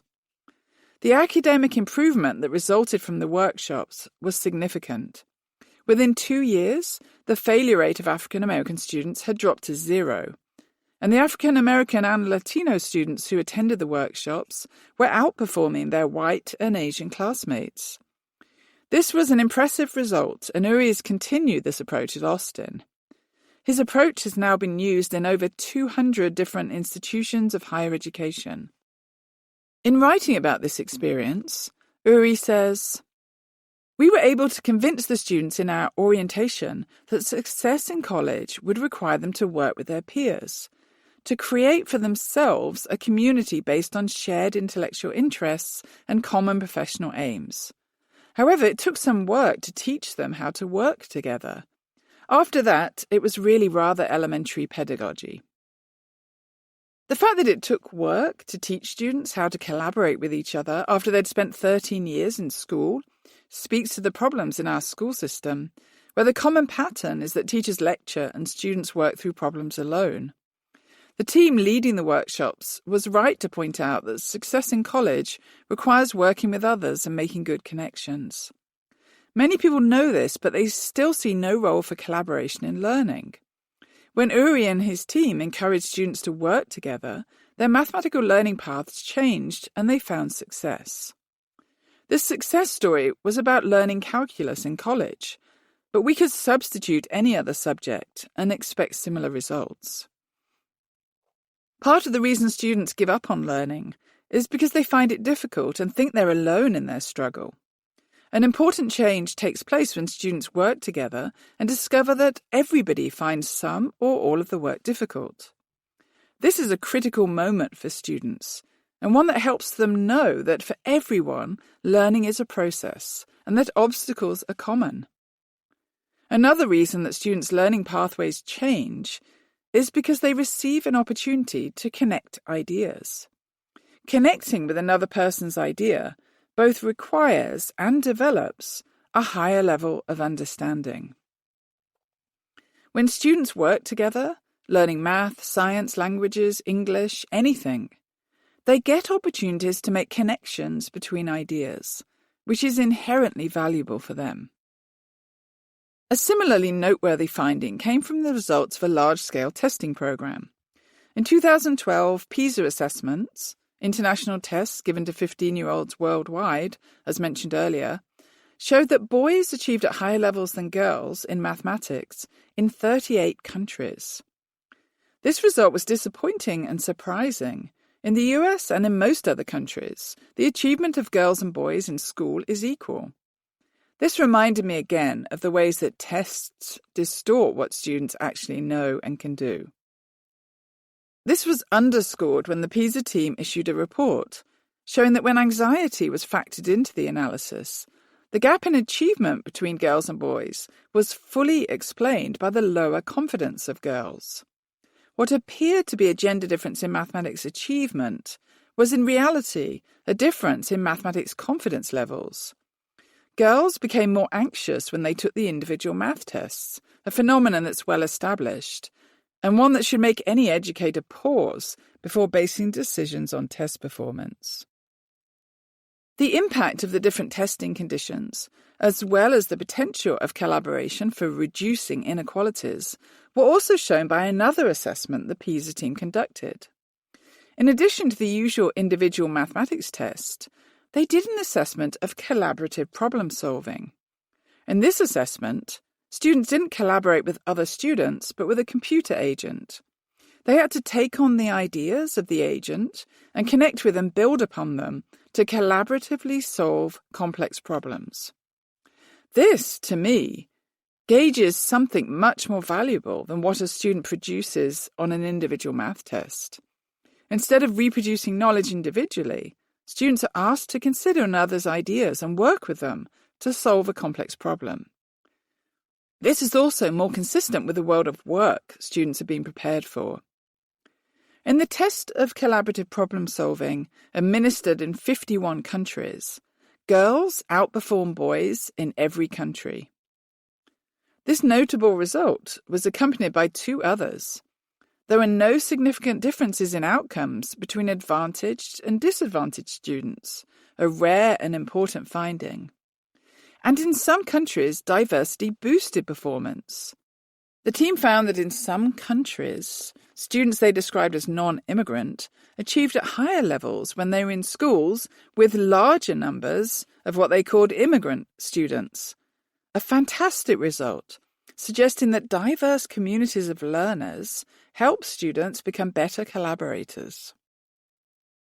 The results of the PISA assessment of collaborative problem solving shine a light on the pursuit of equity, revealing also the discriminatory nature of individual testing, something that anyone who gets anxious about high-stakes testing fully understands.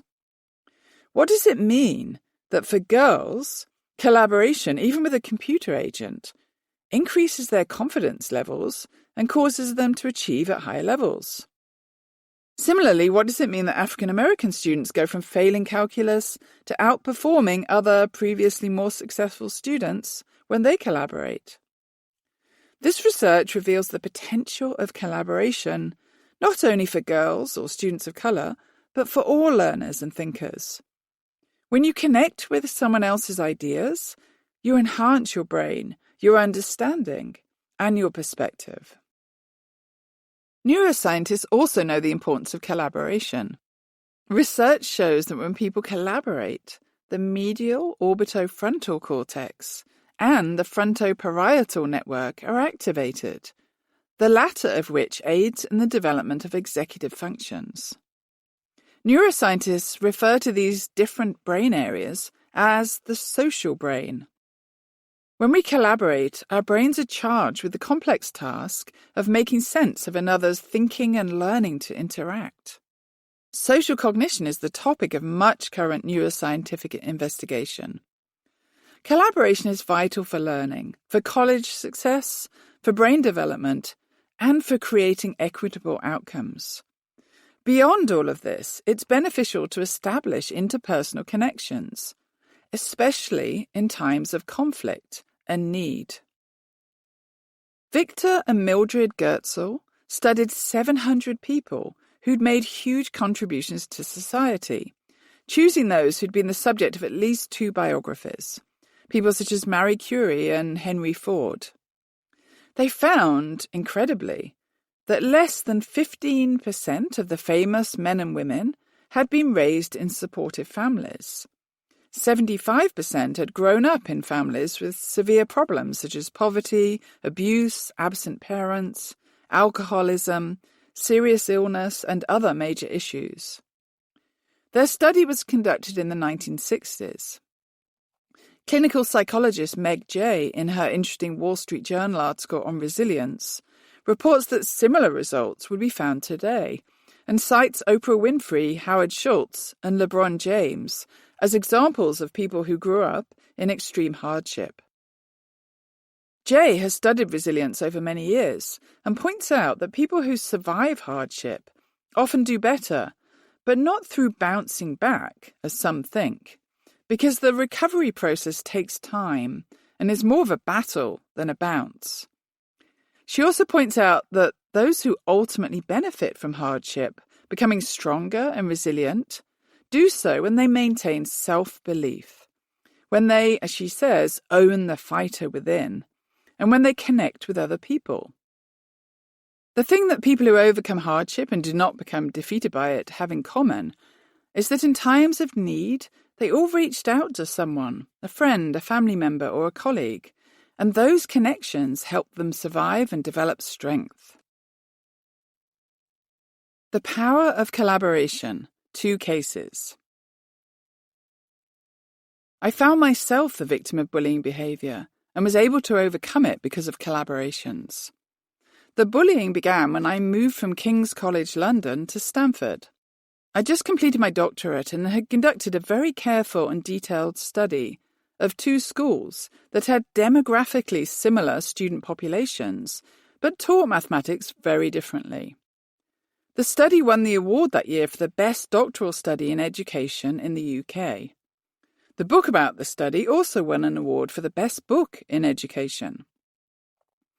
I chose to follow an entire grade level of students over 3 years, from when the students were 13 to when they were 16. I conducted over 300 hours of lesson observations, watching the students work on mathematics. I interviewed teachers and students every year of the 3-year study, and I also gave students applied mathematics problems as assessments and carefully analysed the students' scores and their approaches to questions on the UK national examinations. The results were enlightening and were reported in newspapers across England. At the school that taught through traditional methods, used by most schools in England and the US and many other countries in the world, where a teacher explained methods and students worked through closed textbook questions, the students mainly disliked math and scored at significantly lower levels on the national exam than the students who learned mathematics through open applied projects. At the school that taught students through projects, most of which took a few lessons to complete and required students to use and apply methods in different ways, the students enjoyed mathematics more and went on to score at significantly higher levels on the national exam. The students from the project school outperformed the students learning traditionally because they approached each question as an opportunity to think and apply various methods, whereas the traditionally taught students approached the questions by trying to recall information from their memory. In addition, the traditional approach maintained inequities between girls and boys and between students from different social classes. Those inequities that were present when the students started at the project-based school were eliminated over the 3 years of the study. In a follow-up study, I worked with a group of students from each school, now adults of about 24 years of age, who'd scored at equivalent levels on the national examination. This showed that the students who attended the project school were in more professional and higher-paying jobs. The adults reported using their school mathematics approach at work, asking questions, applying and adapting methods, and being more proactive in changing their job if they didn't like it, or in applying for promotions. The adults from the traditional school said that they never used any of the mathematics they had learned in school, and they seemed to have taken the passive approach they were required to adopt at school into their lives. When I presented the results of the study at a conference in Athens, Greece, in the summer following my PhD completion, I was approached by the Dean of Stanford's Graduate School of Education and the Chair of the Mathematics Search Committee. Both had been in the audience, and they told me that they'd been looking for a new mathematics education professor. They asked me to consider working at Stanford. At the time, I was very happy as a researcher and lecturer at King's College and told them I wasn't interested. But over the next few months, they sent me picture books of California and persuaded me to come for an interview, to experience Stanford and California. They knew what they were doing, and when I eventually agreed to spend some days on the California coast, I became enchanted. Later that year, I moved to Stanford. A few months into my time there, I received an email from a James Milgram in the math department saying he wanted to meet with me. I didn't know much about him and agreed to meet him at his office in the math department.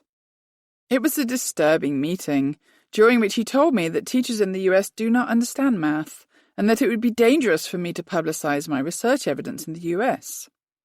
I, of course, countered this idea, but he wasn't interested. I left the meeting shocked, but that meeting paled in significance when compared with what he chose to do next. Over the next few years, I received a National Science Foundation Presidential Award. These are given to people considered to be the most promising researchers in STEM disciplines. This provided funding for a US study similar to my UK study.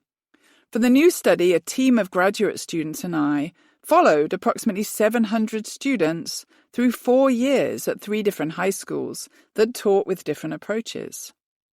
The study produced results similar to those of the UK study. The students who learned mathematics actively, using and applying different methods for complex problems, achieved at significantly higher levels than those who reproduced methods a teacher had rehearsed. Again, the students also developed significantly different ideas about mathematics, and the students who learned more actively were 10 times more willing to continue with mathematics beyond high school. Among those who learned mathematics passively, watching a teacher work through problems, even high-achieving students told us they couldn't wait to drop math and carve out a future that didn't include any more math courses. When the results of this study started to emerge, Milgram accused me of scientific misconduct. This is a very serious charge that Stanford had to investigate by law and that could have ended my career. I was required to give a group of senior Stanford professors all of the data we'd collected over the last 4 to 5 years. Stanford investigated Milgram's claim, found no evidence at all that there was any cause to question our results, and ended the investigation. But Milgram wasn't finished, and his next move was to write a collection of lies and publish them online. I decided at first, on Stanford's advice, to ignore this. I was, however, unimpressed by the whole set of events and decided to move back to England. I was awarded a prestigious Marie Curie fellowship that funded my work for the next 3 years at Sussex University. I hoped that a new coastal environment would help obliterate the memories of the last few months and give my 2 daughters, who were aged 6 months and 4 years, a good place to grow up. But over the next 3 years, I realized people were reading and believing Milgram's claims. Milgram was not alone in his mission to stop reforms in school mathematics, and his conspirators also wrote lies about me on websites, saying I made up data and the schools in my UK study, quote, only existed in my mind. On a site they thought was private, available only to the people working to stop reforms, one of them wrote, and I quote, "This is the worst possible scenario. A researcher in a top university with data." The professor who'd been my PhD advisor, Paul Black, an incredible scientist who's been knighted by the Pope for his services to education, was appalled by the attacks from American professors and wrote to them, but that also made no difference. The Graduate School of Education at Stanford regularly asked me to come back to my position at Stanford, which had not been filled. And one cold February day, 3 years after I'd left California, I started to consider it. I'd battled through the pouring rain that dark morning to take my daughters to the local primary school. When I returned home and dried off, I opened my laptop to find an email from one of my former Stanford colleagues asking again if I would return.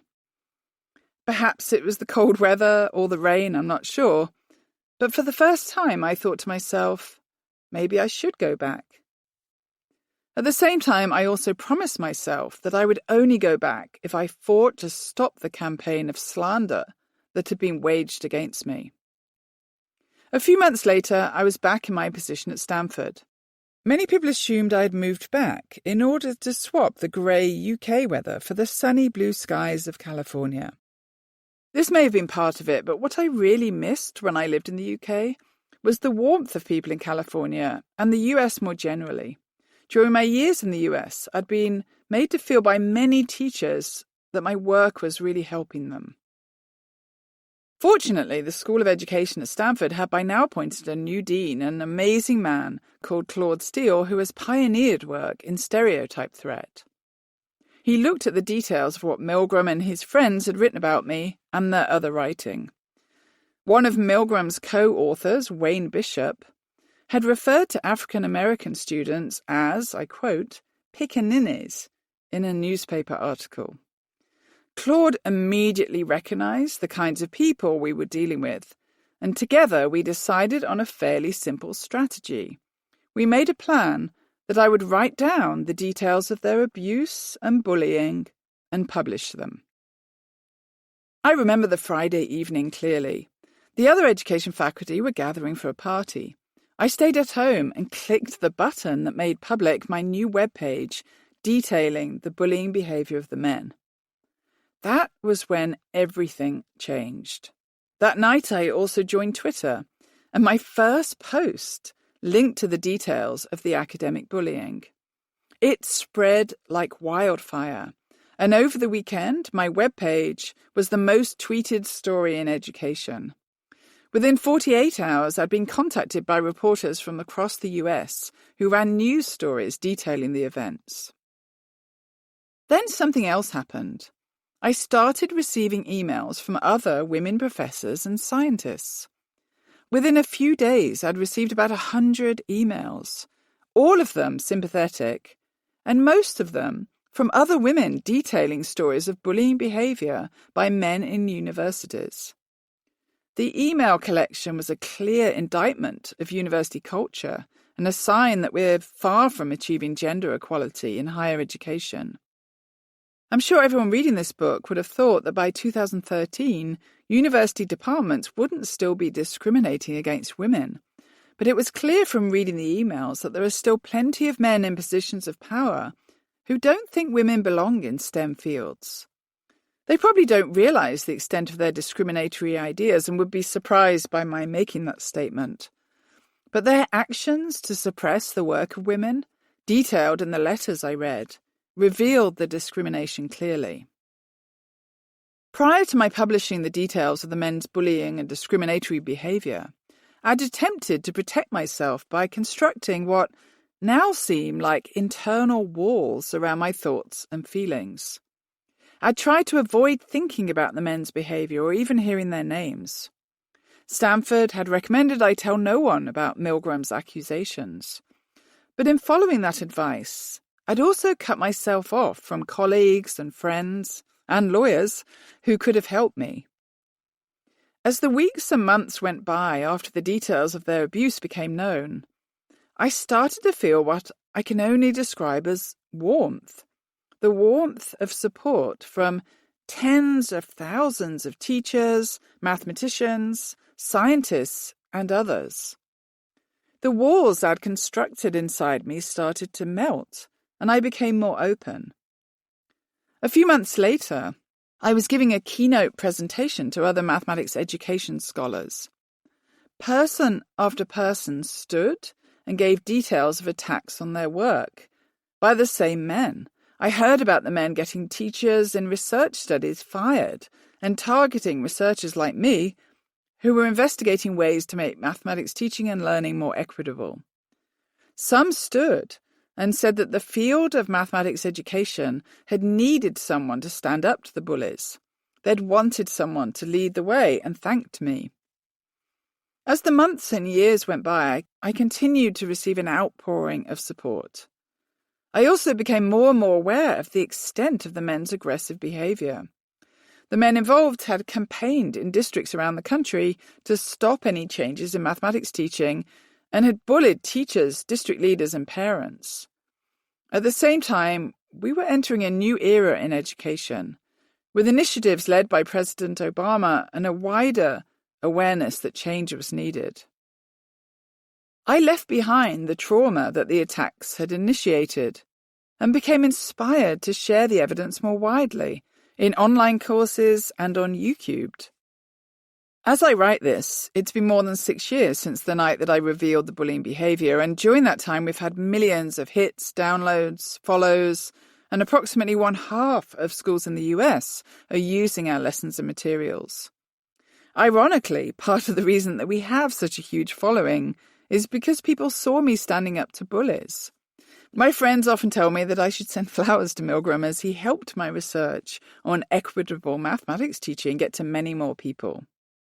Sharing my story of the attacks on my work and integrity started a process of connecting that was, for me, transformative. Before going public, I'd walked alone with the burden of the attack. But afterward, people started to reach out to me. The support of other people started a noticeable change within me. Perhaps I'm more aware of the change because I had been hurt so badly, was so closed inside, and then went through a transition period. The phrase, "what doesn't kill you makes you stronger," rang true for me, as I developed a strength that I know came from overcoming the attacks. The connections that I formed through the process of sharing my story and experience helped me and helped the people I connected with. Through connecting with others, I learned how I could become unlocked and open rather than closed. Bullies still come after me, especially those helped by the anonymity and distance of social media. They think they can throw out insults and write abusive words about a woman working to improve education. But I'm a much stronger person now. An idea that I hold on to when I read aggressive attacks is this: if you're not getting pushback, you're probably not being disruptive enough. Education is a system in which we need to challenge the status quo because it's failed so many. So when I offer alternatives to what has always been assumed to be best, and people come after me aggressively, I'm able to ignore their aggression, knowing that they're lashing out because what I've suggested has affected them in some way. I've learned to approach aggressive pushback differently. Instead of letting it get me down or causing me to doubt myself, I view it as an opportunity. This is a valuable mindset change. If you try to make productive change or suggest something new in learning or in the workplace, and people become aggressive or ridicule you, try to view their criticism as a sign that you're making a difference. Pushback is a positive sign.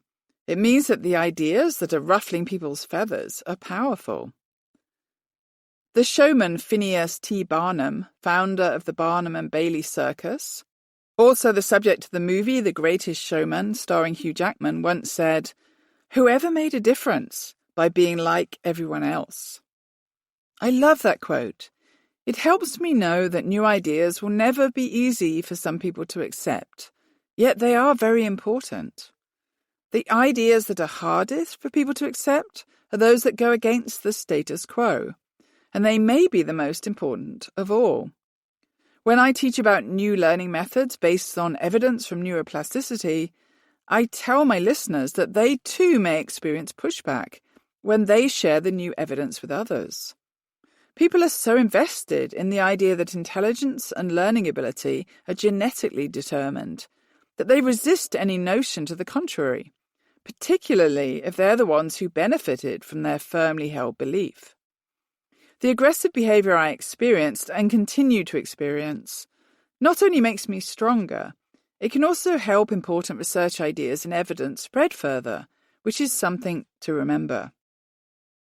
When people ask me how I coped with the abuse I endured over many years, abuse that attacked my integrity and my worth as a researcher and a person, I am very clear that there was one action that changed everything for me. It was the sharing of my experience with others, and the incredible response of educators and scientists across the world who contacted me. It was connections with people, some of them in person, some of them online, that healed the wounds I was hiding. When people ask me what they should do when their work is attacked, I always suggest that they find people to connect with. Doing this online doesn't work for everyone, though that method is certainly more available now than ever before. For some, it's better to reach out to a colleague or family member. But however it's done, that connection with another person or persons will be invaluable. Before I turn to the question of how we as parents, educators and managers encourage a limitless approach to connections and collaborations, I'd like to relate one more story of collaboration that started in a high school and is now a global movement. Shane was beginning high school when he hit an all-time low. He'd just started at a typical large US high school with high expectations for his experience there, but within weeks he said it was the loneliest experience he'd ever felt. Shane, in a powerful video that's had tens of thousands of views, describes feeling like an outsider, someone who didn't belong. It was this deep-seated feeling of emptiness that led Shane to an appointment with his guidance counsellor. Shane agreed to this because he thought it might result in his transferring to another school. Instead, he walked out of the meeting with a recommendation to join 5 different clubs at the school. Shane was sceptical at first, but he joined the clubs and started to notice some things shifting. He had people to say hello to in the corridors, and the more he got involved in school life, the more he felt he was part of the school community. Shane discovered that the more he did, the better he felt about himself. The more involved he got, the more connected, driven, and motivated he felt. He now reflects that he felt like an outsider because he was one, The only thing that changed was that he put himself on the inside, and that shifted everything. This was such a powerful change that Shane became inspired to share his experience with others and to start what is now a global movement to help young people to become more personally connected with others. Shane initially had an idea to hold an assembly at his school to help other students know what can happen when they connect with others, and then match them with clubs of interest to them. They expected about 50 students, but word spread, and 400 students from 7 different schools attended the assembly. The following year, that number grew to 1,000, and the numbers have continued to grow every year. Shane started the movement that's called Count Me In, which has now impacted more than 10 million people, with speaking programs that have reached students in over 100 countries. When I interviewed Shane for this book, he highlighted the challenges today's young people face in forming meaningful connections. Teenagers today have it harder than any other generation by far, in my educated opinion. Not only are they dealing with all the same issues we've seen for generations, but also things like peer pressure, bullying, social isolation that can really be harmful on your upbringing and the trajectory of your life. These are now 24/7 issues for every kid because of technology and smartphones and how much they're plugged in online yet unplugged in reality and in community. Those community connections, I think, are the key in forging something, so we can see the world just differently enough that we begin to feel a greater sense of self-acceptance and belonging. He makes a crucial point, and his movement to create greater connections among young people serves a much-needed purpose. As he stated in our interview, the more you get involved, the more you immerse yourself in the community, the more connected you feel, and the more different you see things, the stronger that lens becomes and the softer things become. The real defining moment for me that I can pinpoint is when I started living from this place of, my life is bigger than this moment, and it doesn't matter what's going on, how dark or desperate I feel inside. I know for a fact, with absolute conviction and certainty, that my life is bigger than this moment, than any one moment. Shane's movement has been particularly helpful for young people who feel isolated, who are going through difficult times at home, or who are facing any of the myriad issues that impact young people. He reflected that the main response that differentiates those who change positively from those who don't is their perspective or their mindset. Shane's movement is also a helpful reminder that even, or perhaps particularly, in a world of online connectivity, genuine human connections are something that everybody needs and that changes people's lives. Shane found that they helped young people know that their lives are bigger than the moments they're in now, and that no matter how hard a situation may be, connections with people bring you out of it. A limitless approach to connections and collaborations. I've related studies and examples of situations in which collaboration has completely changed students' achievement and people's lives more broadly. But what have these ideas got to do with the keys I've presented in this book? About brain growth, struggle, and multidimensionality, for example.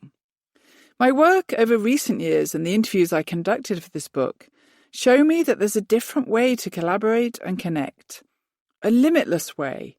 And when we teach a limitless approach to students and others, they find that connections, meetings, and group work are infinitely more productive, enjoyable, and generative. In the remainder of this chapter, we'll look at the limitless approach to collaboration, as well as some strategies for bringing it about in classrooms, homes, and workplaces. Teachers know that group work can be really hard, especially when students hold negative ideas about each other's potential and status differences emerge. For teachers who know the importance of students talking to one another and connecting with each other's ideas, this presents a dilemma. Parents face similar difficulties when they see siblings fail to interact well, coming into conflict instead of sharing their thinking and ideas productively. The difference between positive and negative interactions frequently depends on 3 actions that teachers, parents, and managers can move toward. 1. Opening minds. 2. Opening content.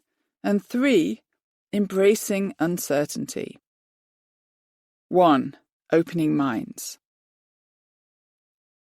To interact well, people need to have an open mind, and to develop it, they need to learn to value difference. Students will start to appreciate and think positively about each other if teachers highlight the importance of different ways of thinking about math, history, science, anything. Many teachers lament the fact that students don't interact well in groups, but this is largely because, having closed minds, they think they're looking for one idea, one answer, so difference and diversity are not valued. When we change this perspective for children or adults, it changes how they interact with others, in classrooms and in life. A few years ago, I conducted a 4-year study of students moving through various high schools. In one of the schools, the students were taught to interact well in groups. They were taught to listen to and respect each other, and they were taught that the different ideas they each shared were valuable. Something fascinating happened in that school that I have referred to as the creation of relational equity. Usually people think of equity in terms of test scores. Are all students scoring at roughly the same levels? But I have suggested that there's a more important form of equity, one that concerns students learning to interact well and value each other. I contend, as have others, that one of the goals of schools should be to produce citizens who treat each other with respect, who value the contributions of others with whom they interact, irrespective of race, class, or gender, and who act with a sense of justice, considering the needs of others in society. A first step toward producing citizens who act in such ways must be in the creation of classrooms in which students learn to act in such ways. For we know that students learn a lot more than subject knowledge in their school classrooms. I extend the notion of equity to the relations between students, with the assumption that the ways students learn to treat and respect each other will impact the opportunities they extend to others in their lives in and beyond school. The teachers in the school I studied had worked to create an environment in which students respected each other by beginning with content. The students were used to sharing their different ideas on the content being discussed, as evidenced by these students' comments. The interviewer asked, "What do you guys think it takes to be successful in math?" The students responded, "Being able to work with other people. Be open-minded, listening to everybody's ideas. You have to hear other people's opinions because you might be wrong."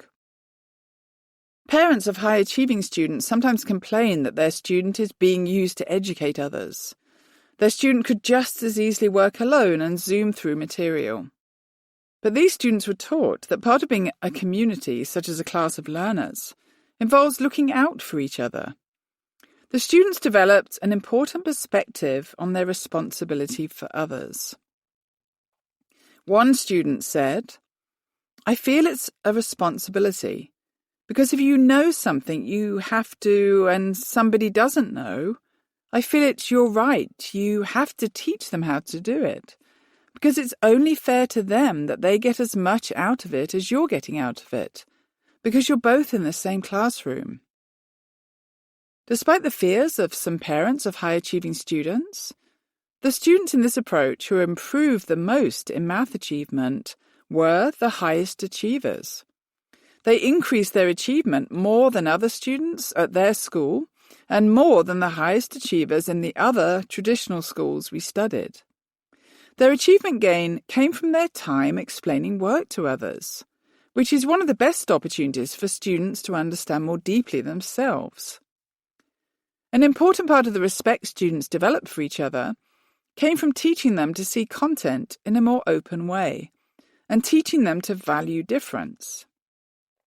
Just as information about mindsets teaches students to move from fixed to growth thinking, teaching the respect of varying ideas about content leads to a valuing of difference and diversity in other areas.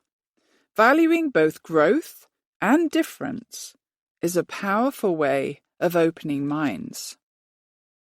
Holly Compton, a teacher I introduced in Chapter 4, had told her 5th grade students, I quote, "Everybody has a different way of approaching things and you can always learn and grow." She told me that these ideas had caused students to be less egocentric. In their interactions now, instead of insisting on their way of thinking or working and closing down because others have a different idea, students think, "Oh, you know what? This is how I'm thinking about it, but I know others think about it another way." This acceptance of different ways of thinking has led to greater tolerance and appreciation of each other. As Holly reflected, they know that other people have good ideas too, and they also know that they should open their mind to hearing other people's solutions, because that might be a new idea for them that they hadn't yet thought of. And so that mindset of, hey, maybe your idea is something that I could add to my idea, is a huge one for kids. Many reformers in education who work to change student experiences in classrooms work on content, finding new ways to approach topics, often with cool technology. But imagine what students' learning and lives outside school would be like if they learned to collaborate with others more productively, going into conversations with an openness to hear and to understand what others have to say. This would change classroom dynamics, as well as many other aspects of students' lives. Holly reported on one interaction she had overheard. She said, "I was in a classroom today where the kids were challenging each other's thinking, and one kid was disagreeing with another, but he said, 'I think I know what you were thinking. I think you were thinking,' and he explained, 'but it's really this.' And the other kid said, 'Oh yeah, that is what I was thinking.' And these were 1st graders. They're not supposed to be able to take the perspective of others when they're that little. The 1st graders had learned about mindset and multidimensionality, and it had opened them to considering other people's perspectives, which started different, limitless pathways for them. In Chapter 3, I noted the research showing that people who develop a growth mindset become less aggressive towards others. Interestingly, this stems from changing the way people feel about themselves. According to the research, people with a fixed mindset had thought they themselves couldn't change, and so felt more shame about their own actions, which probably caused them to lash out more. When they learned that nothing was fixed and any change was possible, they felt less shame about themselves and started to see others in a different way. They stopped seeing others, even adversaries, as inherently bad people, and instead saw them as people who'd made bad choices but could change. This caused aggressive tendencies to fade away and to be replaced by forgiveness. These profound changes in people come from an opening of perspective, an opening of minds. We're probably only at the beginning of understanding how a shift in belief from resisting difference and potential growth to embracing them impacts the ways in which people interact in the world. We've seen that changed beliefs improve learning and health and decrease times of conflict. If students and children enter into collaborations with the belief that anyone can change and grow and that different ideas should be valued, it will dramatically change the interactions that follow. 2. Opening content.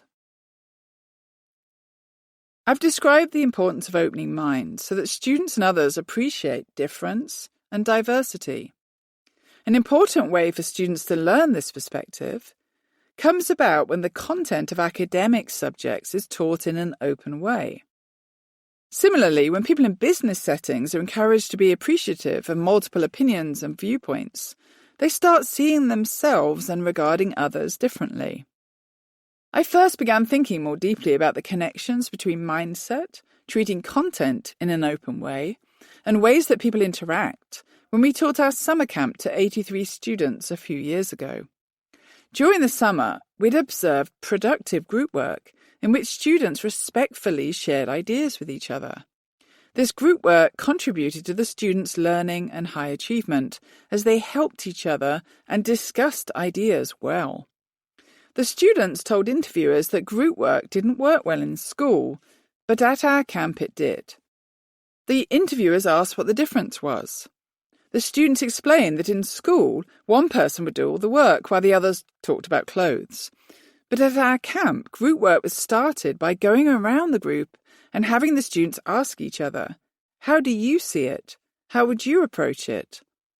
When students start group work by sharing their perspective and way of seeing a problem, they become invested and feel included in the work, which is the perfect start to group interactions.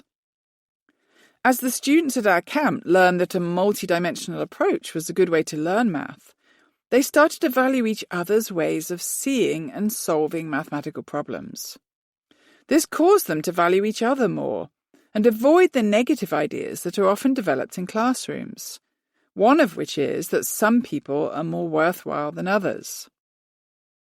This simple strategy of asking people how they see something, how they interpret something, can be used in many different settings. If people started business meetings by asking for ideas and interpretations, with an openness to all ideas and no judgment or expectation of a particular answer, it would cause people to feel valued and included, which would change relationships and productivity. Any teacher in any content area could use this strategy to help spark students' thinking and increase their inclusion. Importantly, the connections that arise from more open beginnings lead to more worthwhile conversations and ultimately better relationships, thinking, and work. Later, I'll provide some strategies to help teachers treat content in an open way, encouraging different interpretations and ideas. 3. Embracing uncertainty. Across the 62 interviews I conducted for this book, I frequently encountered an idea that people said contributed to their becoming unlocked in interactions with others.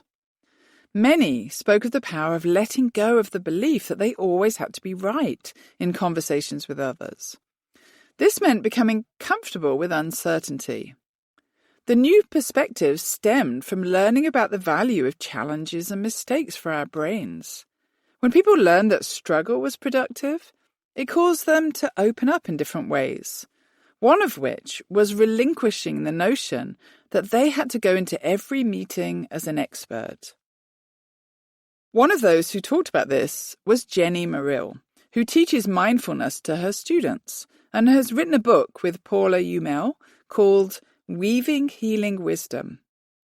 In the book, she shares her methods for focusing on the moment with students.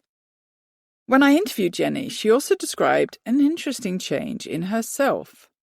Despite Jenny's well-developed understanding of mindfulness, her own relationships changed significantly when she added in what she called the brain science piece.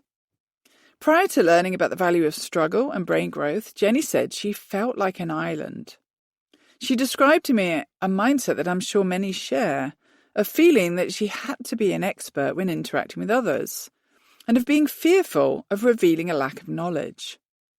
And as a teacher in a classroom, she felt she had to be the one who knew everything. But Jenny's perspective has changed, and she now embraces uncertainty and opens up more to her community of colleagues. Part of this change has involved letting go of the idea that she's being judged. Jenny described her new perspective. Being willing to feel uncomfortable with not knowing something and still know that I don't have to give up on something just because I don't understand it right away. And I have other resources that I can utilize to increase my learning as an educator, as a person. So for me, it's just, I always felt like I was an island and I had to show up knowing. I think for me, it's changed the way I navigate life in terms of I listen better, I think. I feel like I grow and learn by collaborating. So I think I've opened up a different way of connecting to my community of colleagues so that I can learn better, and sharing is really learning. That whole idea of letting go of judgment and knowing your worth changed me as a person. I don't know why Jenny felt that she had to be an island before, but her new, more open position, collaborating with others, listening to them, being vulnerable, and learning from them, is enhancing her life immeasurably.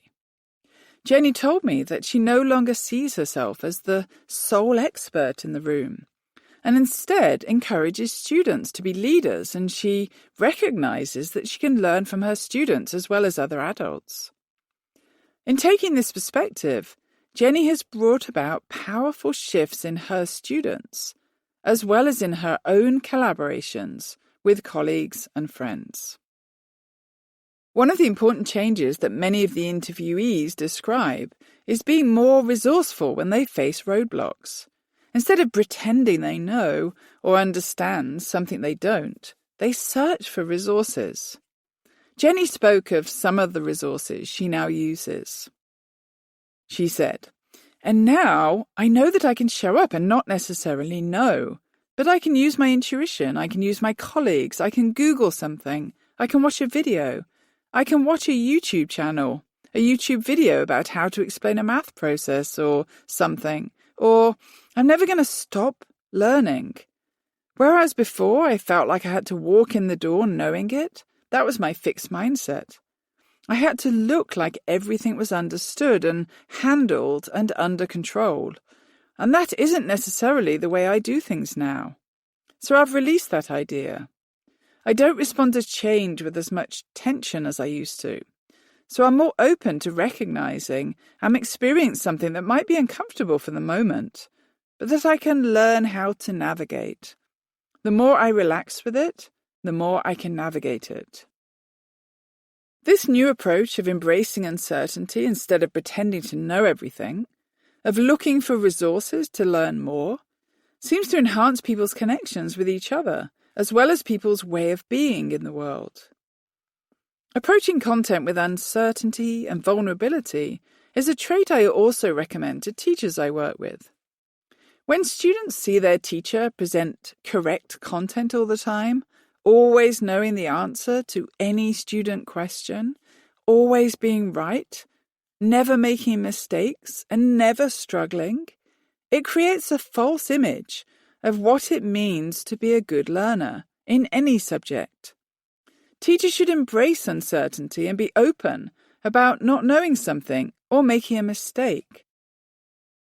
If you're a teacher, share these times with students so that they know such times are an important part of having expertise. When I teach my undergraduates at Stanford, I give them open mathematics problems to explore. They take them in all sorts of directions, some of which are new to me. I embrace these moments and admit that I don't know, saying, "How interesting, I haven't seen that before. Let's explore it together." Sharing uncertainty is an important strategy for learners, managers, teachers, and parents. You'll find that when you're vulnerable and admit not understanding a particular point, others join in, and soon everyone is sharing openly and productively. If you're a parent, discuss ideas with your children, not as the expert in the room, but as a thought partner. Ask your children to teach you things. It will be something they enjoy.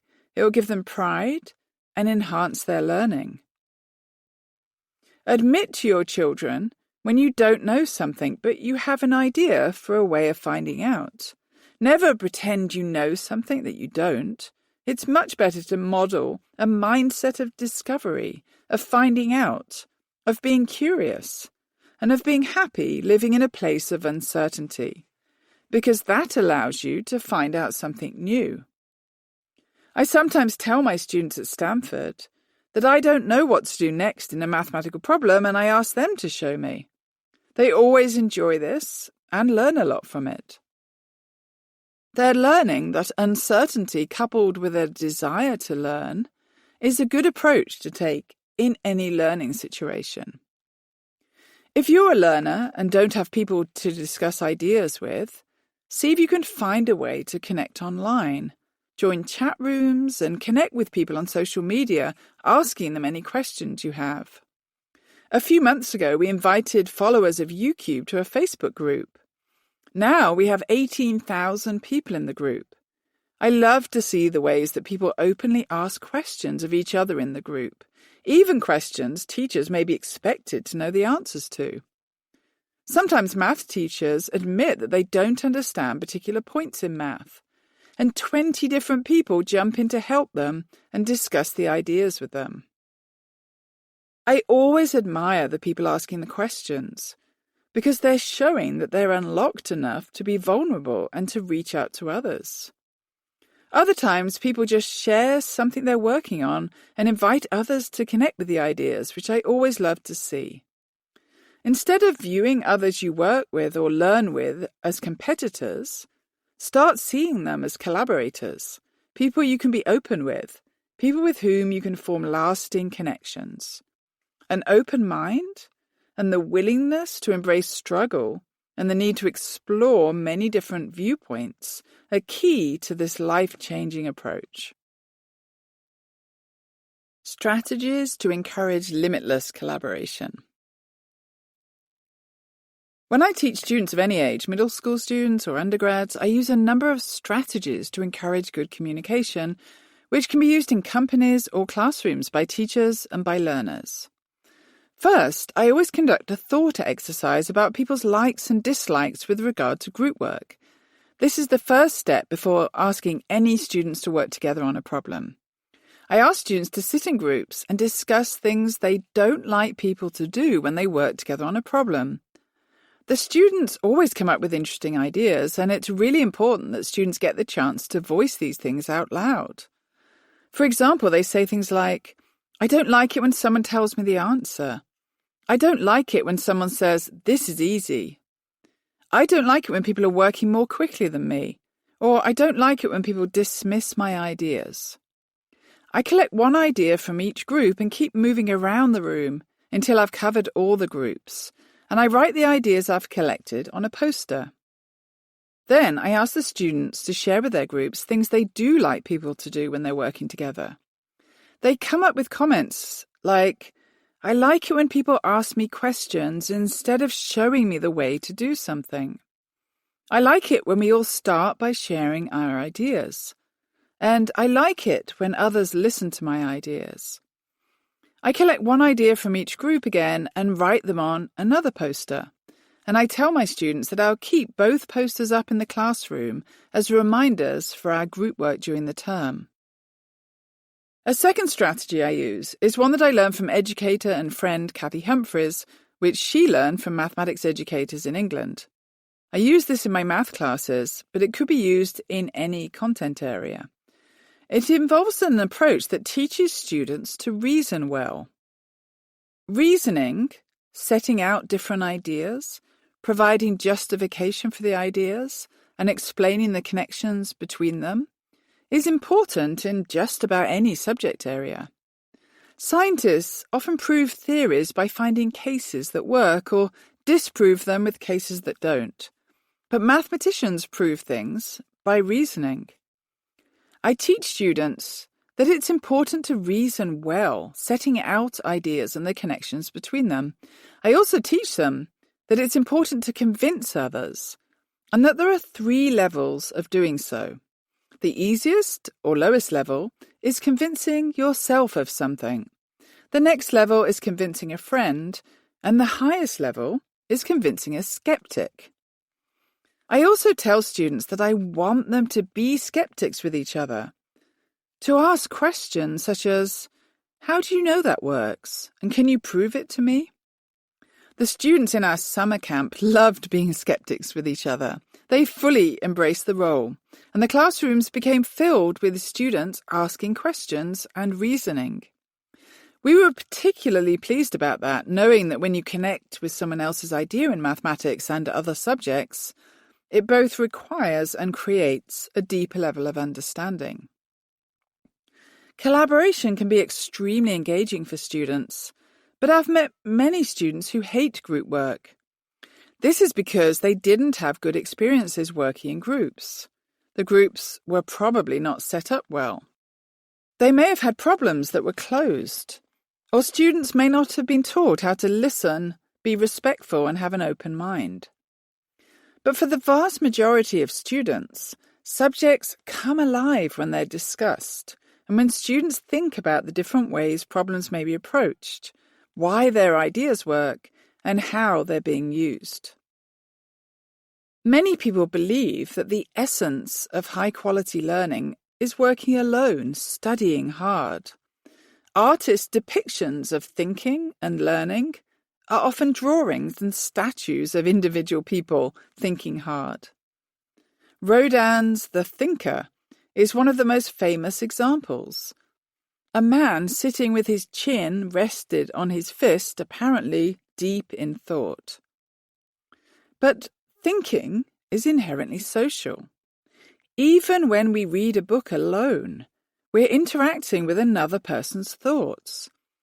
It's very important, perhaps the essence of learning, when we develop the capacity to connect with another person's ideas, to build them into our thinking, and to take them forward into new areas.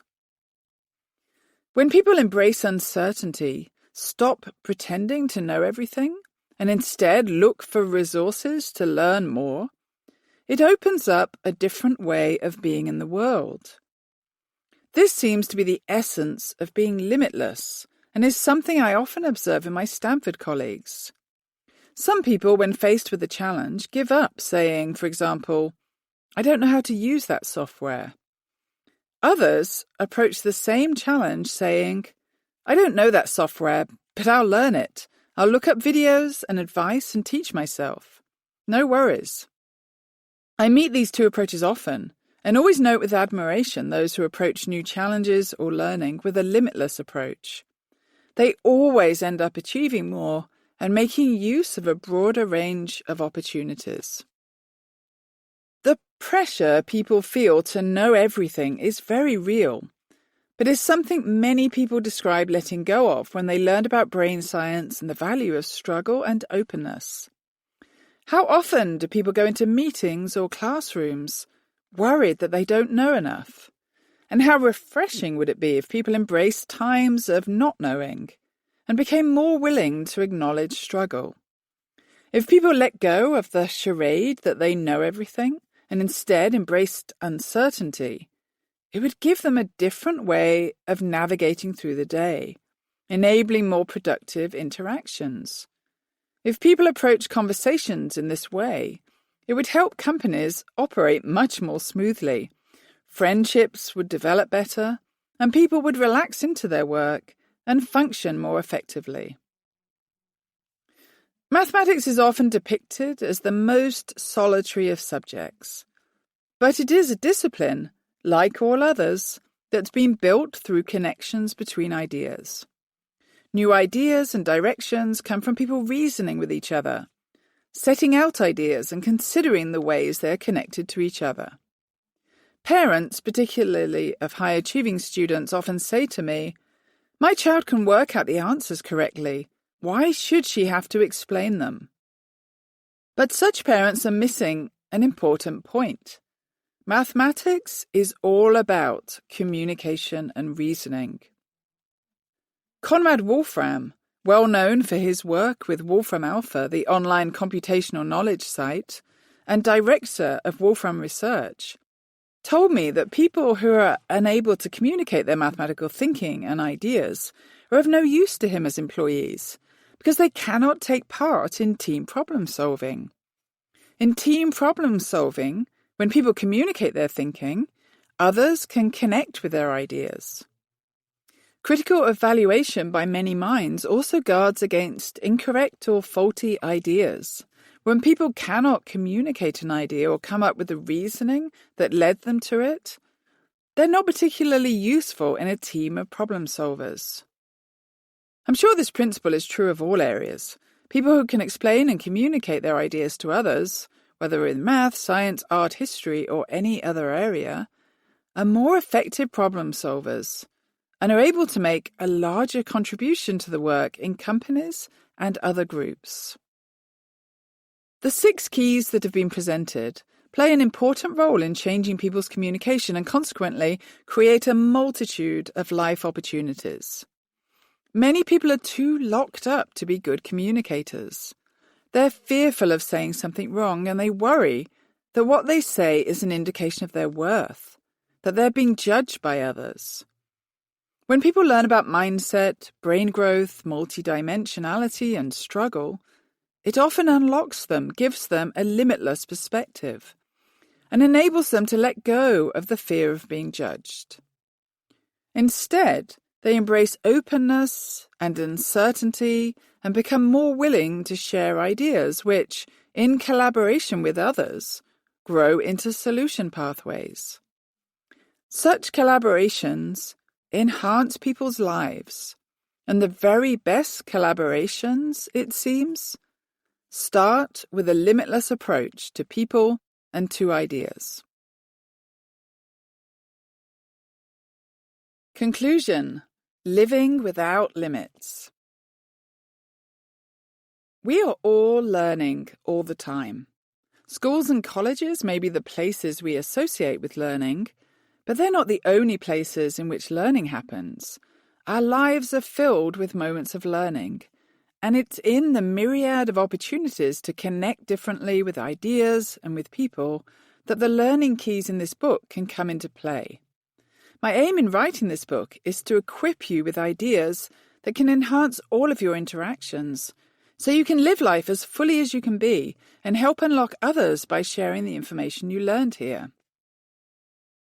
The Swiss scholar Etienne Wenger created an important framework to help people think about learning differently. He states that when we learn something, it's more than just acquiring knowledge or accumulating facts and information, because learning changes us as people. When we learn new ideas, we see the world differently. We have a different way of thinking and a different way of interpreting every event in our lives. As Wenger said, learning is a process of identity formation. Psychologists used to see identity as a static concept, maintaining that we all have an identity that we develop as children and keep throughout our lives. But more recent work has given identity a more fluid meaning, suggesting that we can all have different identities in different parts of our lives. You might, for example, present yourself differently as a member of a sports team than you do in your job or in a family role. I wrote this book because I know that when we learn about brain growth, mindset, and multidimensional, deep and collaborative thinking, it unlocks aspects of our true selves. These ideas don't turn us into different people, but they can set free what was in us already, what was always possible for us, but in many cases not being realized. In preparation for this book, my team and I interviewed 62 people whose ages range from 23 to 62 and who come from 6 different countries. I asked on Twitter that people contact me if they felt they had been changed by learning about brain science, mindset, and the other ideas I've talked about. My team and I interviewed the people who replied over a period of several months. The interviews surprised me. I'd expected to hear interesting stories of the ways people's perceptions and ways of thinking had changed. Basically, that they'd adopted a different mindset. What I heard went well beyond that. The people we talked to described the many ways they had changed in their connections with others, their ways of approaching new ideas and learning, the ways they parented, and the ways they interacted with the world. The first initiative for change was learning about brain growth, the science of neuroplasticity. Many people we interviewed had accepted the notion that there were limits to their ability and that they couldn't do certain things. Because of my field and my Twitter followers, many of those we interviewed were talking about the ability to learn math, but they could have been talking about any subject or skill in their lives. And when they discovered that they could, after all, learn math, they went on to change their ideas about learning in general, realizing that anything was possible. Angela Duckworth introduced the world to the concept of grit, of being dogged and determined in pursuing an idea in a particular direction. Grit can be a really important quality, but it necessitates a narrow perspective, a zeroing in on the one thing that can bring about success. Athletes who achieve world-class success have all had to have grit, focusing on one activity and letting others go. And Duckworth herself talks about the need to be selective and not broad. This can work for some people, but it's not the best approach for everyone. I know of people who've followed one pathway, turning down everything else, but then not quite reached their dream and been left stranded, unable to return to the other pathways that were once options for them. The idea of grit also has an individual focus, whereas scholars point out that more equitable outcomes often come from the work of community. When young people excel and break through barriers to do so, it's rare for the achievement to be an individual accomplishment and much more typical for the achievement to be a collective effort, coming from teachers, parents, friends, other family members, and community allies. Grit does not capture this important feature of achievement, and may even give people the idea that they have to go it alone and achieve through their own focused determination. Being limitless is different from having grit. It's about a freedom of mind and body, a way of approaching life with creativity and flexibility, which I believe is helpful for everyone. People who approach life with a limitless perspective are also dogged and determined, but they're not necessarily focused on one pathway. Freedom and creativity can lead to grit, but grit doesn't lead to freedom or creativity. During the writing of this conclusion, I became aware of an incredible young man in England named Henry Fraser. I first read his book, The Little Big Things, with a foreword by Harry Potter creator J.K. Rowling, and then I got in touch with Henry. The book details Henry's life-changing accident when he became paralyzed after diving into the sea in Portugal. Henry had just completed his penultimate year of high school. He was an avid sports enthusiast and played on the school rugby team. At the end of the school year, he accepted an invitation to travel to Portugal with a group of his rugby friends for a few days in the sun and a well-earned break. On the 5th day of his vacation, he dove under the water, hit his head on the seabed, and severely crushed his spinal cord, an injury that left him unable to use his arms or legs. The next few days were spent in ambulances and operating rooms with his parents who'd anxiously flown across Europe by his side. Early on in his recovery, Henry hit what many would expect, a huge low, when one day he caught a reflection of himself sitting paralyzed in a wheelchair. He broke down, suddenly realizing how his life had changed forever.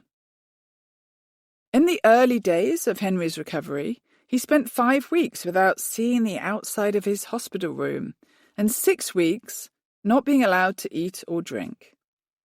But when Henry started to recover, he developed a new and life-altering mindset. When he first felt sunlight again, immense gratitude welled up inside. When he breathed fresh air, he felt extremely happy. And when he read the words on the cards sent to him by well-wishers, he felt humbled and grateful. These feelings didn't stop for Henry, who made an active choice to move beyond regret and instead choose gratitude. For many in Henry's situation, the last thing they would feel was grateful. But Henry, who remains paralyzed from the neck down, does, approaching every day with happiness, embracing the opportunities he has to learn.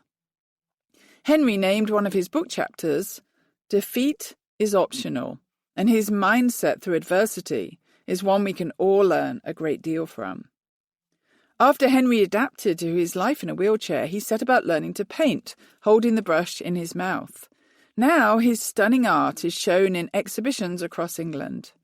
And Henry's best-selling book is inspiring readers across the world. How did Henry achieve all of this after his life changed so dramatically one summer? Instead of sinking into despondency, Henry has become extraordinarily accomplished and now inspires millions. A large part of this came about for Henry because he believed that if he tried, he could achieve. When he hit rock bottom that day, seeing himself in the wheelchair, he probably felt locked up and severely limited, and he had good reason to. He chose instead to unlock himself and break out of the limits, with positive beliefs about his potential and his life.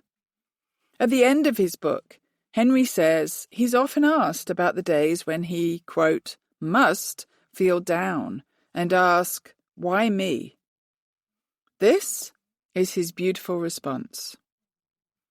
I look at whoever asks me the question, and I tell them, I wake up every day grateful for everything I have in my life. I get to wake up every day and do a job I love.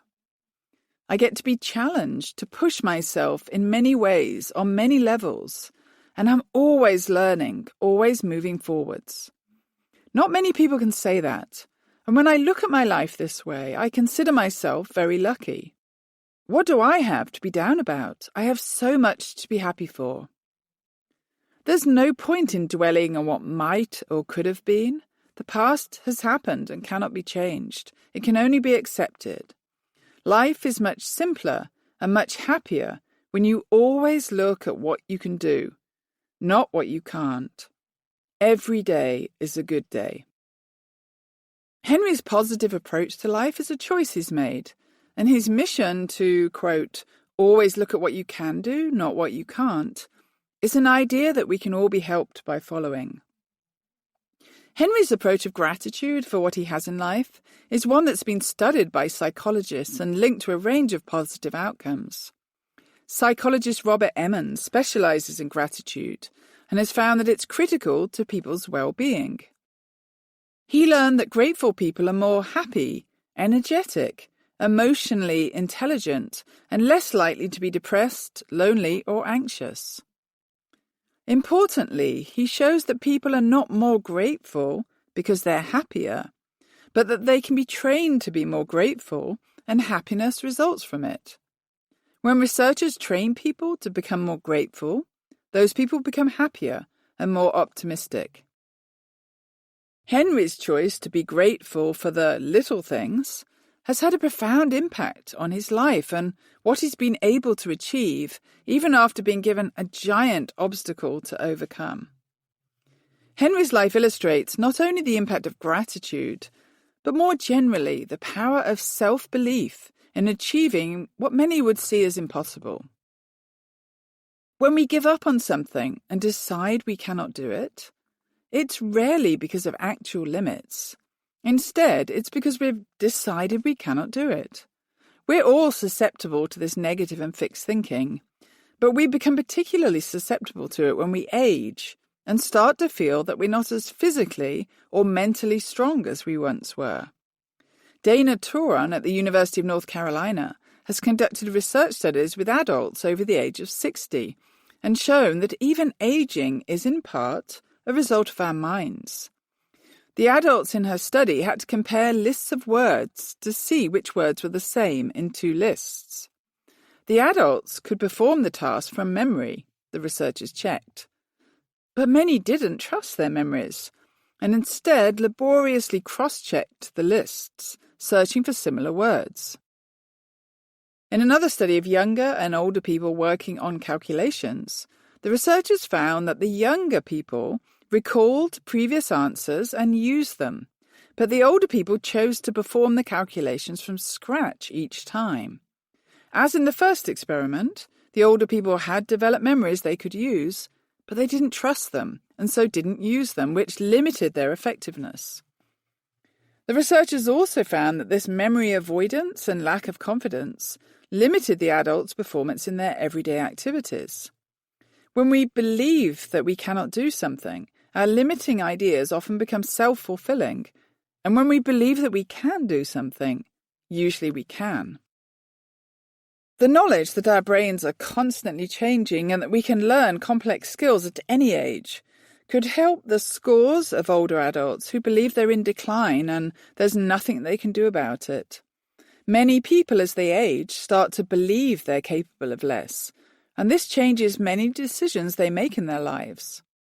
Because they believe they can do less, they actually do less, which results in the cognitive decline they fear. Instead of retiring to a life of minimal activity, research tells us that we would be helped by filling our retirement years with new challenges and learning opportunities. Research has shown that elderly people who pursue more leisure activities have a 38% lower risk of developing dementia. Denise Park set out to study brain growth in older people and assigned groups of people to different activities for 15 hours a week for 3 months. The groups either learned skills such as quilting or photography, which required following detailed instructions and using long-term memory and attention, or engaged in more passive activities such as listening to classical music. At the end of the 3 months, it was only the people learning quilting or photography whose brains showed significant lasting changes to the medial frontal, lateral temporal, and parietal cortex, all areas associated with attention and concentration. A number of studies have pointed to the benefits of new hobbies that are unfamiliar and involve prolonged engagement for bringing about the greatest brain growth. Taking on a new hobby or class that involves concentration and struggle could give people substantial brain benefits that extend across their whole lives. Some of the people we interviewed talked about a really important part of becoming limitless when they changed their mindset. They realized they could do anything and that other people could no longer put obstacles in their way. When they faced obstacles, they found a way around them, developing new strategies and new approaches to try. When we let go of limits and embrace the idea that anything can be achieved, it can change many aspects of our lives. Beth Powell has been using her knowledge of brain growth, multidimensionality, and mindset to help the young people she works with map out new futures for themselves.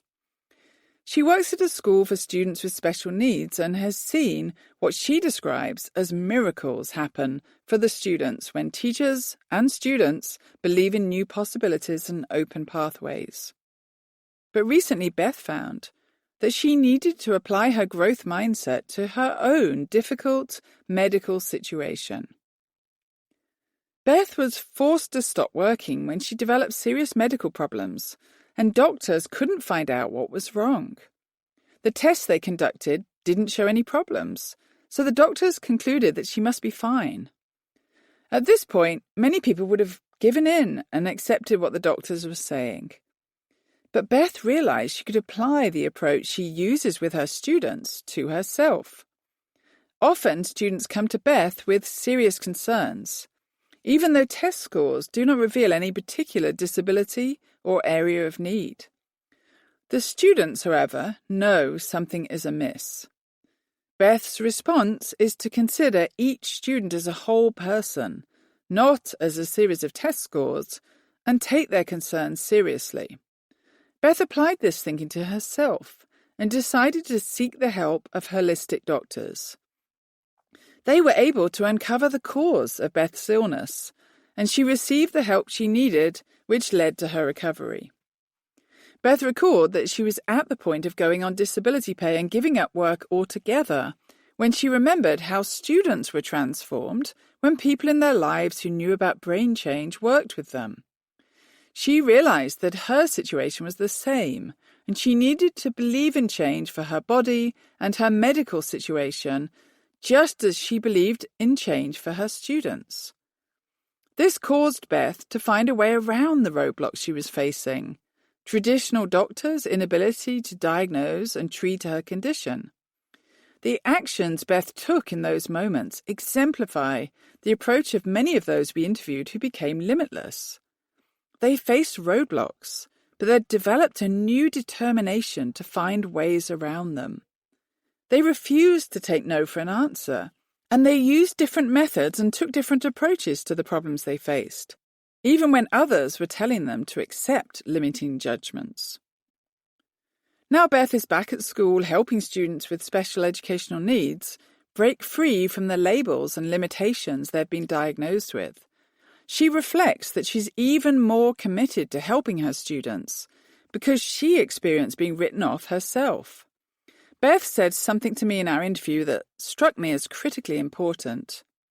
She told me that when students are referred to her school, she's often told that they, quote, have such severe behavioral issues they cannot learn. But Beth refuses to believe this, knowing what might be possible for students if they're given access to learning and people who believe in them. I'm often asked by teachers what they can do with their, quote, unmotivated students. It's my firm belief that all students want to learn, and that they only act unmotivated because someone, at some time in their lives, has given them the idea they cannot be successful. Once students let go of these damaging ideas and someone opens a learning pathway for them, the lack of motivation goes away.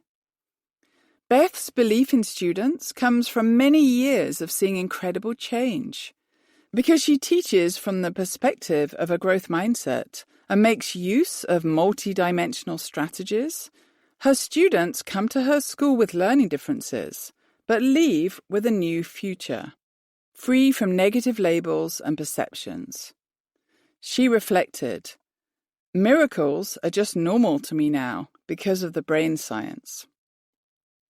Embracing the knowledge that we can all change and grow, and that limitations can be rejected, is the first key to becoming unlocked and approaching life with a new limitless mind. This often allows people to let go of the idea that they're not good enough, and the importance of this particular change cannot be emphasized enough. Many people go through life feeling inadequate, often because a teacher, a boss, or sadly a parent or other family member has made them feel that way. When people feel they're not good enough, every failure or mistake is another opportunity to beat themselves up. When people realize that negative limiting ideas are untrue, that any change can happen, and that times of struggle and failure are positive for brain growth, they stop feeling ashamed and start to feel empowered. A second important key is knowing that times of struggle and making mistakes are good for our brains. There are two ways to approach mistakes that we make: negatively, with regret, or positively, with the idea that they will be an opportunity for learning, for brain growth, and for greater outcomes. I practice taking a positive approach to mistakes, thinking about the positive outcomes that may emerge from them on a daily basis. Sometimes mistakes are benign and they can easily be fixed. At other times, they may have real and negative consequences.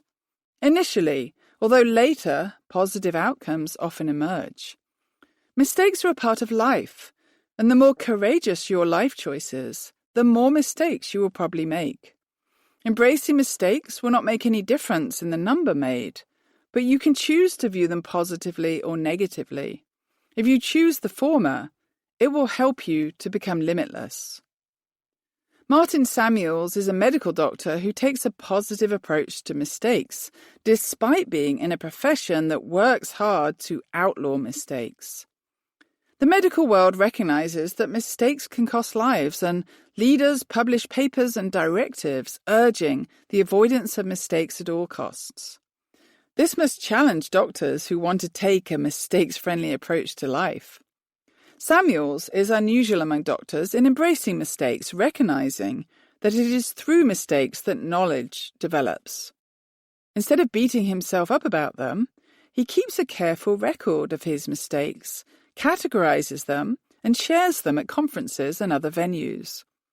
In his blog post entitled In Defense of Mistakes, he states that without errors, there would be no further evolution of medical thought. And if doctors accepted rather than feared mistakes, and saw them as opportunities for learning rather than shame, they could actually focus on the real enemy, which is illness. This open and positive approach toward mistakes has helped Samuels learn from them, become a better doctor, and help others in their path of learning and growth. Embracing struggle and choosing pathways that are hard is just as important. If you settle into routines and do the same thing every day, it's unlikely that your brain will grow new pathways and connections. But if you constantly challenge yourself and embrace struggle, following new approaches and encountering new ideas, you'll develop a sharpness that will enhance all aspects of your life. Another important key to being limitless is approaching life through a multidimensional lens. This involves seeing the many different ways that problems and life can be approached. This can help the learning of content in any subject and at any level, from preschool to graduate school to everyday life.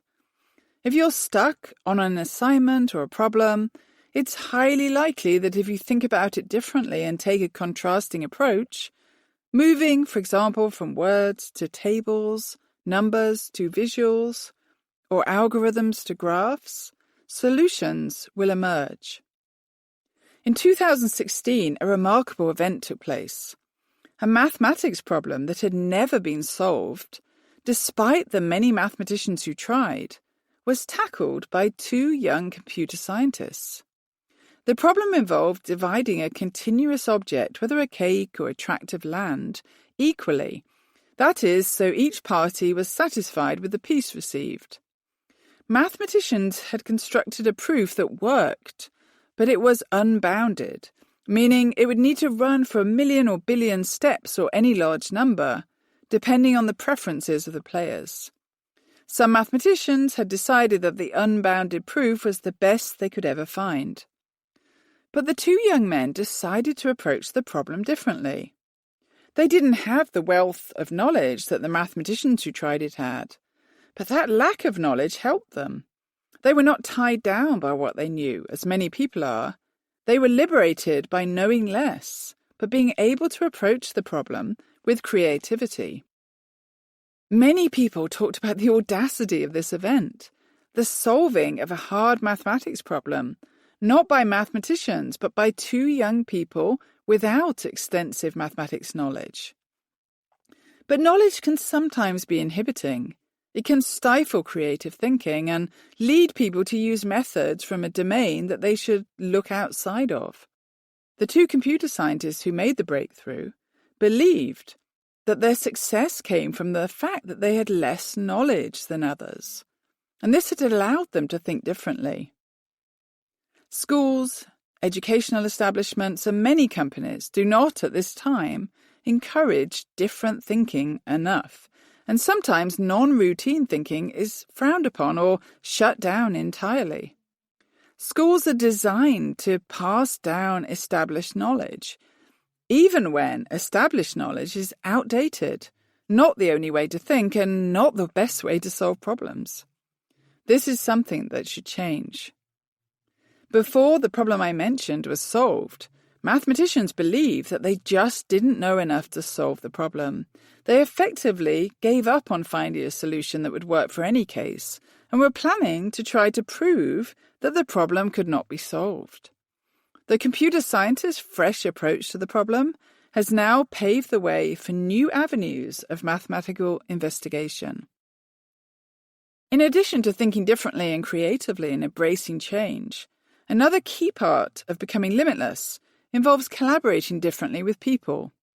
One productive way to do this is to go into interactions with others with a willingness to share ideas, even when you're not sure, instead of pretending to be an expert. When interactions are approached with an openness to learn and to expand, instead of a desire to look good, everybody is helped.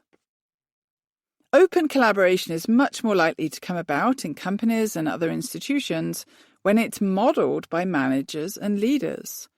When they're the ones to say, I don't know about this, but I would like to learn, others become emboldened to also embrace uncertainty in learning. When they're willing to listen and to expand their understanding, to be wrong and to say so openly, things change for those who work with them. When managers and leaders do this in their companies and teachers and parents do this for students and children, then a culture of openness and growth is established. Mark Cesar is the principal of a school in Toronto. He's worked to infuse mindset ideas throughout the K-8 school he runs. On my visit to the school, I was excited to see subjects being taught through a multi-dimensional approach. I sat and interviewed a range of young students, ages 7 to 10, and was thrilled to hear the students talk about the school's approach, the mistake-friendly environment, and their positive self-beliefs, that they could learn anything. The ideas I present in this book about mindset, creativity, and multidimensionality have influenced Mark in his work to change teaching, as well as his work as a manager of people. In my interview with Mark, he talked about his reevaluation of mistakes and the ways that had helped him as a manager. He told me, I would say I'm far less critical of mistakes that I make now. I'm actually a little bit easier on myself because I give myself a break to say, Mark, mistakes are okay, so long as you learn from them. And I think as a principal, I take a very similar approach with the kids. It's okay, mistakes are good, so long as you learn from them. What did you learn from them? And how can we be better people moving forward? I think it's changed me personally, but me as a professional too. When you're dealing with people all day, as I do, it's easy to misstep. And I think sometimes having a growth mindset allows you to be reflective and to say, okay, you know what? How did I manage this and can I do something different next time? I think I wouldn't have been able to do that as well prior to seeing all of your work, but now it's helped me to be much better at being reflective and a critical thinker where I wouldn't have been before. Well, I do remember a time where I was dealing with a student who made a pretty grand mistake in how they were conducting themselves in school. And I was rather judgmental in how I approached them, thinking I was right and they were wrong. Only to find out later, when the facts became more clear, that they were actually right and I was wrong. And I realized, okay, you know what? Just because I'm the principal, I can't presume I have no accountability to myself to improve. Because even though you're the boss, so to speak, it doesn't mean you're beyond reproach, right? Actually, I went back to the student and said, you know what? I think I made a mistake. You were right. I was wrong. And next time around, I'll handle it a little bit differently. I think just in the day-to-day operations of how you conduct yourself, it's made a big difference for me. Mark has developed a school in which every teacher has embraced a mindset and multidimensionality approach, and they've seen students' love of learning and their achievement increase because of it. One important part of the change they've worked on together is transforming assessment and testing. The teachers realize something important, that it's hard to tell students that mistakes are really useful for learning, but then penalize them on tests for every mistake they make. The teachers still assess students, but instead of giving an unhelpful number and penalizing mistakes, they give what I often describe as the greatest gift teachers can give students: diagnostic comments on ways to improve based on a leveled rubric, an evaluative scoring guide. Mark said that at first the students looked for a number and that was all they cared about, which is often the result in a performance culture rather than a learning culture. But now students see the rubric, they understand where they are in their learning, and they read the teacher's comments to know how to improve. This change in assessment is the ultimate way to share with students the message that growth and learning are what you value, and that you can help them improve with guidance. One of the rubrics from Mark's school can be found in the appendix, and more detail is available on ucube.org. Mark and his teaching staff are working to give students a limitless approach to life. This, sadly, contrasts with the perspectives of so many students and adults who've learned to view themselves and their situations in a fixed light. Some people have been locked into a negative way of thinking by their parents, who've made them feel that they're not good enough. Children can also become locked up because of classroom interactions and people who don't believe in them and assume they cannot learn. But they're also locked up when content is monotonous, boring, and repetitive, and they cannot see a way to learn. There are myriad ways that the world we live in attempts to limit our belief in ourselves and our potential. And now we have a better understanding of the keys necessary to tackle these obstacles, regardless of the situation we find ourselves in. A change from believing there are limits to learning and life to believing that anything can be learned or achieved is a change from a fixed to a growth mindset. When we make this change, it has a transformative effect on our lives. We stop thinking we're not good enough and start to take more risks. When we add in the knowledge that struggle and failure are important for our brains and can be thought of as opportunities for learning, greater liberation is possible. We start to see our minds as fluid instead of fixed, and start to see infinite life possibilities.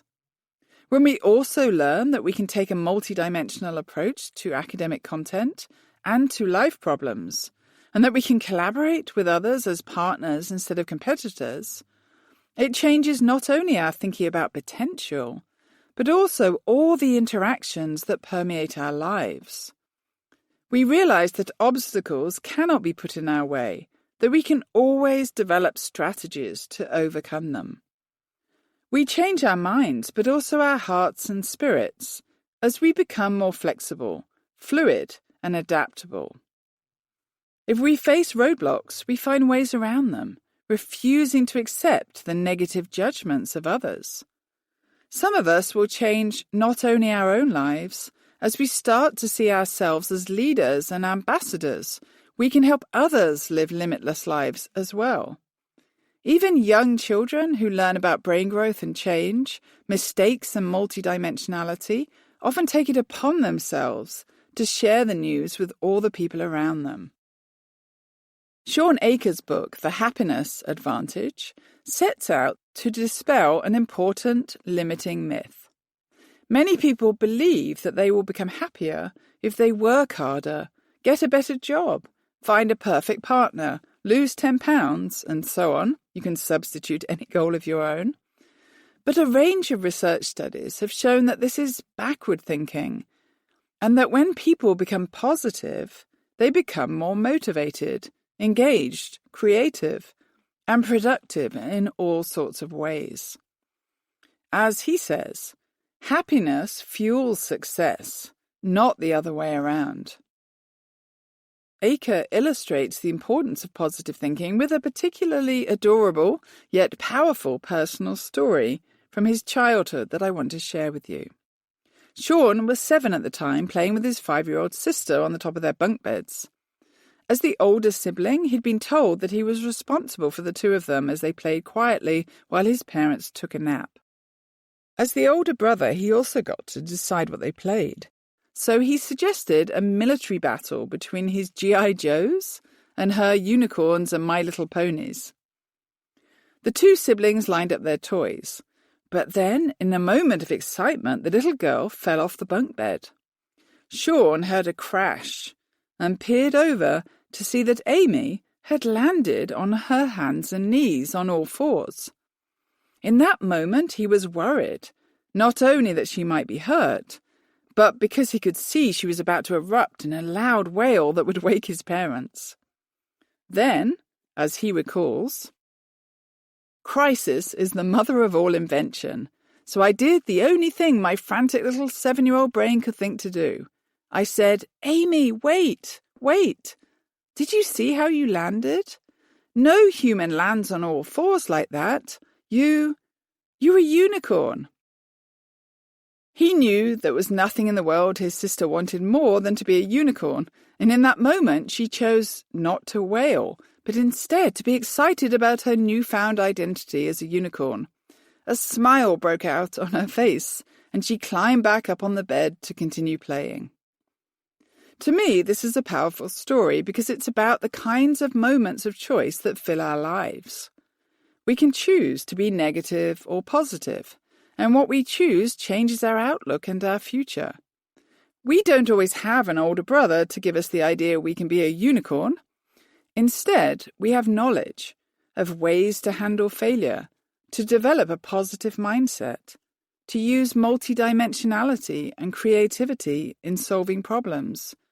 And most important, the knowledge that how we respond will shape future outcomes.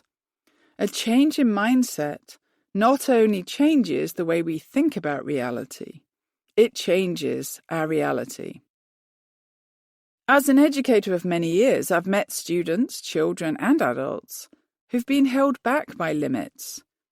Fortunately, my work also allows me to meet children and young adults who've learned that they can do anything and that nothing will limit them. And I watch the ways that their positive thinking impacts everything around them. When they fall from the metaphorical bunk bed, which we all do from time to time, they don't cry. Instead, they decide, I am a unicorn. So my final advice for you is to embrace struggle and failure, to take risks, and to not let people obstruct your pathways.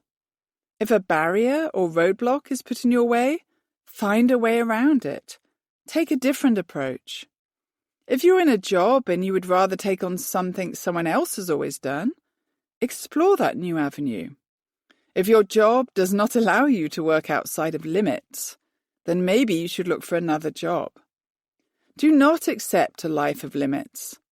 Instead of looking back on things that have gone badly, look forward and be positive about opportunities for learning and improvement. See others as collaborators with whom you can grow and learn. Share uncertainty with them and be open to different ways of thinking. If you're an educator or manager, find out how your students or colleagues think. Value multiple ways of thinking, seeing, and working. The most beautiful part of problem solving is multidimensionality, the multiple ways any problem can be seen or solved. This is the diversity of life that's so important to embrace and value in mathematics, in art, in history, in management, in sports, in anything. Try living a single day of your life with a limitless approach, and you will notice the difference. Unlock the pathways of others and know that you'll be changing their lives for the better, and they can go on and change the lives of others. There may be nothing more important for our own or for our learners' lives than knowing that we can always reach for the stars. Sometimes we won't succeed, and that's okay, but we will always be helped by setting out on the journey, especially if the perspective we take on that journey is truly limitless.